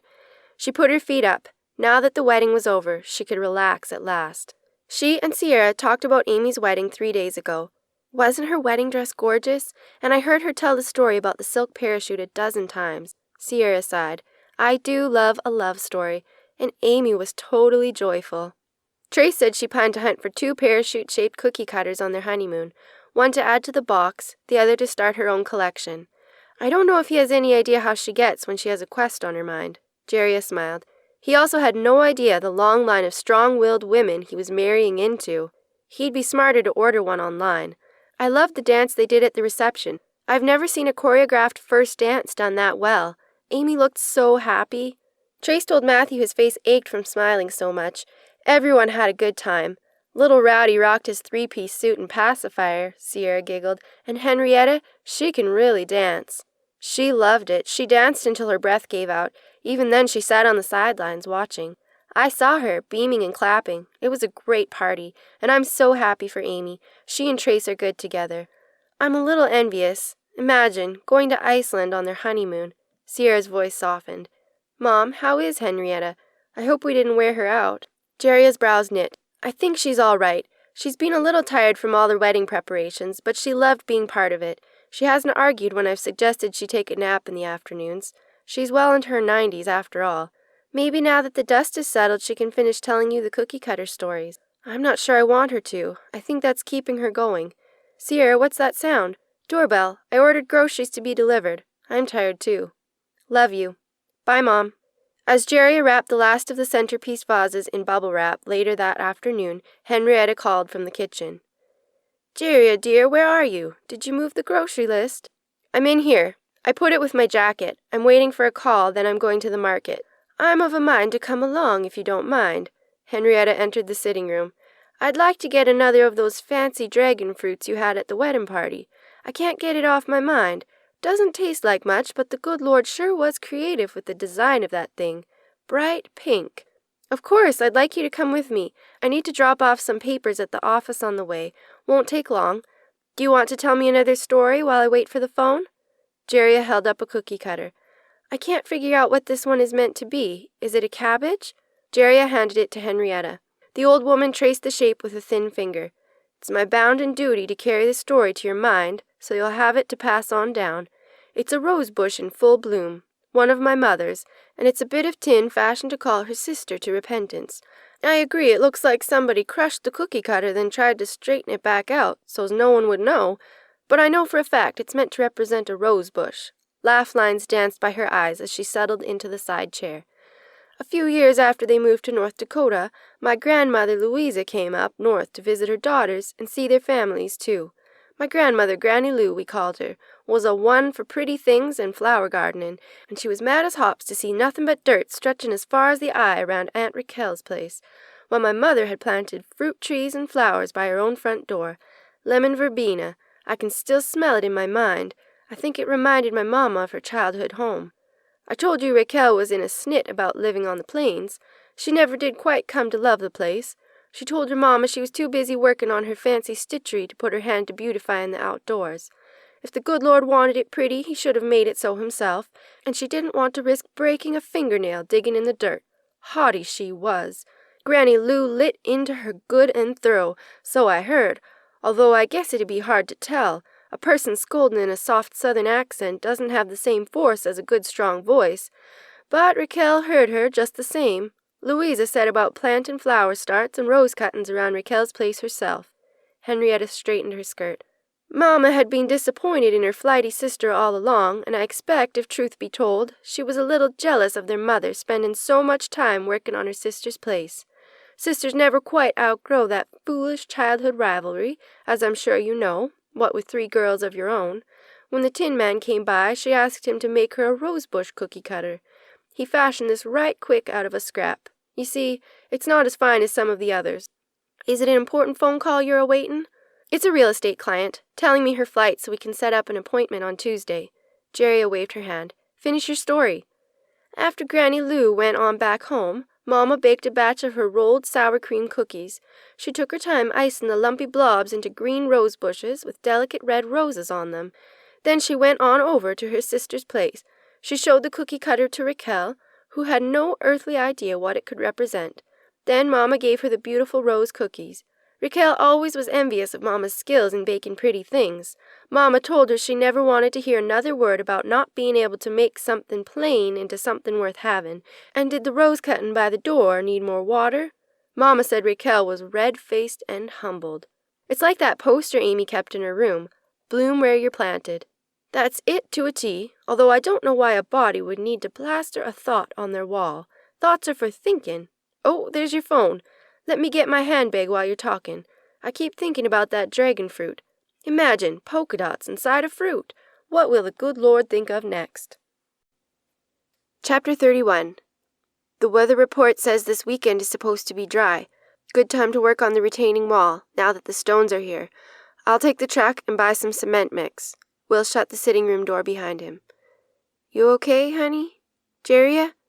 Jerriah shook herself and set her spiral notebook aside. Did you say something? She had moved the cookie cutter box onto a side table. More and more she found herself drawn to it, and there was no reason to keep the box stuffed behind the sofa. Henrietta's stories quickly overwhelmed her, so she'd begun taking notes some time ago. Said, "Oh, never mind." Will sat beside her. "What are you doing?" "I should run down to the office and make some calls and vacuum the place, but these stories keep burbling through my mind. I can't seem to concentrate on anything else." Jerriah sighed. "And I didn't hear a word you said. I was scribbling down what Henrietta said this morning about the red crab." "Hate seafood. Hope you mean a cookie cutter and not dinner plans." Will shuddered. "Take all the time you need. Know it's important to you to get the stories recorded. It's quite a legacy. Okay if I start digging the base for the retaining wall today while it's not raining?" "Sure. Be sure to use insect repellent. I saw a warning about deer ticks on the news. Can I get back to—" Will kissed her, then headed for the door. Glancing back, he saw Jerriah's brown curls bent over her notebook again. Henrietta's urgency to tell Jerriah the story behind every cookie cutter was consuming the household. But so long as Jerriah was happy, all was well. He'd stop at the bakery for some dinner rolls when he went to buy the cement. And maybe a pie. A few minutes later, Henrietta came into the room. Don't you think you should go out and help Will? He's making a lot of noise out back. Jeria? What? Jeria looked up from her notebook. Yes, I'll go out in a while, but first, do you have time for another story?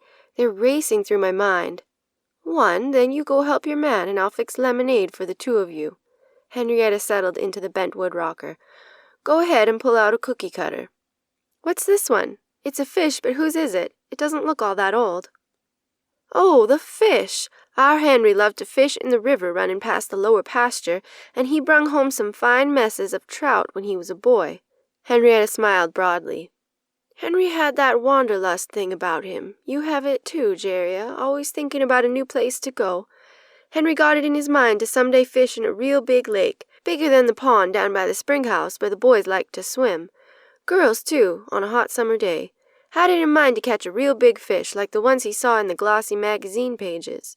He worried Jeffers day and night on the subject, seeing that's all he could talk about when they worked the ranch. I guess he was about 10 or 11 that winter. Finally, Jeffers told me one evening, I got to take that boy of ours somewhere to catch a real big fish, or he'll never give me a minute's peace. So early in the springtime, when the last of the winter snow was done, off they went. Jeffers and all the boys. Even little Wyatt went along, once he promised his dad he'd bait his own hook and keep his pants dry, asking for the tin coffee can if he had a need. Those old metal coffee cans with the lid came in mighty handy. I don't know how mothers these days take their little ones anywhere without a covered can, just in case. Henrietta shrugged. Times had changed.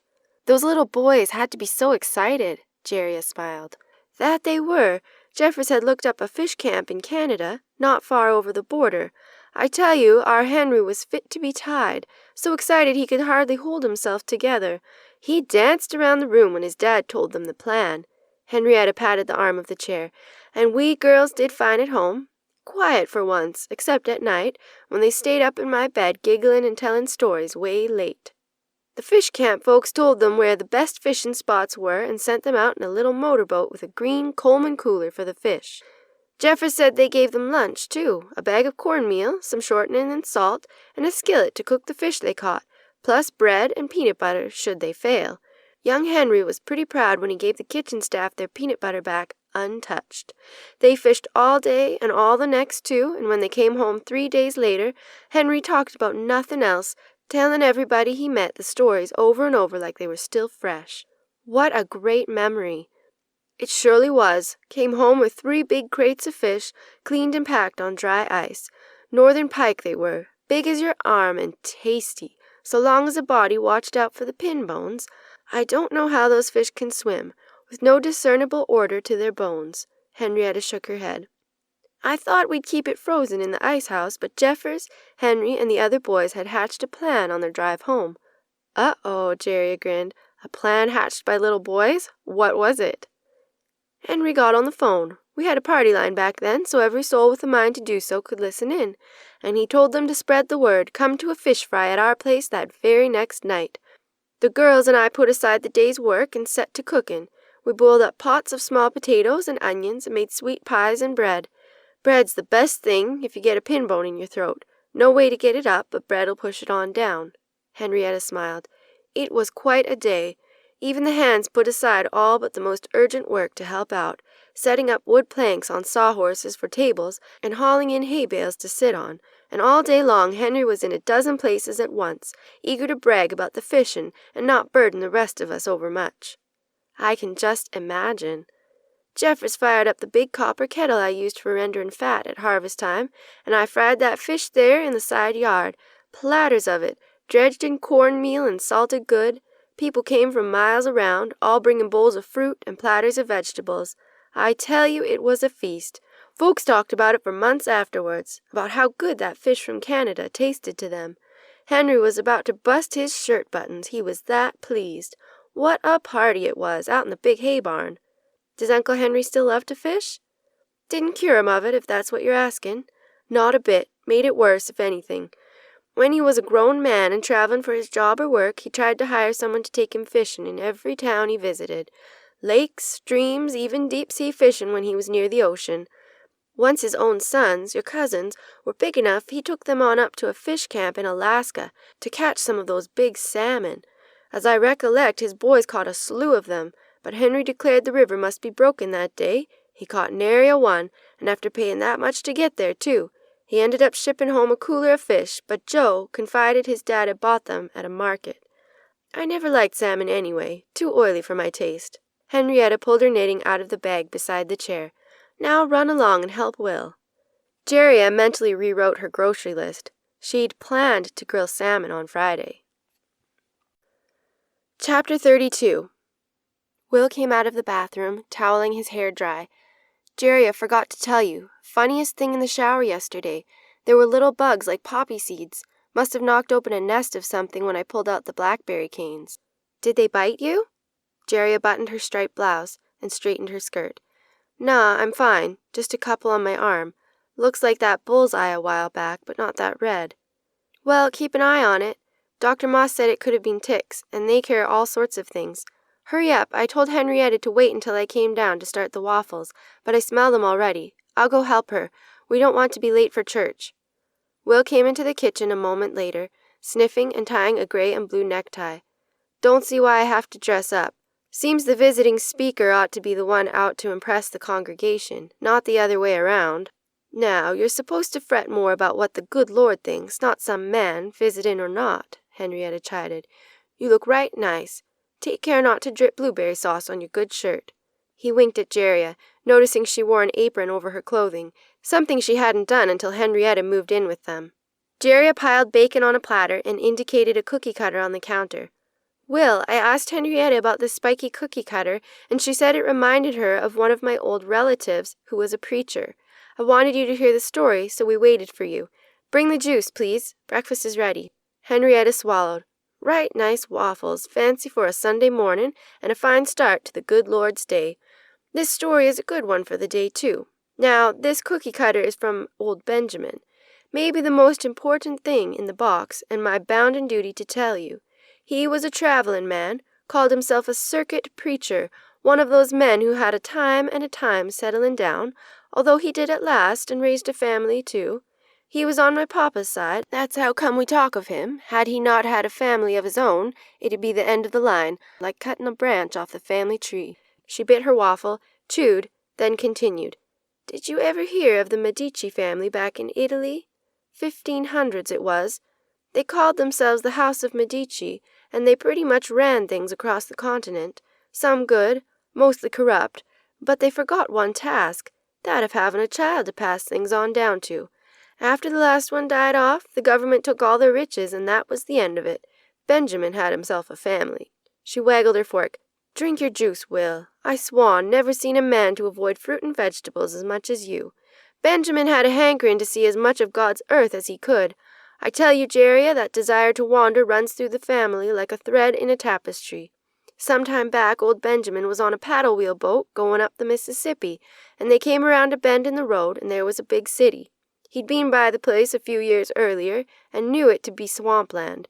They built a pretty city from a swamp nobody else wanted, and turned it into a place of beauty. And after only passing piddly little settlements since he headed west, he was taken aback by the size of it.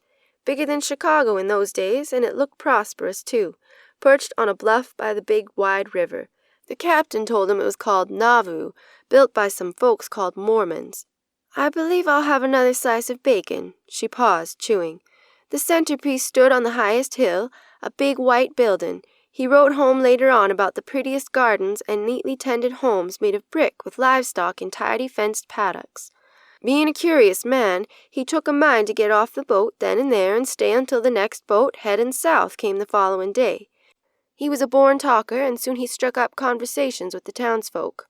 He said they were industrious folks, united in faith and good works, but on the go. Benjamin was sad to hear they were packing up to leave their homes, run off like they were animals, into the wilderness.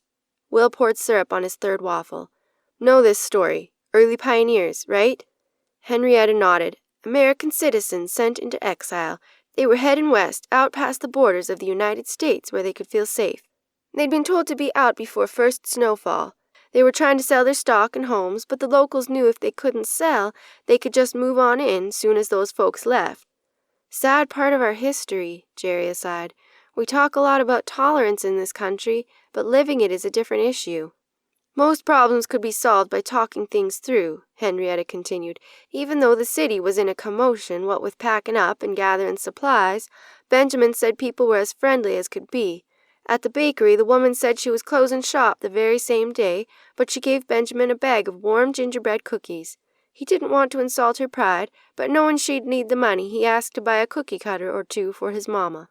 Even back then, everybody in the family knew about the cookie cutters and added to the collection when they were able. A way to link the family tree. With him fixing to head west himself, he couldn't take the weight or bulk of buying much else. Benjamin gave the woman a $5 silver piece to help her on her way, and she cried, wiped her eyes on her apron, and told him to take a seat. Henrietta glanced at the clock on the wall. She gave him the star-shaped cutter he asked for, and this here one. See, it looks like a building with spires or points on top. She said it was in the likeness of their temple, what they valued, that big white building on the hill. She told him it was a temple, God's own house on earth, and the spires pointed the eyes to heaven, which thing he should seek. Right there, waiting for the last bread to bake for the trip ahead, she told him her people believed families could be together forever, not till death do them part, like everybody else, through eternity, if they were married in their temple by a man with authority from God. She asked if she might pray with him, and Benjamin said she prayed like the good Lord was standing right in front of her, not one of those nicey-nice Sunday prayers. Wow, what an experience, Will said. Only heard a couple of prayers like that in my life. They're rare, all right. More berries? Now, Benjamin was a circuit preacher, and he fancied himself a student of what the good Lord said in the Bible, or at least what folks and prophets long ago saw fit to write down as his word. He'd never heard such a thing, families being together forever, but it made his heart smile when she spoke it. He wrote in his diary that she gave such a sermon as he'd never heard, sitting on a stool in her bakery. She said because her family had been what they called sealed in the temple, she trusted that whatever lay ahead on their trek west, her family would be all right, even if one or more was taken from the earth. Faith, that's what it was. Those people didn't even know where they were heading, only that they had to go. They followed a man they called a prophet, just like the ones in the Old Testament. Brigham Young, the one in your history books. Benjamin had a boat to catch, but he hungered to hear more of her beliefs. He wrote that it tore at his heart to hear the paddle boats whistle. He knew the southbound boat only came by once a week, and with everybody packing up to leave, maybe not so often. He didn't want to be stranded alone, what with the locals all het up. No way of knowing what they'd do once they ran the townspeople out. Hard choice. I can see where he'd want to stay, but it wasn't a safe time. Jeria set her fork down, engrossed. He took the cookie cutters, the star, and what she called a temple. As he was leaving, he said he'd never seen anybody with such faith, and he gave her the last of his silver coins. She gave him a bound book, a precious book, about when the good Lord himself paid a visit to ancient people in America, long before it even was America. They shook hands, and he ran to catch the boat before it pulled away. He never even asked her name. Benjamin wrote home the Spirit of God lit his bosom like a fire when she said it contained the rest of the gospel, a witness of Christ visiting what he called his other sheep. Being a preacher, Benjamin was hungry for whatever the Lord said, whoever he said it to, and wheresoever he did so. So he read that book. Changed his preaching, it did, what with new information about how the good Lord loves his children wherever they be. I swan that Book of Mormon would be worth a fortune if we had it today. First edition, most likely. Sounds like it was worth a fortune to her. Will drank the last of his hot cocoa. That's true. Not all of value is measured in dollars. I wonder if she and her family made it all right to the Salt Lake Valley. Imagine walking 1,000 miles or more. The good Lord called upon those poor pioneers to sacrifice a mighty lot. But you know, both of you, character is forged in the fires of adversity, and we don't learn much during the easy times. Henrietta stood and untied her apron. I guess the good Lord knows what he's doing, sending his children into the wilderness over and over. Sometimes it seems it doesn't pay to be among his chosen lot. Let me get my purse, and I'll be ready to go. Do we have to go to church? Will asked. Just heard a fine sermon. Jeria smacked his arm playfully. Give the guest preacher a chance. Chapter 33. Later that afternoon, Jeria, Will, and Henrietta lounged in the sunny living room. Suddenly, Henrietta sat upright. And those Mormons touched a generation after old Benjamin, too. Pass me the box, will you, Jeria? See this here cookie cutter? It's meant to be one of those big feathered plumes on the hats of fancy ladies. At Will's raised eyebrows she frowned. I don't mean that kind of fancy lady, the soiled doves with no morals, poor dears, but the high society women years ago who dressed up in finery every day of the week. This here plume was from Rebecca, back a ways on the family tree, who walked across the plains on the Oregon Trail with her family. And she was no fancy lady when they started out, let me tell you, just a poor pioneer and her family searching for a better life out west. Like the Mormons in Nauvoo? Will crossed his legs. Yes, only they wasn't Mormons, just folks after a better life. They got a late start, and not all in their company completed the journey. Winter bore down on them with a vengeance. A number of their company died on the trek, and the good Lord's earth was frozen too hard to even dig out a grave. Imagine walking away from a loved one knowing the wolves were already circling. Jerry sighed. I'm grateful I was born now, because I wouldn't have made it back then. Henrietta wagged her finger. Of course you would have. We rise to the occasion, there being no other choice. But they did have a hard time.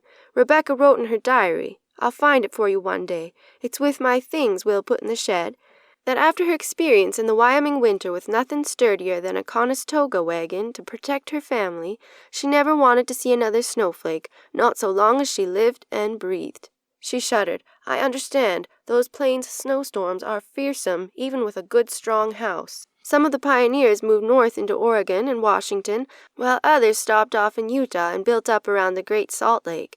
Rebecca's husband aimed to settle near Baker City, Oregon, but once Rebecca laid eyes on that landscape, she said she'd rather walk another 1,000 miles rather than spend a winter in those rugged mountains. She put up such a fuss her husband agreed to continue south, following the southern trail the Mormon battalion had plotted out a few years ahead of this time, down to Southern California, where the weather was fine all the day.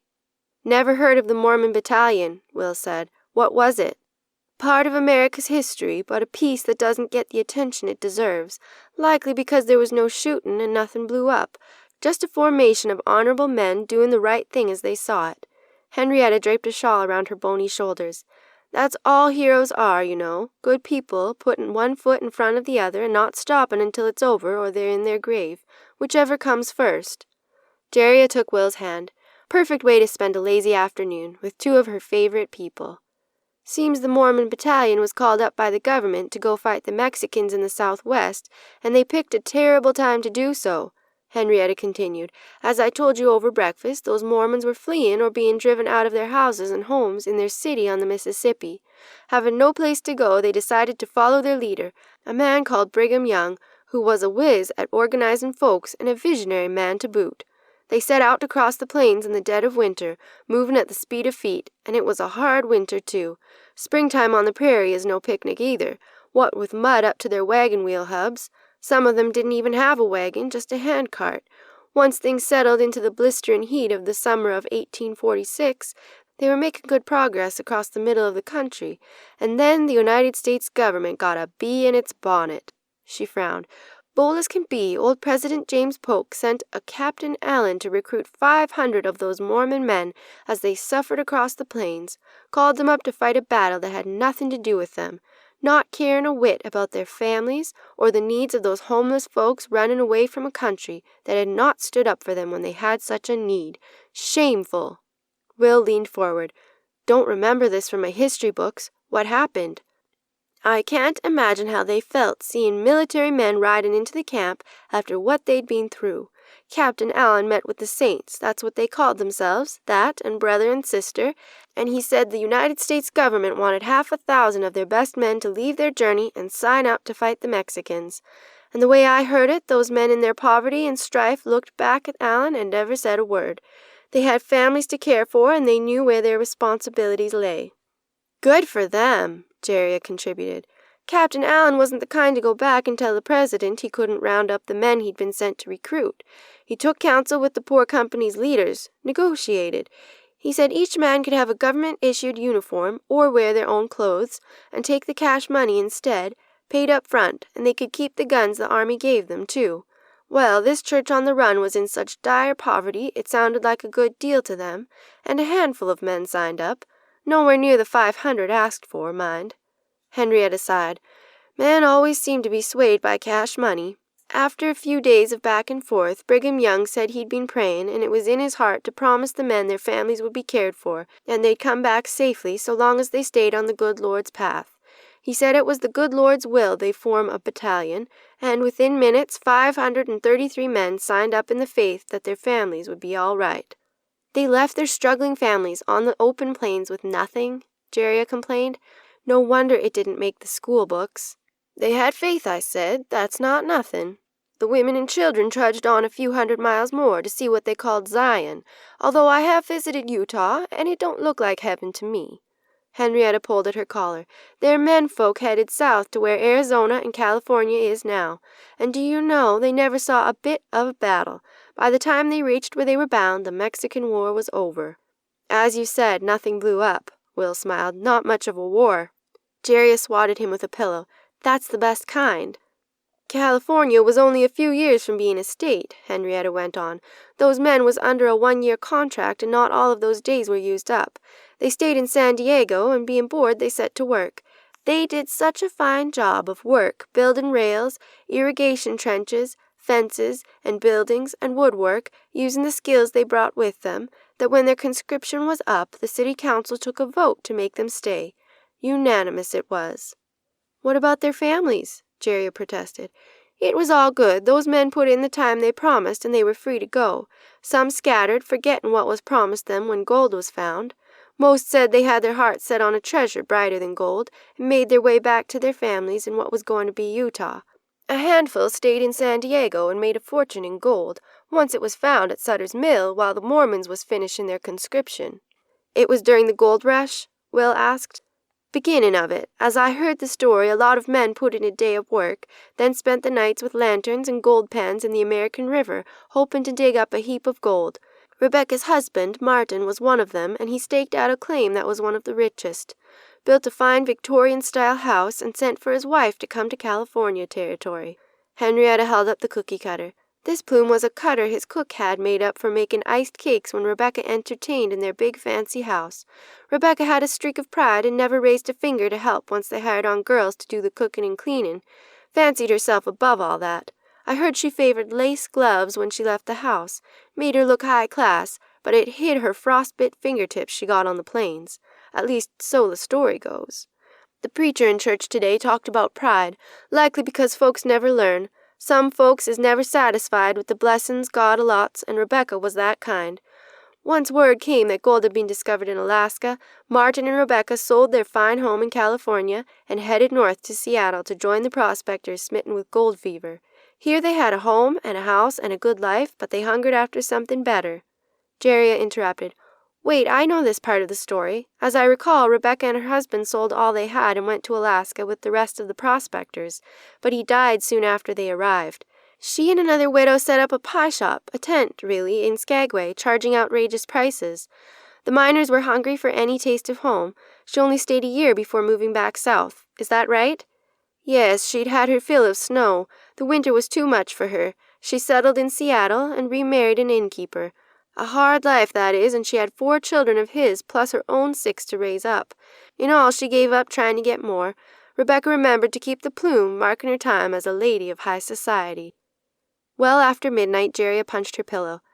I can't settle. Henrietta's stories keep running through my mind. It's like she's driven to get them all told in a hurry, following me around the house and telling one after the other.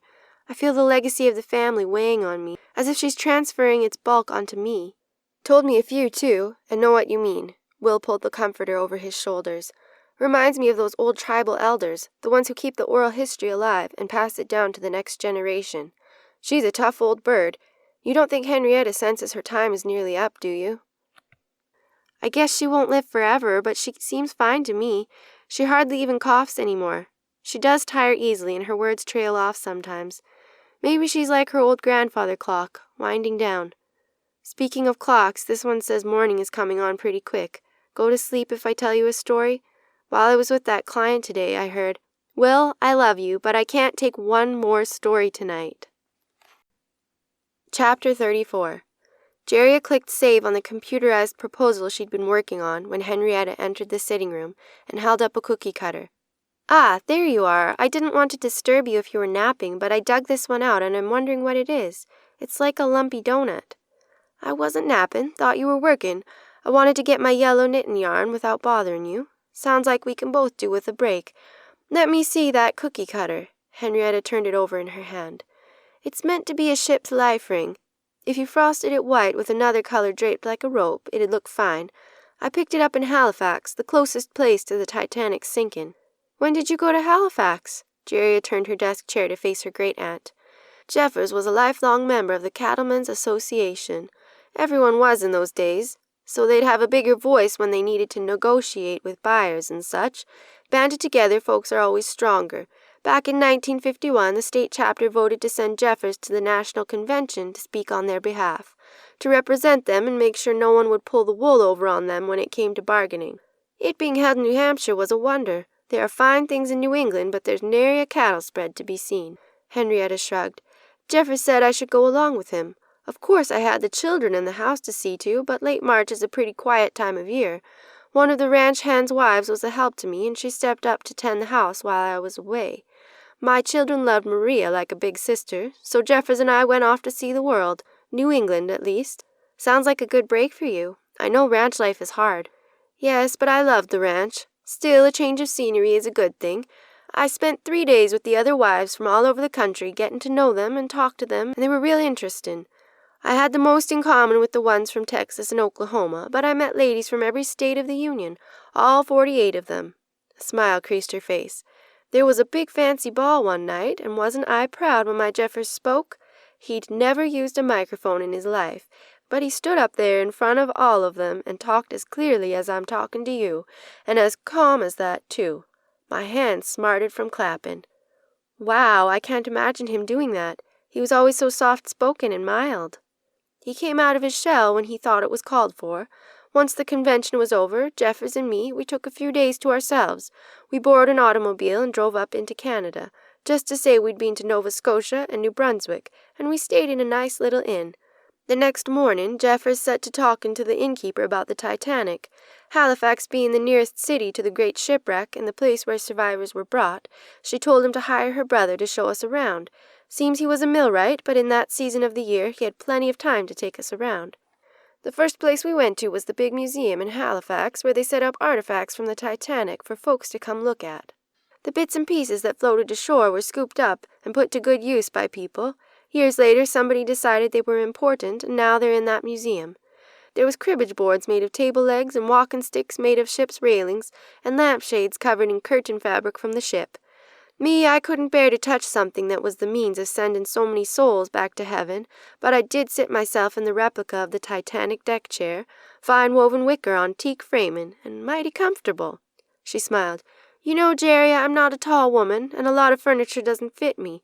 I end up with my feet sticking out straight like a child's, not even reaching the floor, or my back doesn't sit where it ought to. That's why I favor the low chairs you have in each room. I noticed Will steers clear of them. Guess folks were smaller back then, because that deck chair fit me like it was made just for me. For a minute I could picture myself sitting on a ship's deck in the sunshine like those fancy folks on the ship they called Unsinkable. The man drove us out along the shore road and showed us a point of land jutting into the sea, the very spot where the Titanic's rescuers took off from. Jeffers and I clambered out onto the smooth rocks below the white lighthouse, and I stood there thinking about the great ship. It was a fine day, warm for late March, with a calm blue sky. Yet even on that quiet day I felt uneasy, as if the storms of the North Atlantic were a living thing, waiting below the surface of the ocean to rear up their ugly head on a whim. Those folks who live there call their winter storms nor'easters. Any storm with its own name is to be respected. Jerry nodded. She'd felt that way by the seaside herself. The place where folks on the Titanic were laid to rest was on the way back to the city, and we asked to stop so we could pay our respects. The graveyard is named Fairview, and it's a mighty peaceful place. All these years later, folks were still leaving flowers and such on the graves.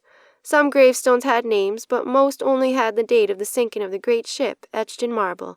The poor soul in the grave, known only to the good Lord's angels. Across the cemetery a body was being laid to rest, and in those parts a bagpiper is what they do. I've always favored bagpipes. Our guide grew up in those parts, and he told us a story. Said the cemetery was laid out in the shape of a ship's hull. You know, that gentle curve and coming to a point at one end, squared off at the other? Years later, when the ship's remains were discovered deep down on the seabed, would you believe the ship was laid out in the self-same way? So exact were the map and coordinates, you could have set the ship right on top of the graves, and it'd have fit. It was? I didn't know that, Jerry exclaimed. Tell me the good Lord didn't have a hand in the layout, Henrietta nodded. We were allowed to go into the Jewish section up there on the hill, set apart inside a fence. The driver knew the rabbi's secretary and asked her to open it for us. She stood there and told a story about a man lying under the sod there. He flew under false colors. You see, he took his little boys and left England to get shed of his wife, who would fly into rages. He left a note saying he'd taken the boys to save their lives, to a safe place where their mother could do them no harm no more. He feared she'd find out where he'd gone before the Titanic sailed, so he bought 3 tickets under a false name. Well, he didn't run far. He perished with his sons when the ship sank. He met his goal, though. Those young ones are safe in the arms of their Heavenly Father, safe from worldly pains. That's so sad. When their bodies were pulled out of the ocean, arm in arm and frozen, they found the man had his ticket in his pocket, bought under the name Hoffman, a good Jewish name. They naturally buried him on the hill with the other Jewish victims. I picture when he met St. Peter at the pearly gates he had some explaining to do. Still, the good Lord likely don't care a whit what colors we fly under, so long as we come home to him in the end. Henrietta handed the skein of canary yarn to Jeria. Help me ball this up, will you? Goes faster with extra hands. Chapter 35. Finishing their lunch, they ordered pie to go and walked across the square to a park bench. This sunshine is too rare to waste, Jeria insisted. Blueberry for me. Henrietta opened her box. Another of your kin, Jeria, who was a ruffian during Prohibition, was old Albert. It's not worth the words to tell you about him, but I will. Albert was my Aunt Clara's husband, later on. Clara was a bit older than my mother, a schoolmarm who the family figured never would marry. Clara liked the boy's attention, and maybe she figured she'd have to give that up if she married young. When she finally settled down, she took up with Albert, who had no idea what settling for anything even looked like. Big dreams he had. Jeria passed her a paper napkin. Will, I hope you're not disillusioned, hearing about the bad people in my family tree, she teased. Not at all. I'm a little envious. My family, far back as I know, is as intriguing as vanilla wafers. Go on, Henrietta, I want to hear this. In his early days I heard tell Albert was a wild one, always churning up something. He'd turn over the privies of ordinary folks and even set some on fire. I heard tell the mayor happened to be inside one, and he came out hollering about what he'd do did he ever find out who set it alight. Politicians don't take to being humiliated, then or now. Oh no, what else did he do? Will grinned through a forkful of peach pie. Back then, automobiles were still a new thing, and nobody thought to lock them up. Folks were more trusting back then, not like nowadays. Late at night, old Albert, he'd open a car door and wedge a stick of wood between the car's horn and the seat, pressing on the button so it'd keep on blaring. Naturally, the man of the house would run out to see what was making the caterwaulerin', and nobody thought to bring the automobile key, since, as I said, folks didn't lock their doors or cars either. Henrietta shook her head, trying not to smile. Can you just see it? The man would have to run back inside, find the keys, and run back out to shut the fool thing off. By that time, neighbors up and down the street were awake and hollering. Old Albert hid in the dark bushes by somebody's house and laughed himself silly. His own mamma said he was a caution. He took a liking to Clara, Mamma's younger sister, that year when she lived in the city. Clara was a beauty, and her main fault was in the knowing it. She could have had her pick of the boys in town, but she chose Albert.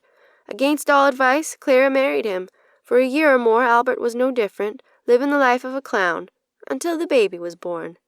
Did that change him? Jeria asked. As soon as Albert laid eyes on his newborn son, I guess he saw the wrong of his ways and what that little lad had for an example to follow.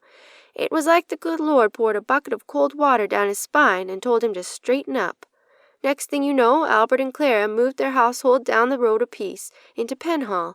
Seems word of his antics hadn't spread there yet. He set up a shop selling automobiles, which was a sight better than stealing them, as he had been known to do.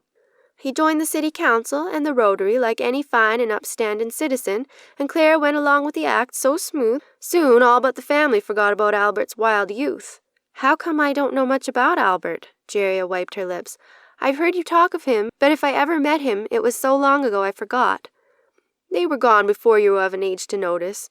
Old Albert made such a name for himself. The town elected him to be mayor. In his later years he went on to be a United States senator. He and Clara moved to Washington, D.C. and lived out the rest of their lives there. His kin still lived near Penhall, last I heard. Henrietta shrugged. Self-righteous was old Albert, liked to hear the sound of his own voice. He and Clara spent all their effort on being somebodies. They plumb forgot their roots. Those who strive to be somebody have to maintain that put-on, while it's the ordinary folks who actually do the work on earth. I tell you, the founding fathers wouldn't recognize the place. They intended men to take their turn doing their duty serving the country, but I don't think they planned on politicking being a life's work. You've always said politicians are just employees. They work for us, Jeria said. That's right. Politicians say they represent the common folks, then move to the big city where the only folks they talk to at all are other politicians. They should take the counsel of ordinary working people. That's whose backs the country was built on. Come on, you two. Getting chilled. Will stood and dusted off his jeans. We can talk more on the way back to the house. All right, I want to show you a set of cookie cutters Clara added to the box. Henrietta took Will's arm. Thank you, I wore the wrong shoes for this uneven ground. Jeria took Will's free hand, pleased to be with two of her favorite people. Back at the house, Jeria asked, What was Clara like? Back then, weren't girls married much younger than they are now? Yes, and they hurried to bring young ones into the world, too. Not like now, when folks don't see a reason to leave anyone in the footsteps. Nobody to prove they even lived upon the earth. Give me a minute to set down my bag. Henrietta shrugged off her blue cardigan and sank into the bentwood rocker. Clara was another of those prideful women. I guess there's a streak of them in the family tree. Once they moved to the capital, she even told folks her people came from Paris. Well, it's the truth, such as it is. Shirt-tail relations did live in Paris, Tennessee, out Henry County way, but we were never close to them. Will grinned, his chuckle quashed by a glance from Henrietta. Get the box, will you? Most God-fearing folks keep their heads about their business and don't make themselves out to be more than they are. Clara was such a one for putting on hoity-toity airs you'd have thought she was the queen herself. But dig down in that box there, Jeria. There's a cookie cutter shaped like an oak leaf with a metal band looping it to an eagle's head. Yes, there you go, that's it. See the curved beak? Clara mailed them to Mama to add to the collection one time. She wrote that the oak leaf reminded her of her girlhood home, and the eagle of her home in Washington, D.C. The metal band was supposed to link them together, although I swan, how could anybody put a cookie cutter to use when it's tied to another? Jeria held them in her hand. They're heavy for their size. Trust Claire to buy expensive cutters when it's the shape that matters. They're both gone, I'm sad to say. Clara and Albert both. Most everybody in the family is. I can picture the family like a mountain of people, all holding one another up, and there I stand at the very top, with everybody who went before me gone ahead to meet their Maker. It's a lonesome thing. Mind you, I don't fear death, and I'll happily go to the arms of the good Lord when he calls me. It'll be a grand reunion some day. Henrietta sighed. Jeria, dear, my mouth is dry from all this talking. Would you put on the kettle for some of that good rosehip tea? Your garden is lovely, peaceful and all, and you're a wise woman to preserve herbs against sickness. No, I'm not taking cold. I just favor the taste of it. Once it's hot, I'll tell you more about this bald eagle your great-great-aunt Clara added to the box. By the time Jeria returned with steaming teacups, Henrietta's eyes were closed, her soft white hair against the chair cushion. Jeria set the tea on the end table and reached to drape a throw over the old woman. Henrietta jerked and her eyes opened. I'm not asleep, mind you, just resting my eyes. Oh, thank you for the tea, dear, you have a good heart. Now, about the bald eagle. Claire sent it as a mighty symbol of this mighty country, but did you know Benjamin Franklin's opinion of the bald eagle? He spoke for the turkey to be the national symbol, for a turkey is a mean old bird. He said a turkey would defend its coop against invaders, while a bald eagle was content to stake out a good perch in a tree and let other birds do the work of fishing. On their way, taking their catch home to their nestlings, the eagle swoops down and takes up that fish. She dropped 2 sugar cubes into her cup, watching them sink. I've seen many a bald eagle. Old Ben is right, they're not much for hard work, but can you imagine what the rest of the world would think of us with a gangly turkey for a symbol of our country? Chapter 36. A few days later, Jeria set down her cell phone and smiled. Here, Henrietta, put this cardigan around you. The house is always chilly in the morning. I turned up the heat, but it's taking its time warming the place. Thank you, Jeria, for keeping an eye on me. I will tell you this is nothing compared to North Dakota winters. Ah, they were cold. Many days were so cold the hot water I set out on the porch would ice over before the menfolk could wash up. Jeffers had to chip ice off his mustaches before he could eat his dinner in the winter. Breaking ice for the stock was a non-stop chore. If I threw wash water out the door, it'd turn to crystals in the air coming down like snow. Right pretty in the sunlight. I wonder if that's how the good Lord made snow the first time. Let go a bucket of hot spray and seen how pretty it was falling. She settled on the love seat, ever-present knitting in hand. I fretted about the children getting chilblains when they went to do their chores or play. If I knew there were extra chores to do in the morning, calving or some such, I'd bank the fire each night with potatoes in their jackets buried to bake overnight. In the morning those potatoes would be hot and cooked through. I'd put a couple in their coat pockets to warm their hands, and that'd be their lunch, too, with some cheese. A potato holds the heat. I remember my dad telling me about that, Jerry smiled. And keeping the baby warm enough before the fires warmed the house was on my mind. These days, folks like to put their babies in their own bedroom, surrounded by fluffy things, and all alone. Back then, if our young'uns slept alone, they'd freeze before morning. We tucked them in bed all together like a basket of pups, keeping the littlest one with us, between me and Jeffers. She paused, counting stitches. I saw an article in one of those magazines about something they call co-sleeping, like having a babe in bed is a new idea. Where do you think Mother Eve set her little ones? And in the bitter New England winters, when folks came to settle, parents kept their babies warm between them for survival.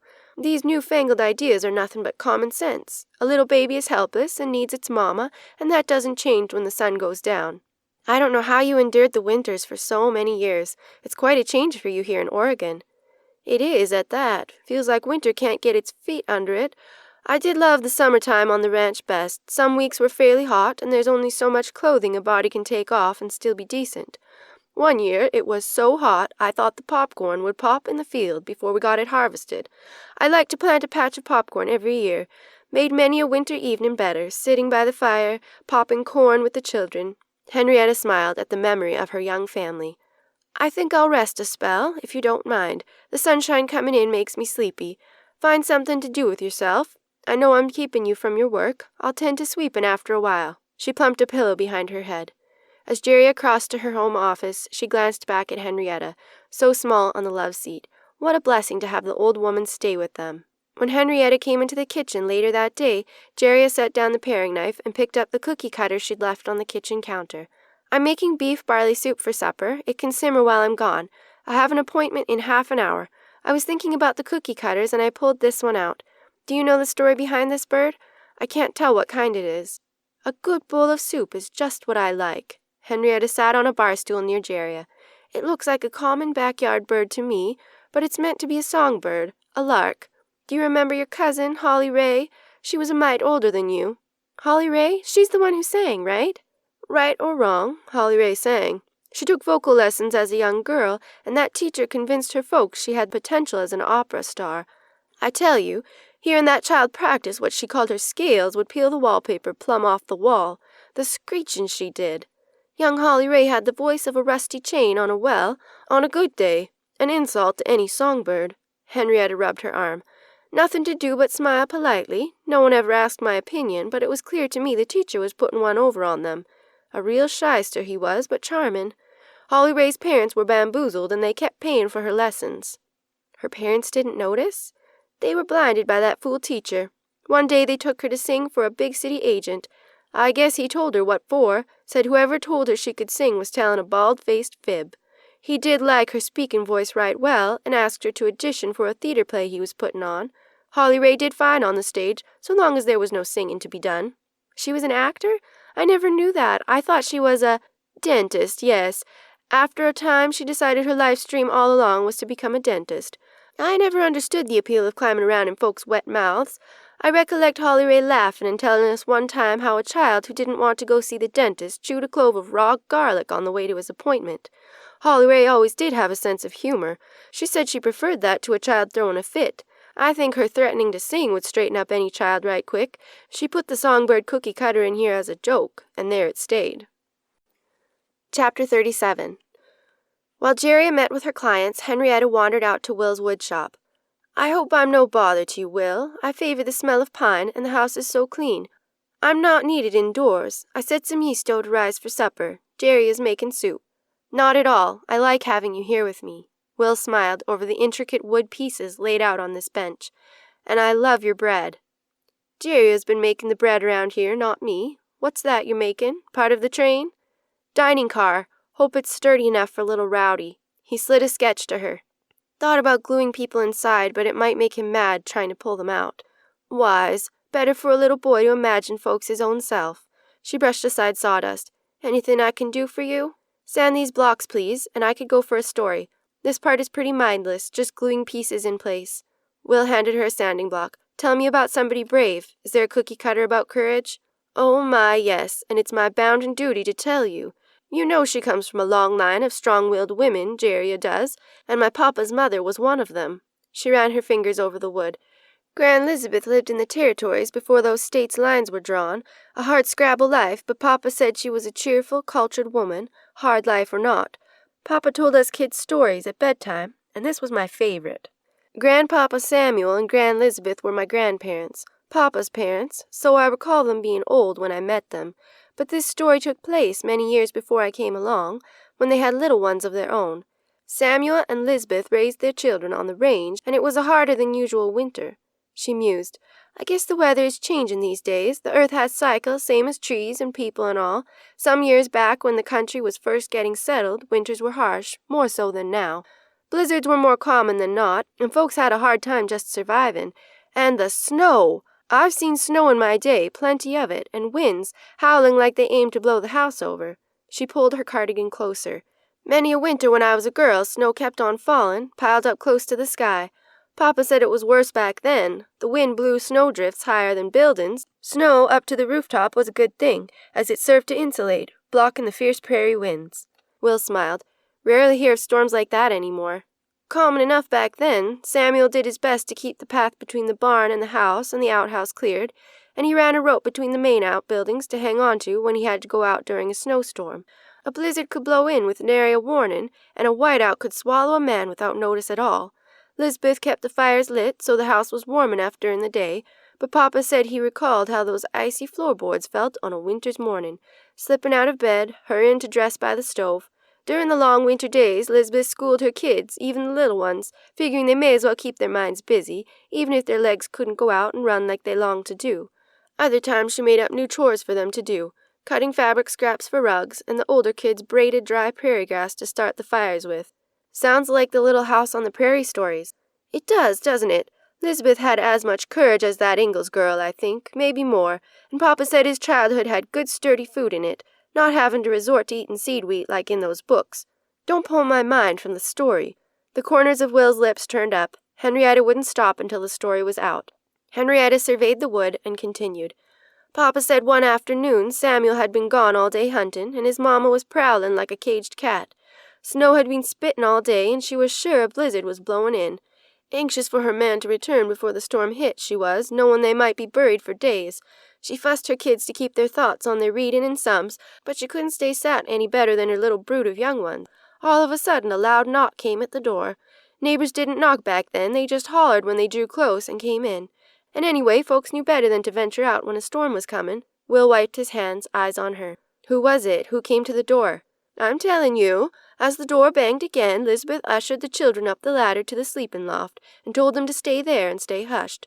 Papa was about 9 or 10 at the time, he said. He remembered huddling the little ones close and peeking through the floorboards to see who'd come. Then she pulled open the heavy wood door. In walked a broad-shouldered Indian, dressed in fringed buckskin, along with a blast of icy wind and a skiff of snow. Black braids lay on his beaded leather shirt. Papa and his brothers and sisters were afraid to breathe, fearing the Indians had come to kill their mother and their papa was gone. Will's hands stilled. That brave said not a word, and Lisbeth stood there straight and tall, looking back at him. He edged closer to the warmth of the wood stove, half frozen, most likely. Soon the smell of old campfires and the buffalo grease Indians used to waterproof their clothing filled the house. Lisbeth's nose must have wrinkled in disgust, but she was as mannerly as they come. I remember Grand Lisbeth, always proper, no matter what a day threw at her. After a long couple of minutes of her looking at him, and him looking back, she made a sign with her hands. Eat? The Indian nodded, patting his stomach. Looked half-starved, Papa said. Next thing you know, the man was sitting in Samuel's chair by the fire, with a bowl of venison stew in his hands, a thick slice of Lisbeth's new bread, and a cup of tea on the side table. To be polite, she made herself a cup of tea and sat in the rocker across from him. Other than her getting up to refill his bowl a time or two, neither moved, and the only sound was the clink of the spoon against the bowl as he ate. Papa said the kids stayed so long up in the sleeping loft the littlest ones fell asleep. As dusk fell, along with the first fat snowflakes, Samuel came in with a brace of rabbits. Dusting the snow off his jacket, he froze in his boots, shocked to see his pretty wife and a young Indian brave sipping tea by the fire, as calm as could be, same as if they were sitting in a fine mansion in a big city. He invited the Indian to wait out the storm in the barn, taking a supper plate to him later on. Must have been stunned. Could have ended very badly. Henrietta nodded. I told you there are strong women in the family line. Next time he was in town, Samuel had the smithy make up a teacup cookie cutter. To the end of his days, Grandpapa told the story of his wife entertaining the great Oglala leader, Black Elk. He credited her courageous hospitality with keeping the family safe from the burnings that took place in their region later on. Remind me not to cross you women, Will grinned, and to always be hospitable. The good book says we should entertain strangers, for we might host angels unaware. Henrietta passed the block of wood across the workbench. Is this smooth enough, do you think? Chapter 38. Phew, that wind! Jeria bumped the door closed behind her with her hip, juggling her tote bag, file folders, and purse. Her green silk scarf slipped to the floor. Here, give me all that. Henrietta reached for Jeria's load. Shuck off your jacket now, or you'll catch your death of cold. Not a fit day for man nor beast with that rain coming down sideways. Jeria grinned, wiping her dripping hair from her face. Fine day to be a duck, though. I saw a bunch of them splashing in a big puddle down at the end of the driveway. I'll go out and unclog the drain once the wind dies down. You'll do no such thing, Henrietta scolded. I had pneumonia, and I don't recommend it. The kettle is hot. Do you want tea or hot cocoa? Cocoa, please, with extra marshmallows. I'll be down as soon as I get some dry clothes on. Jeria draped her dripping jacket on the coat rack. Did you say something, Aunt? Just mention you've always been a one for sweets, long as I've known you. Extra marshmallows at your age. I like them. I'll lay a fire to take the chill off the room. I'm in the mood for a story, too, if you feel like telling one. 15 minutes later, Jeria added a larger log to the fireplace and sighed. Perfect. Warm fire, hot cocoa, and the rain is streaming down the windows. But I'm in for the day, so I don't care a bit. She dunked another marshmallow into her mug. I talked to Will earlier. He's tied down at the warehouse, so he's safe and dry and likely to be late getting back. It's a good day for a story, if you have time. Henrietta tucked a soft throw across Jeria's lap and sat in her favorite chair. I do at that about a bad storm many years ago. See this cookie cutter? I added this here daisy to the collection when I was a young wife. How I loved the open range. Most days it was like heaven, or maybe a little better. Other times nature reminded us we were small cogs in a great big wheel, and not all that important in the scheme of things. On some early summer afternoons the wind would still and the sky royal green, and we all knew to take shelter in the root cellar Jeffers put in before the house was complete. Neighbors laughed when they saw how big he dug it, but it was a good place on an afternoon when the twisters raced across the horizon. We had enough room for the family and whatsoever hands could make it to safety. Oh, tornadoes. I remember hearing the warning sirens one time. Those sirens are a modern thing. Back then we watched the sky. As I was saying, Jeffers dug us a shelter underground. I think the hands made a point of working up near the house when the sky turned threatening, so they could hole up with us instead of taking their chances in the lower barns. I fixed it up right nice, I must say. I hung up lanterns so the children wouldn't be afraid and kept a willow basket of apples down there to stave off hunger. I don't know why being nervous makes the stomach rumble, but it surely does. She rocked slowly. To block the sound of the roaring wind, we'd sing and sing, hymns to quiet the children, rollicking folk songs to drown out the noise if a twister drew close.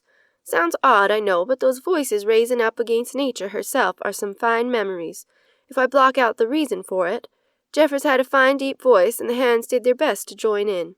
In May of 1936, we were hunkered below ground, singing loud as can be and putting on smiles so the children wouldn't be afraid, but that time I feared we'd be singing to our grave.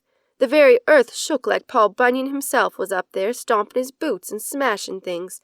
I've never heard such wind to this day. When it finally quieted, Jeffers and 2 of the ranch hands ventured up and out while I kept watch over the little ones. Before long, Jeffers came back and took my left hand. My, he was handsome, even with that look on his face. He said with a solemn voice that my gold wedding ring was all we had left of an earthly value. The good Lord giveth and taketh away, and that day he took. A shadow crossed her face. The house was gone, and the barns. Fence post had been yanked clear out of the ground and left laying like a giant's hand undid a zipper. The land looked like someone took a scrub brush to it. It was stripped that clean. Couldn't even see the furrows where the garden had been. But in the rubble, that was my children's home. We found the family Bible my mama gave me, and the faith to go on. What else did you find? A pot and 3 spoons, 2 chairs, this and that, not much else to speak of. Oh, and this here cookie cutter collection.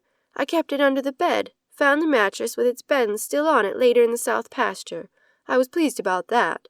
Jeffers said the storm must have had a sense of humor, since his woodworking tools were safe in their box where he left them, only the workshop around them was gone. How awful to lose everything. We did no such thing. We had each other, alive and well, and that's a lot. The earth set about to healing itself, and the first thing it did was send up wildflowers to cover the scars left on the land by the twister. Jeffers bought me this daisy flower cookie cutter around that time. Any time I made daisy-shaped cookies, we were reminded of the Lord's goodness. He sets his hand to heal what hurts among his children, and always it's the storm, not us, that blows away. She brightened. Even before the new flowers bloomed, Jeffers set to building us a new house, with a good deep foundation. You remember, Jeria, that white house, the one where your Aunt Poppy raised her family. Later on we built us the bigger house down the way. The rain slashed against the windows. I swan, this weather reminds me of those drive-through car washes. The rain is forecast to stop this evening. Take a break, more like. It doesn't stay stopped for long this time of year. That's why everything is so green. Even so, Henrietta leaned back in the window seat, her eyes closed. Jeria quietly picked up her novel from the end table. Before she'd read 2 pages, Henrietta sat up straight and spoke as though there had been no pause. Chapter 39. My Poppy is the one who added the barn cookie cutter to the collection, although I had never seen a barn-shaped cookie until then, nor had need of one. With red and white icing, they did look fine. Your Aunt Poppy grew up and met her Giovanni when she went off to the city to get her midwife schooling. Gio was a good man, you remember him, but he was a city boy. Why, he hadn't so much as set foot on a ranch until the week he married our Poppy, Henrietta chuckled. Townsfolk were pleased to have him be the new doctor in town, and old Doc Holly was right glad to turn over his office to Gio. Doc Gio, that's what they called him, had to make some changes. He was used to being paid in cash money in the city. The idea of folks paying him with a bushel of cabbage or a crate of laying hens was as foreign to him as had they given him a wheel of green cheese from the moon. But he was a good man, as I said, and willing to learn. He was from Queens, wasn't he? Jeria said. I want to hear this, but I need to stir up the fire. As soon as she sat down, Henrietta continued. At first, Gio couldn't cotton to the idea of neighbors helping neighbors either. In his background, folks took care of their own needs, or did without, never calling on others for help. City folks are like that. I've heard some people live in those big high-rises and never even lay eyes on their neighbors. Imagine! That's not how we did things in North Dakota. We were there to help one another, and we expected help in turn when our need arose. She smiled, patting her lap. I can still see young Gio at his first barn raising. He and Poppy had been married just a few months, happy as 2 lovebirds ever were. She packed up a basket with her good yellow cake, and off they went. Barn raisins were a big event in those days. All the women for miles around would try to outdo one another with their cooking. Somebody always set up a quilting frame, and by the time the men got the barn framed, the quilt would be done and supper put out. Such feasts we had, and we had a chance to catch up on all the news. She smiled, remembering. I don't know that Gio had held the business end of a hammer in his life, but he was game to try it. The men took Gio under their wing, helping him learn to strike a nail and heft a truss. A lot of teasing, but good-natured, and at the next barn raising, or maybe it was a haying, one of the men gave Poppy this here barn cookie cutter, and Giovanni took it with a great laugh. That man's laugh could fill a room. Right handy when he had a fearful patient. He had Poppy bake up a batch of sugar cookies for the next gathering, and Gio himself frosted them like red barns. With his steady doctor's hand, they looked right fine. Is the rain stopping? No, but it's slowing down a little. Cloud's bound to be empty soon. Henrietta sipped her cocoa. Doc Gio was on hand when the little girls down the road had that run-in with them prairie rattlers. Prairie rattlesnakes? Aren't those deadly? If they bite, they sure are. Gio and Poppy's daughter, your cousin Rosie, liked to run and play with the girls over the fence line when their schooling and chores were done. They knew to stay off those wide rocks in the summer, where the rattlesnakes liked to sun themselves below the road. On the range a child had their pick of places to play, but that one day they chose to go right where they had been told to stay back from. Poppy was out hanging her sheets when she heard a holler, and Gio was on the porch reading one of his medical books. They took off running to where Dark Tom stood on the rise below the garden. Poppy told me they froze still as the rocks themselves, seeing what lay below them. What was it? Jeria set her mug down. Poppy was still shaking when she told me about it later on. She said they got there in time to see those 3 precious little girls holding hands on the road. 100 or more of them prairie rattlers surrounded them, and more laid out like ropes on the rocks in front of them, blocking the way down to the road. Poisonous, you know. One bite from any of them would kill a child or an adult, and they were mean when disturbed. Those snakes' heads were up, like they do before they strike. Oh my gosh, what did they do? Poppy screamed for Geo to do something, save the children, but there was nothing they could do. Going closer would likely set off the snakes even faster. The children stood stock still, heads lowered for a minute. Poppy said they took hands and skipped over the first snake blocking their path, then another and another, like they were skipping a jump rope in the yard, holding hands and silent. The snakes darted their tongues like they do, but not one made a strike toward the girls, frozen-like. Soon as they reached the flat road, they took off running, and Poppy and Geo and Dark Tom ran to meet them. Geo said it was a miracle, knowing he couldn't have saved them had they been bitten. I don't understand. Why didn't the snakes bite the girls? Rosie said she remembered a Sunday school lesson about Jesus loving the little children and hearing their prayers. She said they should pray, then trust the good Lord to help them get past the snakes. Never question the faith of a child. We could learn from them. Chapter 40. A silence filled the room, broken only by the fire snapping. Jeria jumped when her phone rang. Excuse me, I should get that. She returned a few minutes later, smiling. It was Julie, Will's sister's daughter. She's nearly done with her midwifery course and took a job in Portland. It'll be nice having her so close. I'll tell Will when he gets home.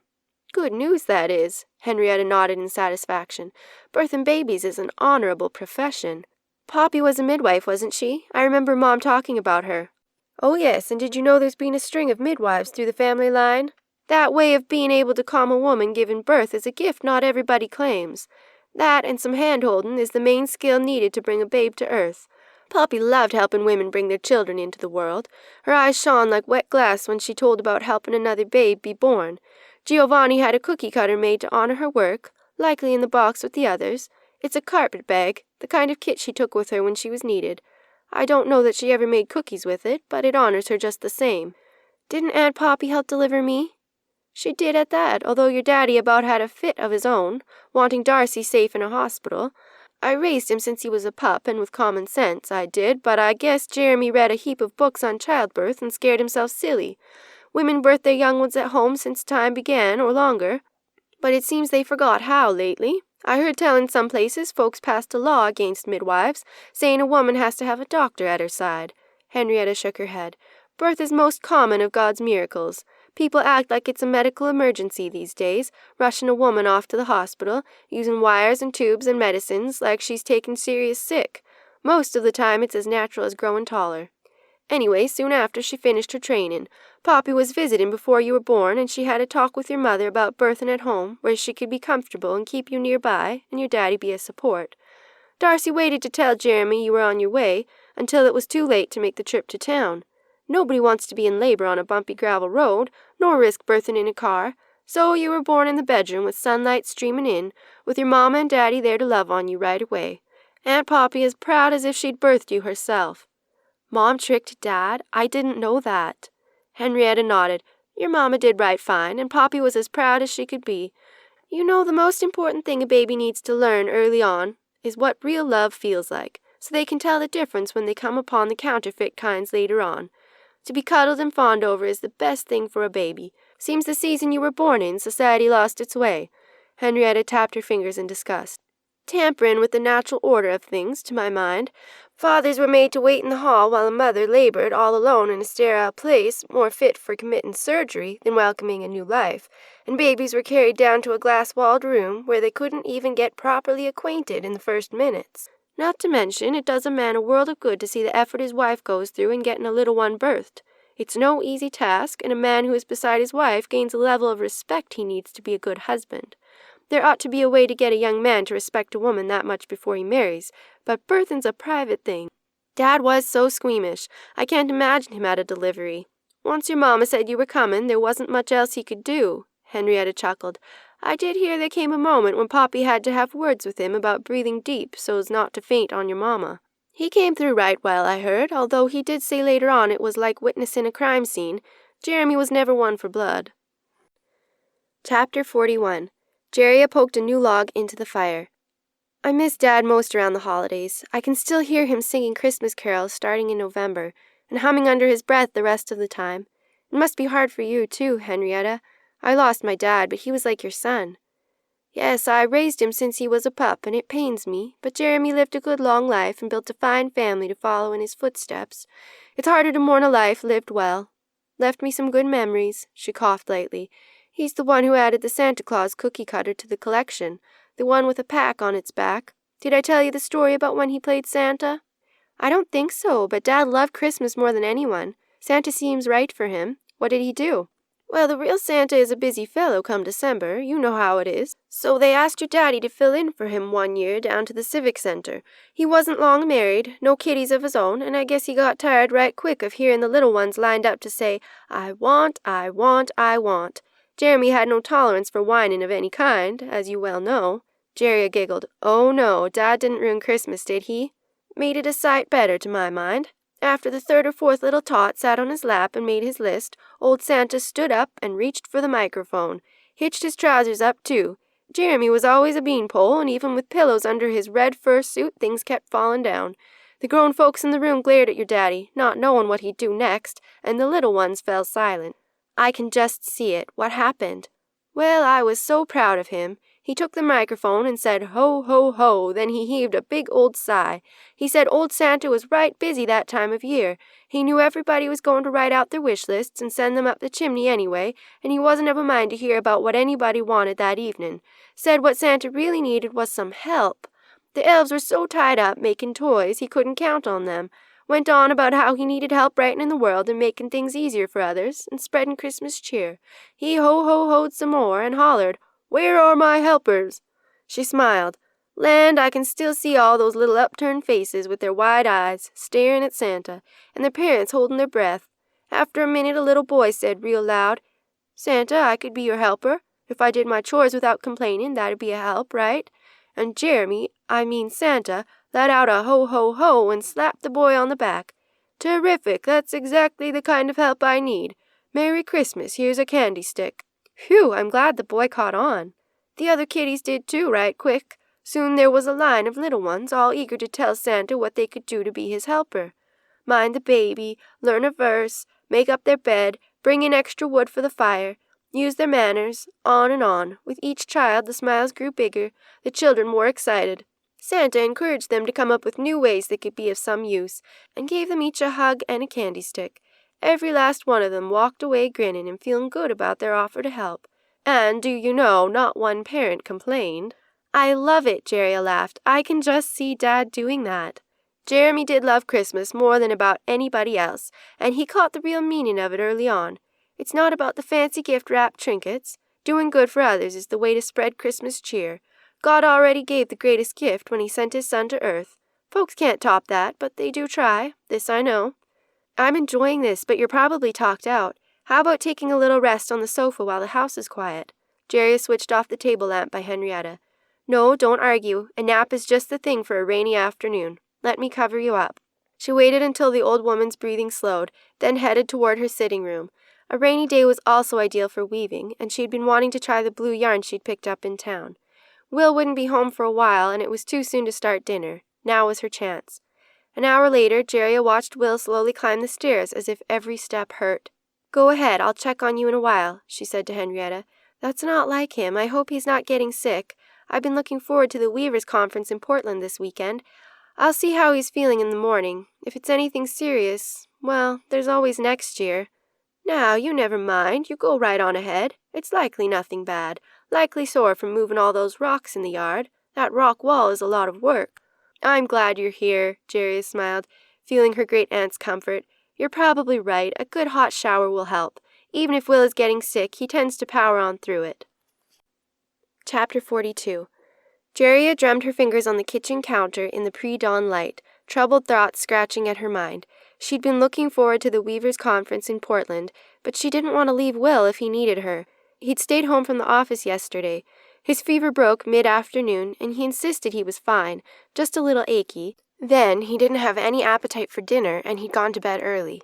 He'd tossed in the night, sleeping poorly, and Jeria thought he had a fever again before dawn. Perhaps she'd better skip the conference and keep an eye on him. On the other hand, she'd been looking forward to meeting other weavers. She'd bought some long-haired alpaca wool and hoped to get advice on how to spin it for her loom. On the other hand, Will seldom took sick. He might need her. On the other hand, Portland was only a couple of hours away, and she could get back if she had to. On the other hand, Will was an adult and capable of taking care of himself. He probably just needed to rest, give the virus a chance to work itself out. And Henrietta was there too. On the other hand, Henrietta was in her mid-90s at least. It wasn't fair to expect her to step in and help.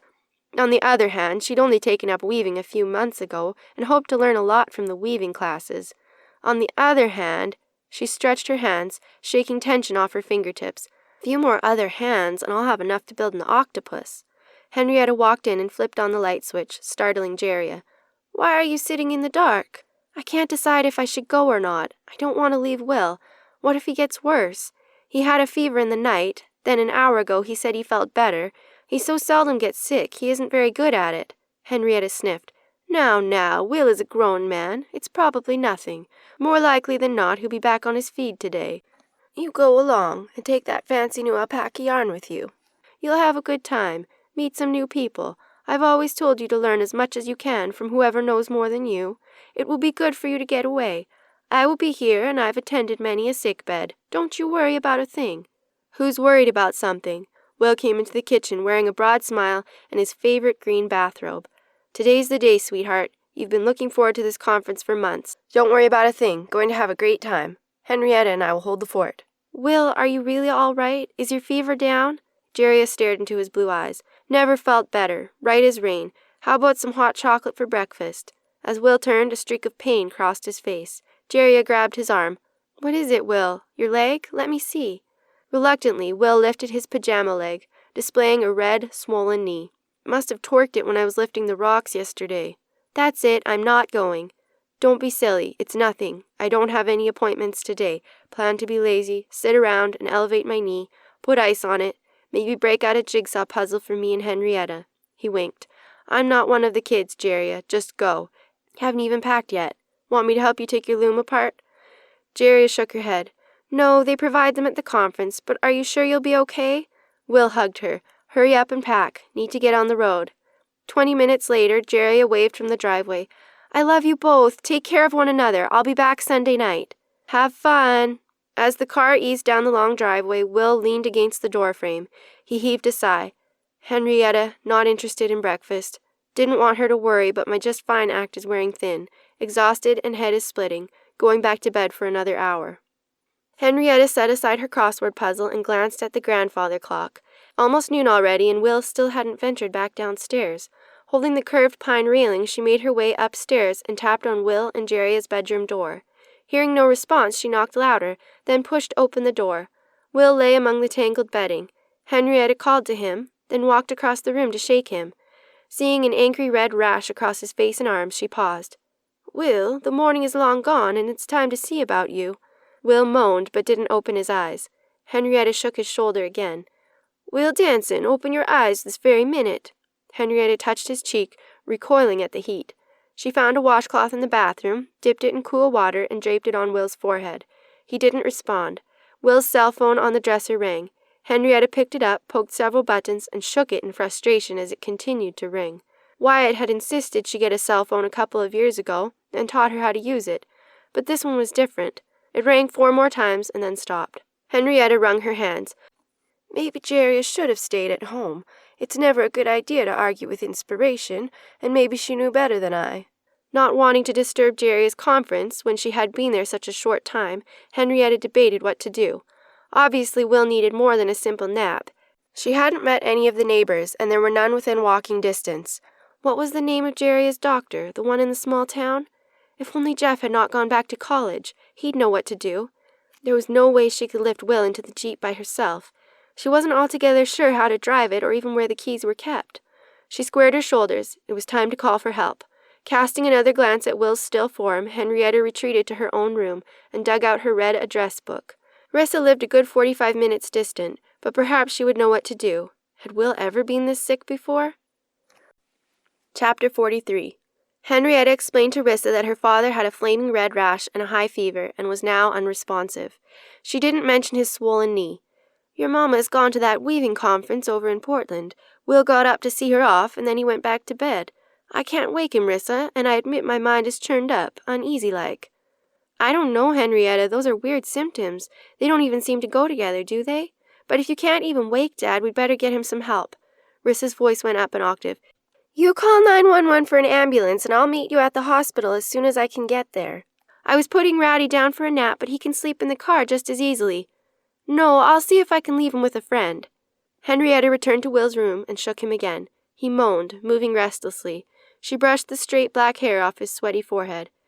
"Help is on the way. I'm going to call for an ambulance. Don't you worry a thing now. I just need to figure out how to call for one.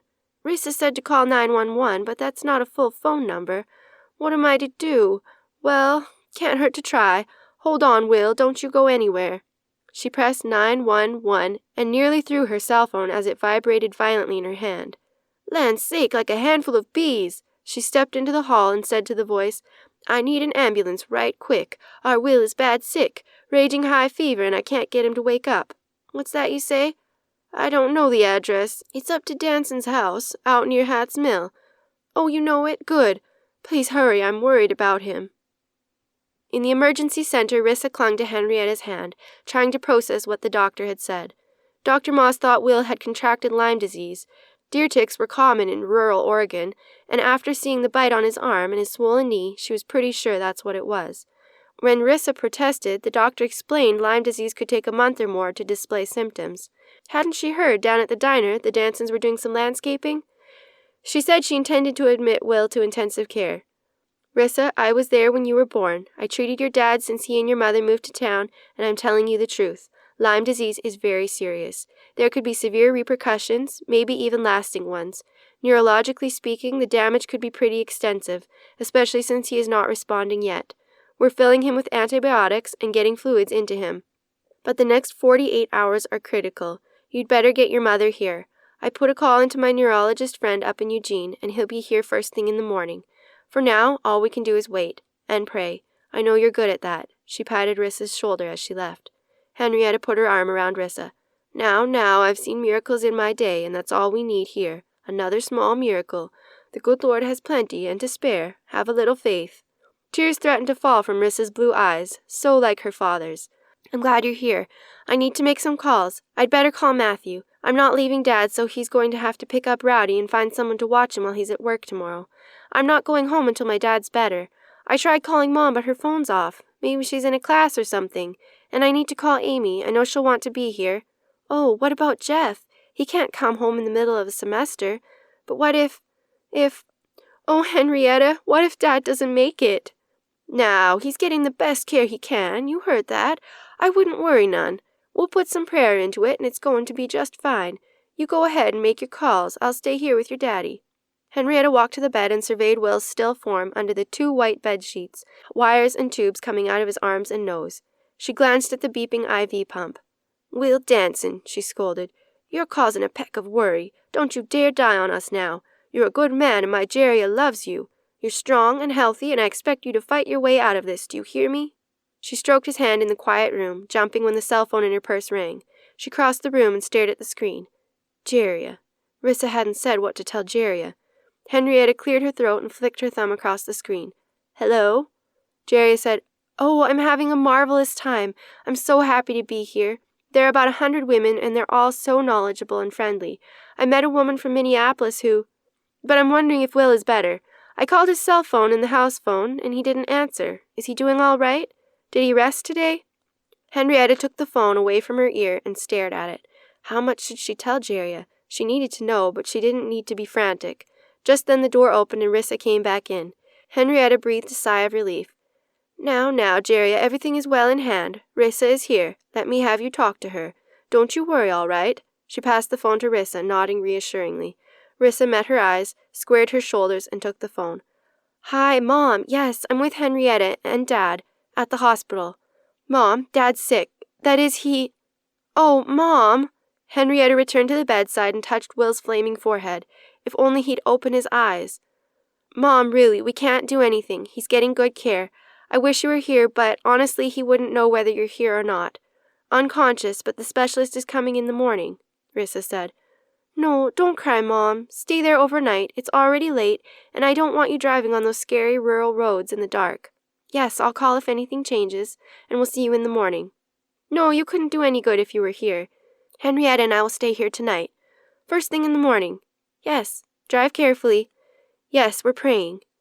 Rissa sat beside Henrietta and reached for the older woman's hand, seeking comfort in the dim room, lit only by the beeping monitors. I'm scared, she admitted. I can't imagine losing him. Now, there's nothing for you down that road. Think of your daddy being strong and well again. Eventually, Rissa's head dropped to the side. Henrietta gently untangled her hand from hers and tucked a pillow behind Rissa's head. Henrietta bowed her head, her hands neatly folded in her lap. Dear Lord, we have us a need here, and I call upon you in behalf of this good man. Chapter 44. 8 days later. As Jeria pulled the car up the long drive and the house came in view, Will let out a low whistle from the back seat.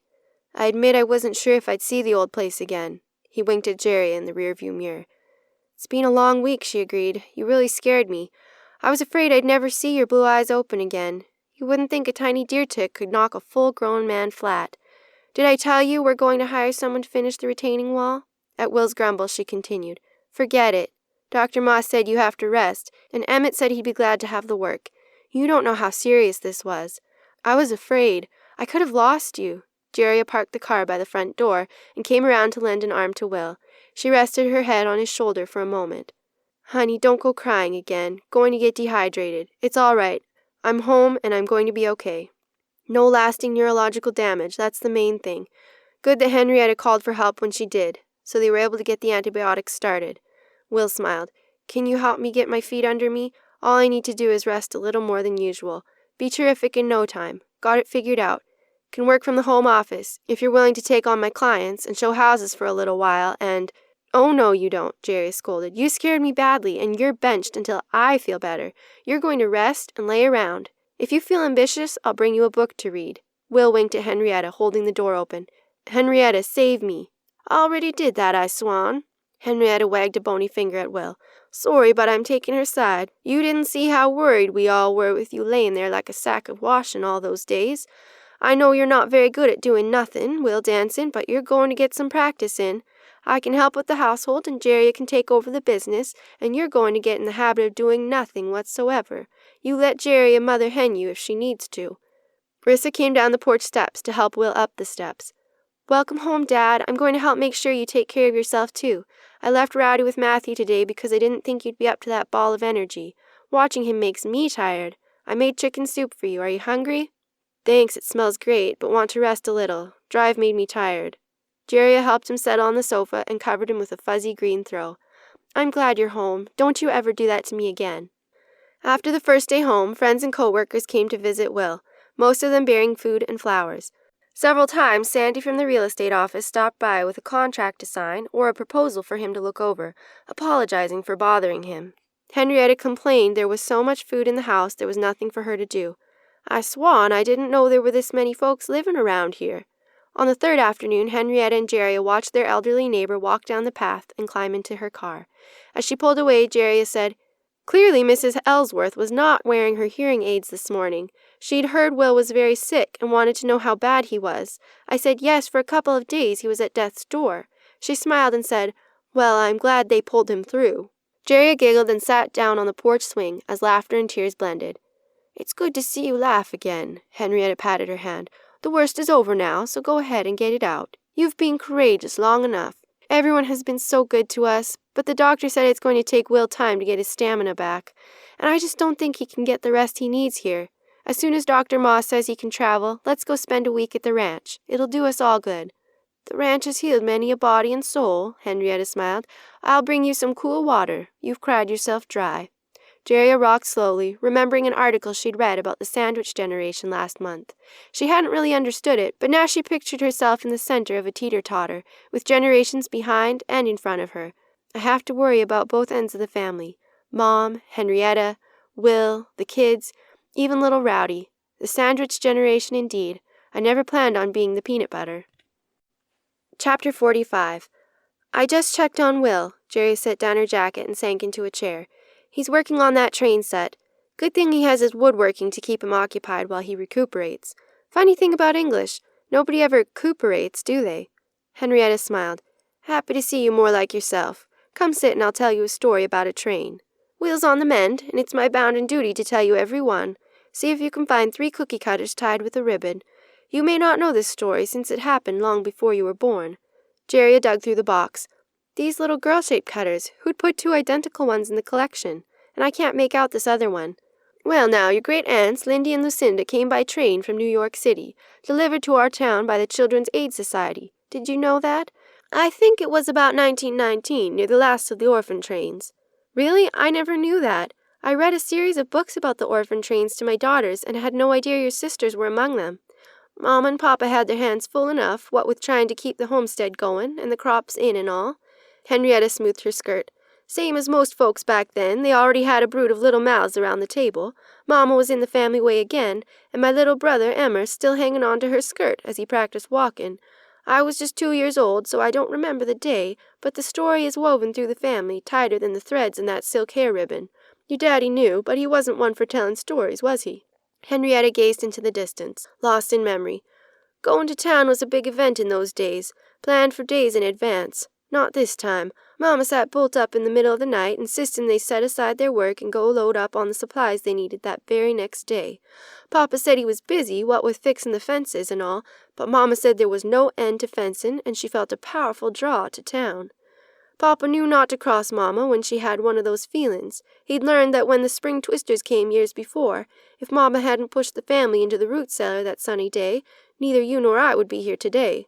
They piled the family in the old wood wagon before dawn. We young ones were packed in warm blankets, tucked in like pups in a basket, and Papa drove the 8 miles to town. I can still hear my mother telling this story like she was here in this very room. Not 10 minutes after Papa tied the team to the post over by the mercantile, the train came into town. Everyone knew something was up because it came in with the whistle blowing over and over, the sound pulling everyone in town down to the station. Henrietta snorted. Station, they called it, no more than a shed. Even when I was a grown woman, years later, it was nothing more than a row of cubby-holes for the mail and a water tank to refill the engine, plus a little slot of a window for folks to buy tickets, had they anywhere to go.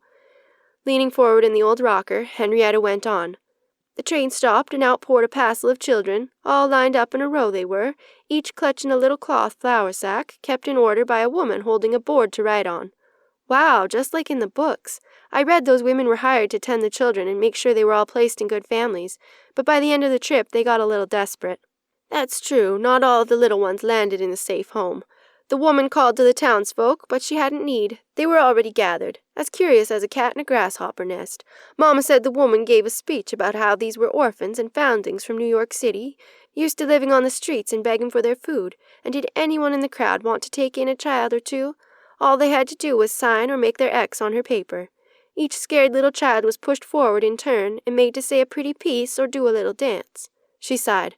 Mama came from the South, as you know, and she said the sight of those little innocents brought back memories of slaves for sale on the block in her hometown. Even when she was an old woman, she recalled the grief she felt, seeing strong black men torn from their loved ones' arms, just because they looked like they'd be good, hard workers. Papa said Mama always wept before a new baby came to our family, and he knew they'd be having a new child again that day, what with the way Mama was carrying on. He made up his mind to take a couple of the bigger boys to work on the homestead, boys older than my brothers, who were still too little to help in the field. That makes sense. Boys could help out, and they'd be in a good place on a ranch.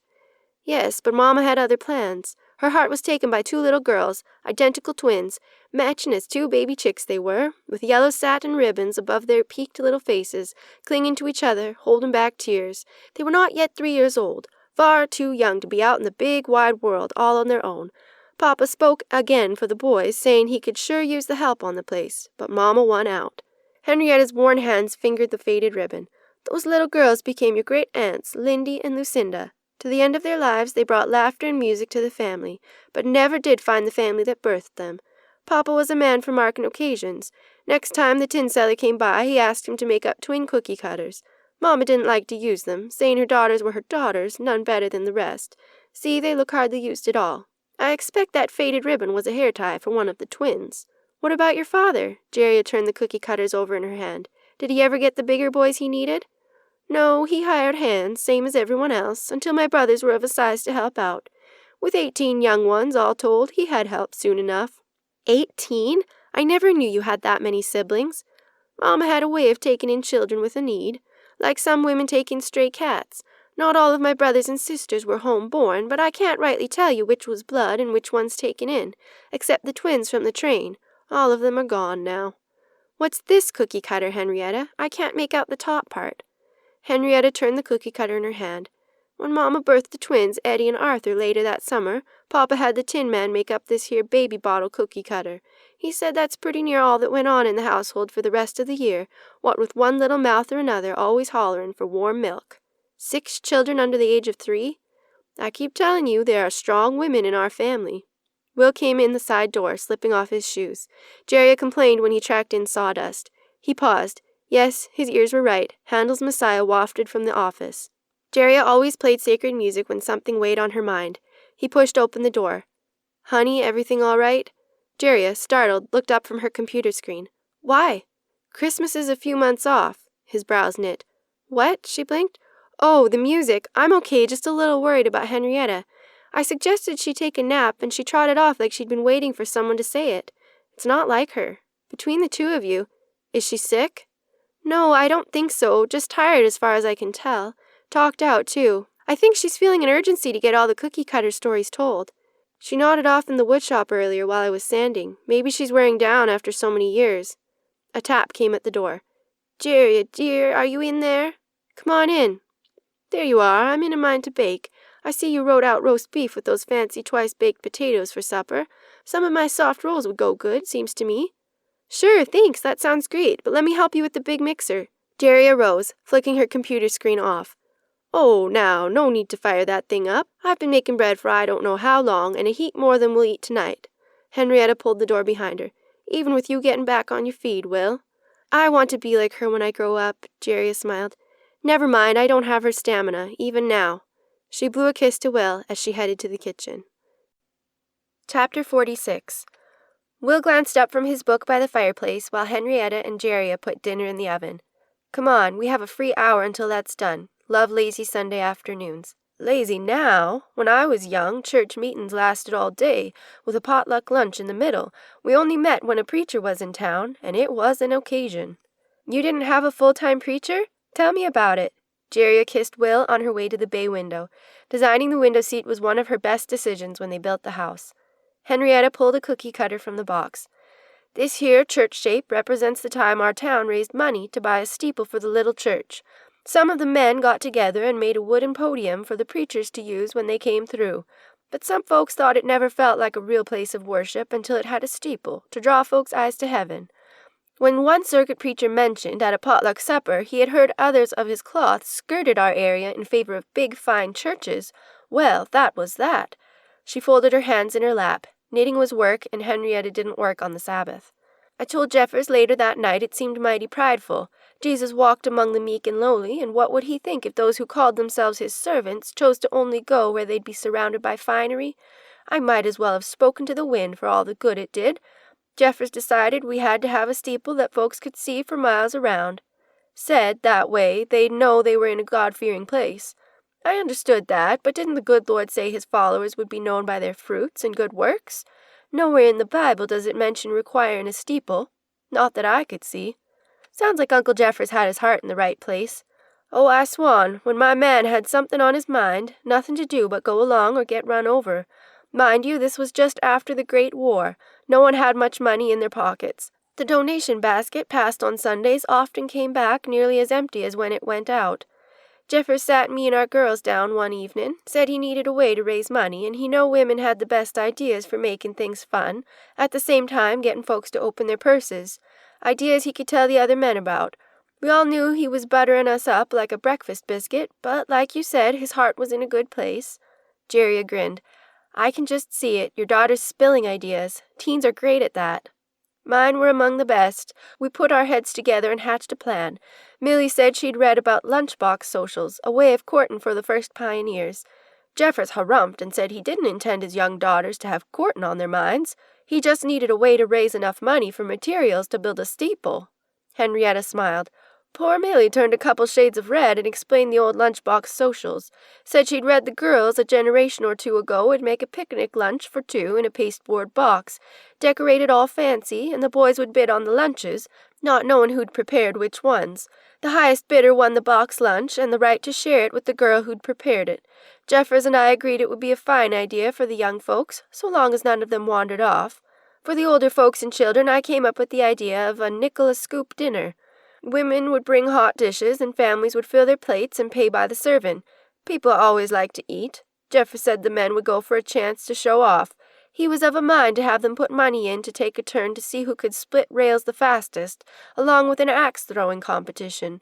The winner would get a ribbon and bragging rights, but the pot would go toward the steeple, so it wasn't really gambling. She smoothed her collar. Close to it, but we hoped the good Lord would understand. The last idea was a pie auction. Jeffers liked that idea best, so long as I made an extra custard pie for him at home. I told him, no, you open your coin purse, same as everybody else. If it's a sacrifice, we'll appreciate the steeple that much more. It sounds like a great plan. Writing a check to the church is so impersonal. How did it turn out? We set the young ones to spreading the word. The school teacher even had them write out posters to put up in the storefronts in town. It was all folks talked about for a month. The axe-throwing and lunchbox auction drew the most attention. With 4 daughters of an age in our house, the blushing and whispering was a thing to behold. And the boys. Jeffers complained they were always sneaking off to practice their axe-throwing skills while their chores stood undone. I love it. I wish we did things like that these days. Oh, it was a time, that's true. Our girls decided they wouldn't spend a penny on decorating their lunchboxes. They were determined to keep them from their brothers' eyes, fearing the boys would tell their friends which girl made which lunch. They'd agreed to make the same food. I remember to this day, butter and cucumber slices on bread, fried chicken, apples, new potato salad, and a cinnamon cookie. The difference was the box itself. I imagine teenage girls loving the plan, a legitimate way to get a boy's attention. How did they decorate the boxes? For days before the date, they scrounged bits of ribbon and dried flowers to fancy up their lunch boxes. One by one, they showed me their creations, proud as could be, sure their box would bring in the most cash money at the auction. All except Sadie, my quiet one. I could see her thinking, all in between her chores, but she didn't seem to be doing much in the way of decorating, not that I could see. Long about the day before the social, I took her aside and asked what she had in mind to do. She sighed, her eyes downcast. My sweet Sadie, how I miss her. Chapter 47. Henrietta's seldom idle hands rested primly in her lap. Sadie said she knew she couldn't make a box as pretty as her older sisters, and they'd used up all the bits of scrap by then. She had in mind to wrap her lunchbox in words, and would I help her? That child had a way of looking at things in a way folks wouldn't think of. She thought the boys would be all a swoon over the fluffy, lacy boxes, but maybe one would be curious about hers enough to bid on it. She pulled her pasteboard box from under the bed and a sheet of plain brown paper like the 5 and dime used. Sadie had fashioned a ribbon of the same paper, cut in a strip and run over with the back of a knife blade to make it curl. She asked me to listen to her words. I admit my heart was low. It was a good enough idea, but boys can be a little thick-headed, and what if no one bid on my Sadie's lunchbox? It seemed mighty risky to me, expecting a boy to favor a poem over some feminine fluff. Sadie carefully wrote out her verse on good cream paper and tied it to the box with plain twine. I can still see that little card with her careful writing to this day. You don't recall what she wrote, do you? Jerry leaned forward, interested. I guess I do. This lunchbox isn't fancy, it can't be very proud. Among these lovely other ones, it's quiet, not so loud. I hope you'll choose it to munch, it's delicious homemade lunch. This plain old box may not compete, but inside it's very sweet. That's charming, but I agree, Sadie was taking a risk. Boys at that age can be unkind. It was the girls who were unkind, plumb forgetting they were there to raise money for the good Lord's house. Poor Sadie couldn't take the mocking from those girls when they set their boxes out on display before the boys came in to begin the auction. I was proud of her for not running away and bawling, but her lip trembled and her blue eyes had puddles in them. My precious Sadie. Henrietta blinked, seeing in her mind's eye her young daughter, who died a few short years later. Jerry patted her hand. If you want to talk about it another time, that's fine, Aunt. I don't want you upset. Upset? Not at all. Henrietta drew herself up. One of my proudest days, although pride is a sin, and I know it. I'm pleased to say Sadie's box sold for $12.40, the highest bid by far, and 3 boys nearly came to blows at the last of the biddin'. Will burst out laughing. What? How did that happen? He set his book aside. Seems those girls with the lace-covered lunch boxes made sure Sadie's plain one was pushed to the back. But when the boys were let in to admire them before the auction, one of the boys noticed it and read her verse aloud. Another boy said anybody could wrap a box in store-bought lace and bows, but only a special girl would write such a sweet thing, and when the auctioneer put the lunch boxes up for bidding, Sadie's brought the highest bid. The town girls were downright jealous. Oh, I do love a happy ending. Henrietta smiled. The good Lord's hand was over us all that day, in ways beyond raising money for a church steeple. What do you mean? The boy who shared Sadie's box was James Tice. They married after they finished schoolin'. The good Lord has a way of moving people and things around for our good, whether we take notice at the time or not. And your little church got its steeple? It surely did. The very next week the men bought materials and set to work. I still believe a church is a church because of what goes on inside the hearts of the people, not due to what's on the roof. But it was a fine steeple. She set aside the cookie cutter. And who are we without God? We're just his hands. He can't answer prayers less'n we move our feet. I guess the men working on that tall steeple learned that. At least for some months after it went up, they showed their faces on the Sabbath more often. Chapter 48. The choir rose for the closing hymn the following Sunday. Will had confided that Henrietta was longing to see the ranch, leaving out the part about taking her to the doctor, and it weighed on Jeria's mind since then. Wasn't she happy with them? She'd fixed up the little suite for her great-aunt, wanting her to feel comfortable and at home, and here she wanted to be on the barren ranch instead. If only they could take her to North Dakota sooner. With the housing market picking up and that new subdivision west of town, free time was a rare thing, especially with Will not up to speed yet. Jeria glanced at her great-aunt. Henrietta's eyes hadn't opened after the amen minutes ago. Was she asleep? Pages rustled across the congregation as Jeria reached for a hymnal, turning to page 18. Come Thou Fount of Every Blessing was one of Henrietta's favorites. She often hummed it around the house. With a start, Henrietta's eyes flew open, and she struggled to her feet. Jeria tugged at her skirt. Wait, she hissed. The service isn't over yet. Undeterred, Henrietta moved into the aisle. I have to go home. I have to go there now. Yes, I know. We'll head back to the house soon, but please sit down. People are staring. You're not listening. I have to go home. To the ranch. I have to go there. Will you go with me? 3 days later, Jeria sagged on the old swing under the sprawling oak, testing the frayed ropes gingerly with her weight. After spending the morning with Henrietta, then sweeping and dusting the old ranch house, she'd earned a break. It hadn't been easy walking away from a busy schedule, but as Henrietta always said, people were more important than things. A late summer breeze wafted yellow pollen over the tidy square of lawn. Overlooking the sweeping expanse of the ranch, she could see why the curved bench around the tree was Henrietta's favorite spot on the ranch. Dear Jeria, I thank you. It's so good of you to drop everything at home to humor an old lady. Henrietta's voice came around the tree. Jeria smiled. I didn't see you sitting there. You walked quite a ways this morning. I'm glad you're resting. It did my soul good to visit the old graveyard. Old Bill kept it up real nice. He said he and Will were going to town to buy new wood shelving for the tack room. Henrietta stood and settled herself closer to Jeria. I was thinking about family. So many of them gone now, but so many others filled their places. Did I ever show you the buffalo cookie cutter? I saw the buffalo in the box, but I don't know about it. I think it's one of the last in there. Can I get you anything first? A drink of water? In a minute, thank you. Did you know my Jeffers made this here bench with his own hands? He liked to have a winter project, something to keep busy of a long winter evening. He carved the family names in it. It's lasted a good long time, like the family line.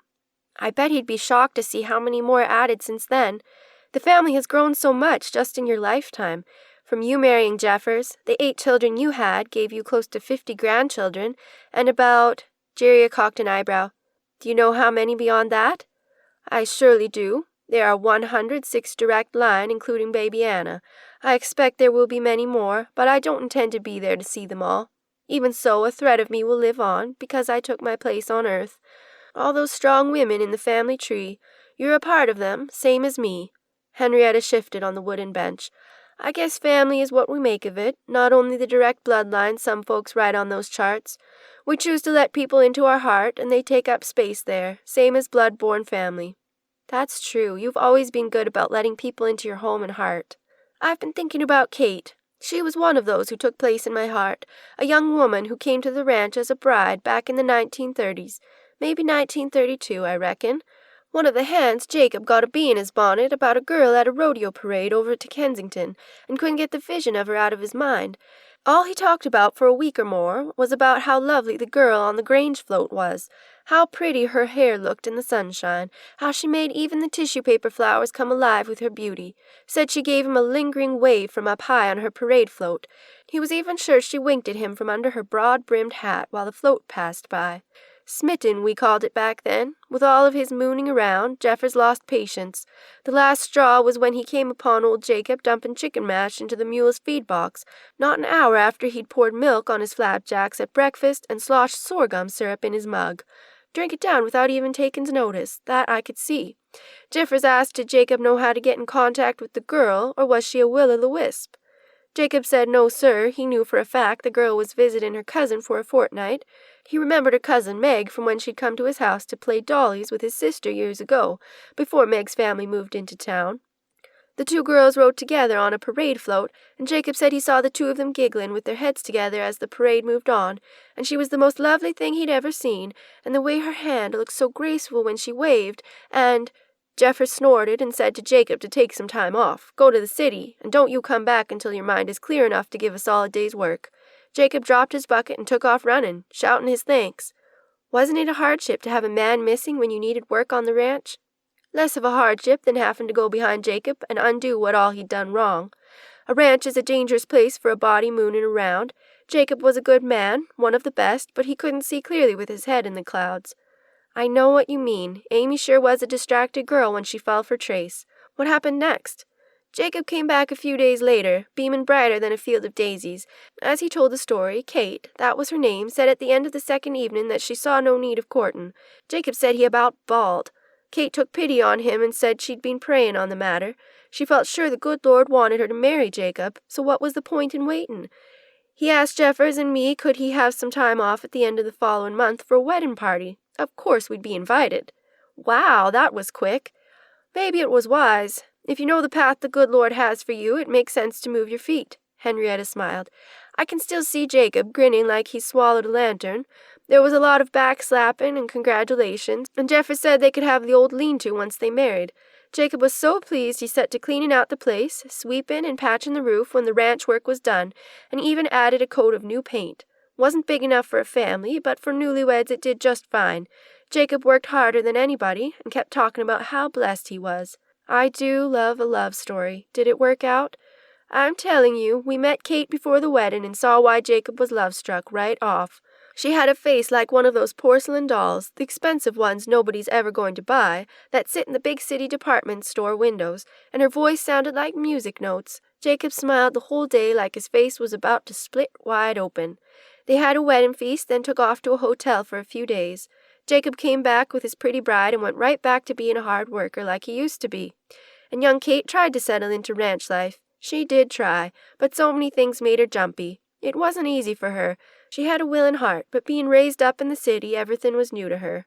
I think she regretted marrying so fast, although she loved Jacob, and believed with her heart she'd done the right thing. Henrietta's mouth turned up, remembering the sweet young bride. She and I grew close with the men gone on the range long hours, and soon I loved her like one of my own girls. You've always been so good about taking people under your wing. Well, Kate was easy to love. She had nothing to do of a day, once she'd swept out their little home. She'd come on up to the ranch house and ask could she help me with something, and Lord knows I always had a use for a willing helper. We'd talk and laugh while we picked beans or took down the laundry or fixed supper together. Kate wasn't much of a hand for cooking in the beginning, but she learned fast. I can still see that day she presented Jacob with a yellow cake she'd made. A little downhill it was, but she was as proud as could be, and Jacob grabbed her in a kiss so thorough it left Kate blushing. Love is a fine thing to see. Henrietta's face clouded. I recall one late summer afternoon, a few months after their wedding. That day. Chapter 49. Henrietta stared across the lonesome prairie. Kate and I sat on this very bench. The tree was a sight smaller then, and we were shelling spotted peas, and suddenly Kate burst into tears. She wailed that she'd never known any place so lonesome. The sky was too big, and it pressed down on her and made her feel small as a breadcrumb. How could anybody think of raising up a family in a place so empty? Poor girl, it had to be an awful adjustment after living in town. I guess so, but I nearly dropped the beans bowl. I was that puzzled. Why, the prairie was a glorious place to me, and I loved every inch of it, Henrietta went on. I sat back, trying to see it through Kate's eyes. I saw the cornflower blue sky like a bowl upended, and I drew comfort from the rippling grasslands, but I could see where a newcomer might be afeard. The winds came with a life of their own, and the night sounds could be unnerving if you didn't know what they were right off. And the good Lord did put a whole lot of emptiness in this place, if you look at the whole of it at once. I see that. Jeria gazed across the vast prairie. Can you even see a neighbor's house from here? If the clouds are low, you can sometimes see a glow from the old Francis place down east. Henrietta chuckled. Kate said she'd been out on the range with Jacob in the morning, sitting with her mending basket while he set fence, and she heard a sound like thunder in the clear blue sky, or maybe an earthquake, what with the ground shaking. She screamed, sure they were going to die, and Jacob laughed at her, took her hand and hurried her up the ridgeline, showed her a herd of buffalo running down by the creek. Imagine being scared of a few buffalo. I don't know, they're pretty big. I might be afraid too. No need, lest they're coming at you or spooked by something. Kate was over the fear of it when she told me, but not yet able to laugh about it. I said to her she was a courageous girl to leave all that was familiar for the love of a man. It couldn't be easy living on a ranch far from the city when that's all she knew. I thought she was learning just fine.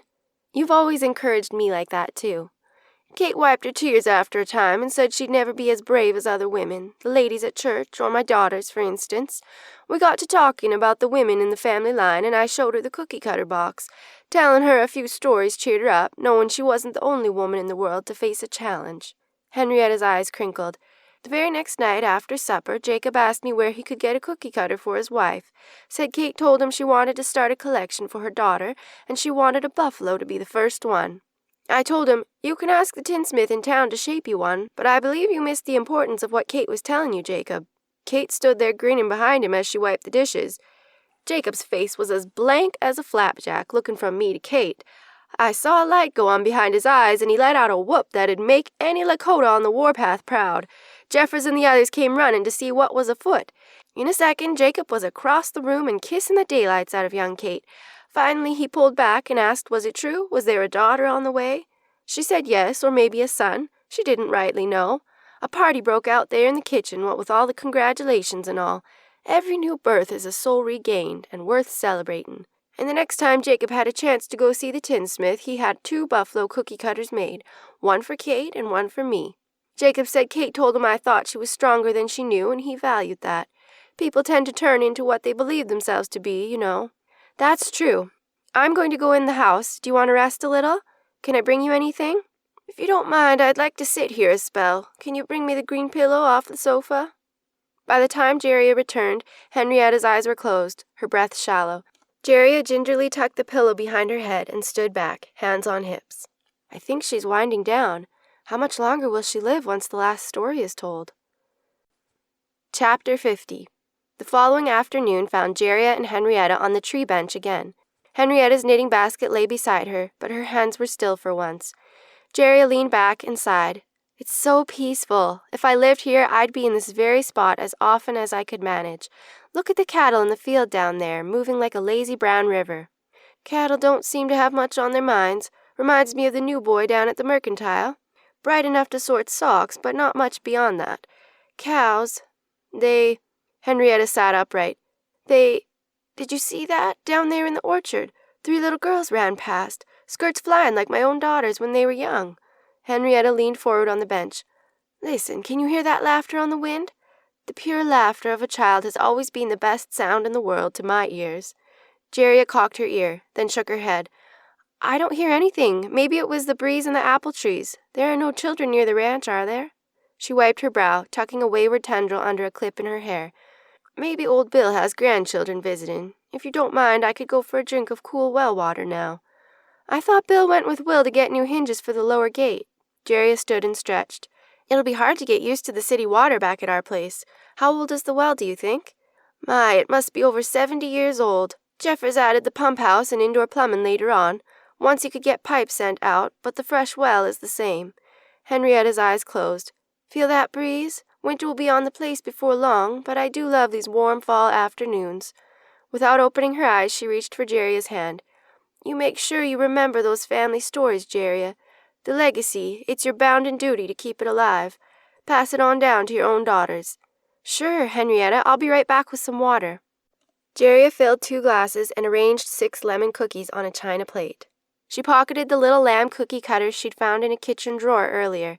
It seemed vaguely familiar. Was it one she'd used as a child? Opening the door, Jeria smiled. Will waved as the old truck stopped by the bunkhouse in a cloud of dust. She'd start dinner soon, or ask if he wanted to grill something on the old fire pit. Here's your water, and I brought cookies, too. She set the tray next to Henrietta on the curved bench. Henrietta's back was ramrod straight, eyes unseeing the branch spread below her, her hands neatly folded on her calico skirt. Jeria gasped at the blue tinge on Henrietta's face. She opened her mouth to call for Will and old Bill, but sat beside her great-aunt instead. Gone home, Henrietta? Chapter 51. 10 days later. Jeria pulled her heavy cardigan around her, shivering in the autumn afternoon on the wide front porch. She'd shut the windows when she went indoors, but after being closed nearly 2 weeks, the house needed airing. Her cell phone rang in the distance, the real estate office's ringtone, but she ignored it. She told the other agents not to bother her until next Tuesday at the earliest. While bereavement might be out of vogue, she felt entitled to a respite. They'd only come back from North Dakota last night, riding to the airport with the last of the relatives. Idly fingering the licorice plant, she could almost hear Henrietta's voice telling her when to dig it up for the roots. And mind you take care to replant it in the same spot so it'll go on growing. She'd learned so much from Henrietta's experience with herbal remedies. Living on the isolated ranch, folks had to be self-sufficient. She thought about Henrietta's hands and the good she had done with them, the lives she touched just by living her life. Those hands were seldom still in life and looked oddly out of place in death. Jeria flicked a dead leaf with her thumb. In her casket, Henrietta's hands looked so thin and frail, the bluish skin worn out in service, her bones prominent, countless babies patted, countless fevered brows soothed, countless meals prepared, countless acts of service. Jeria had never noticed the arthritic bones in her hands, and Henrietta never mentioned pain. Henrietta's voice rang in her ears again. The good Lord's angels see what we do, good and bad, and they keep a faithful record. Well, if anyone was in good graces with the angels, it was Henrietta. Surely the hosts of heaven welcomed her, because if Henrietta wasn't worthy to walk with the good Lord, no one is fit to do so. Time to unpack her suitcase and make a grocery list. As she entered the living room, Jeria's eyes fell on the cookie cutter box on the top of the piano. Who had left it out? Amy had told Trace about it when they visited last month, told him Jeria knew every cutter and its story, too. Had no one touched it since then? Jeria showed Amy her spiral notebook, admitting she'd been taking notes after every story Henrietta related. At the speed the old woman told them, she hadn't wanted to miss a detail. She opened the door and moved to put the collection away, then paused, her hand on the box. As if blown on the wind through the open window, Jeria heard distant voices tumbling over one another. In an instant she recognized them. Julietta in the Civil War, Louisa on the plains, Polly taking Iris to the New World, the unnamed pioneer baker leaving for Utah, Aunt Millie saying something about a red enamel lobster, Clara putting on airs, her own mother conspiring with Aunt Poppy until labor was too advanced before she told her husband they wouldn't make it to the hospital, Henrietta laughing about trading a pie for a parachute, a male German accent telling about a spy passing tactics in shortwave quilt instructions. Straining, she made out a singular phrase, a gentle chant filling the room and her soul. Bound in duty, bound in duty, bound in duty. The voices receded, a low murmur now, soft and vivid as Henrietta's lemon verbena perfume. Light-headed, she put her hand on the piano to steady herself. Sorry, didn't mean to startle you, Will said. That call was Sarah at the office. The new strip mall contract is in and needs your signature. Told her she could either wait or come out here and get it. He took her hand. You okay? Look a little pale. I think I'm going to take a bit of time off. Real estate can wait, and I have something I need to do. Jeria pulled him to the love seat, her heart pounding. Come sit by me. It seems so quiet with Henrietta gone. It was a nice service, don't you think? She would have been pleased. The best part was back at the ranch house afterwards, the family all together, telling stories about her far into the night, and all the children playing on the floor, but you know they were listening until they were carried off to bed. Jerry tried to still her breathing. It was like a family reunion, only without the stress of planning. No grief at all, just pleasure in knowing a genuinely good woman. A couple of times I imagined Henrietta smacking her thigh in delight, her laughter cackling through the room, brushing aside the praise. Lived a good life, honey. She surely did.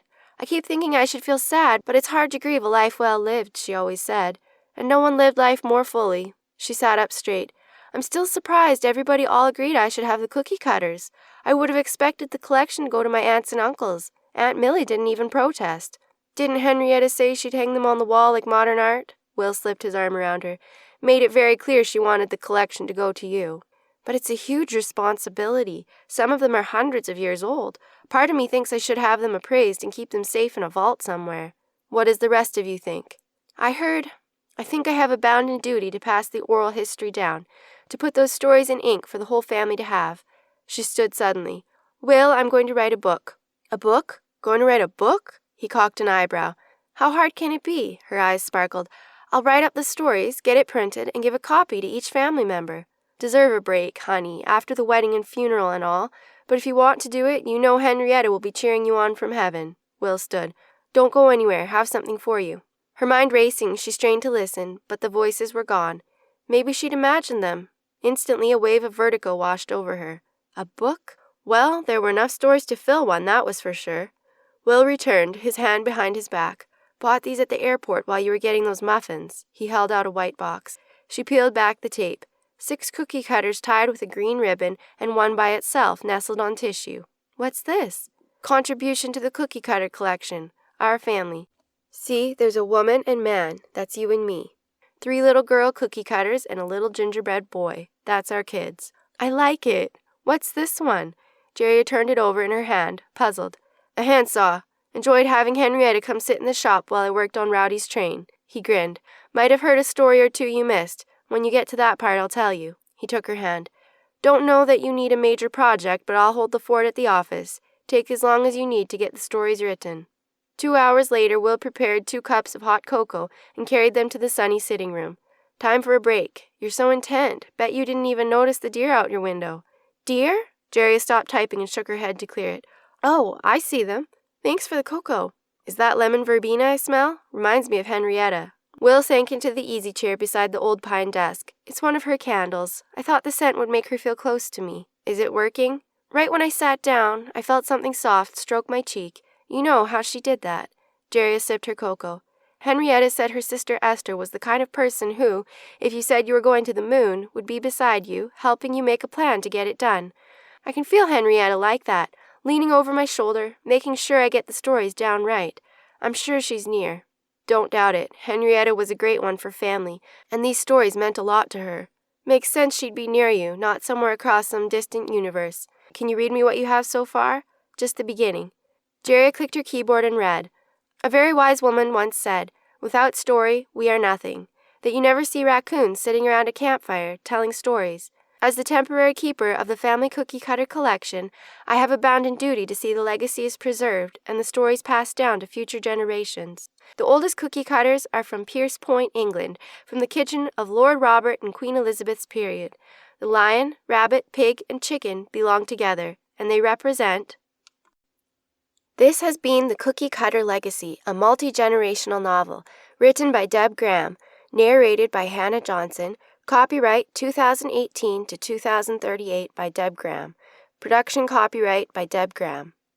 Thanks for reading The Cookie Cutter Legacy. Please take a moment to leave a review. They mean more than you know and can even be anonymous. Thanks. Come along with Jeria and Will on 2 cruise adventures, In Peril in Paradise and Murder on Deck. 2 breezy cruise vacations that don't exactly go as Jeria planned, and you know she likes to plan. Other books by Deb Graham. The Dim-Witted Hitman, a cruise crime. Murder on Deck, a cruise novel. Tips from the Cruise Addict's Wife. More tips from the Cruise Addict's Wife.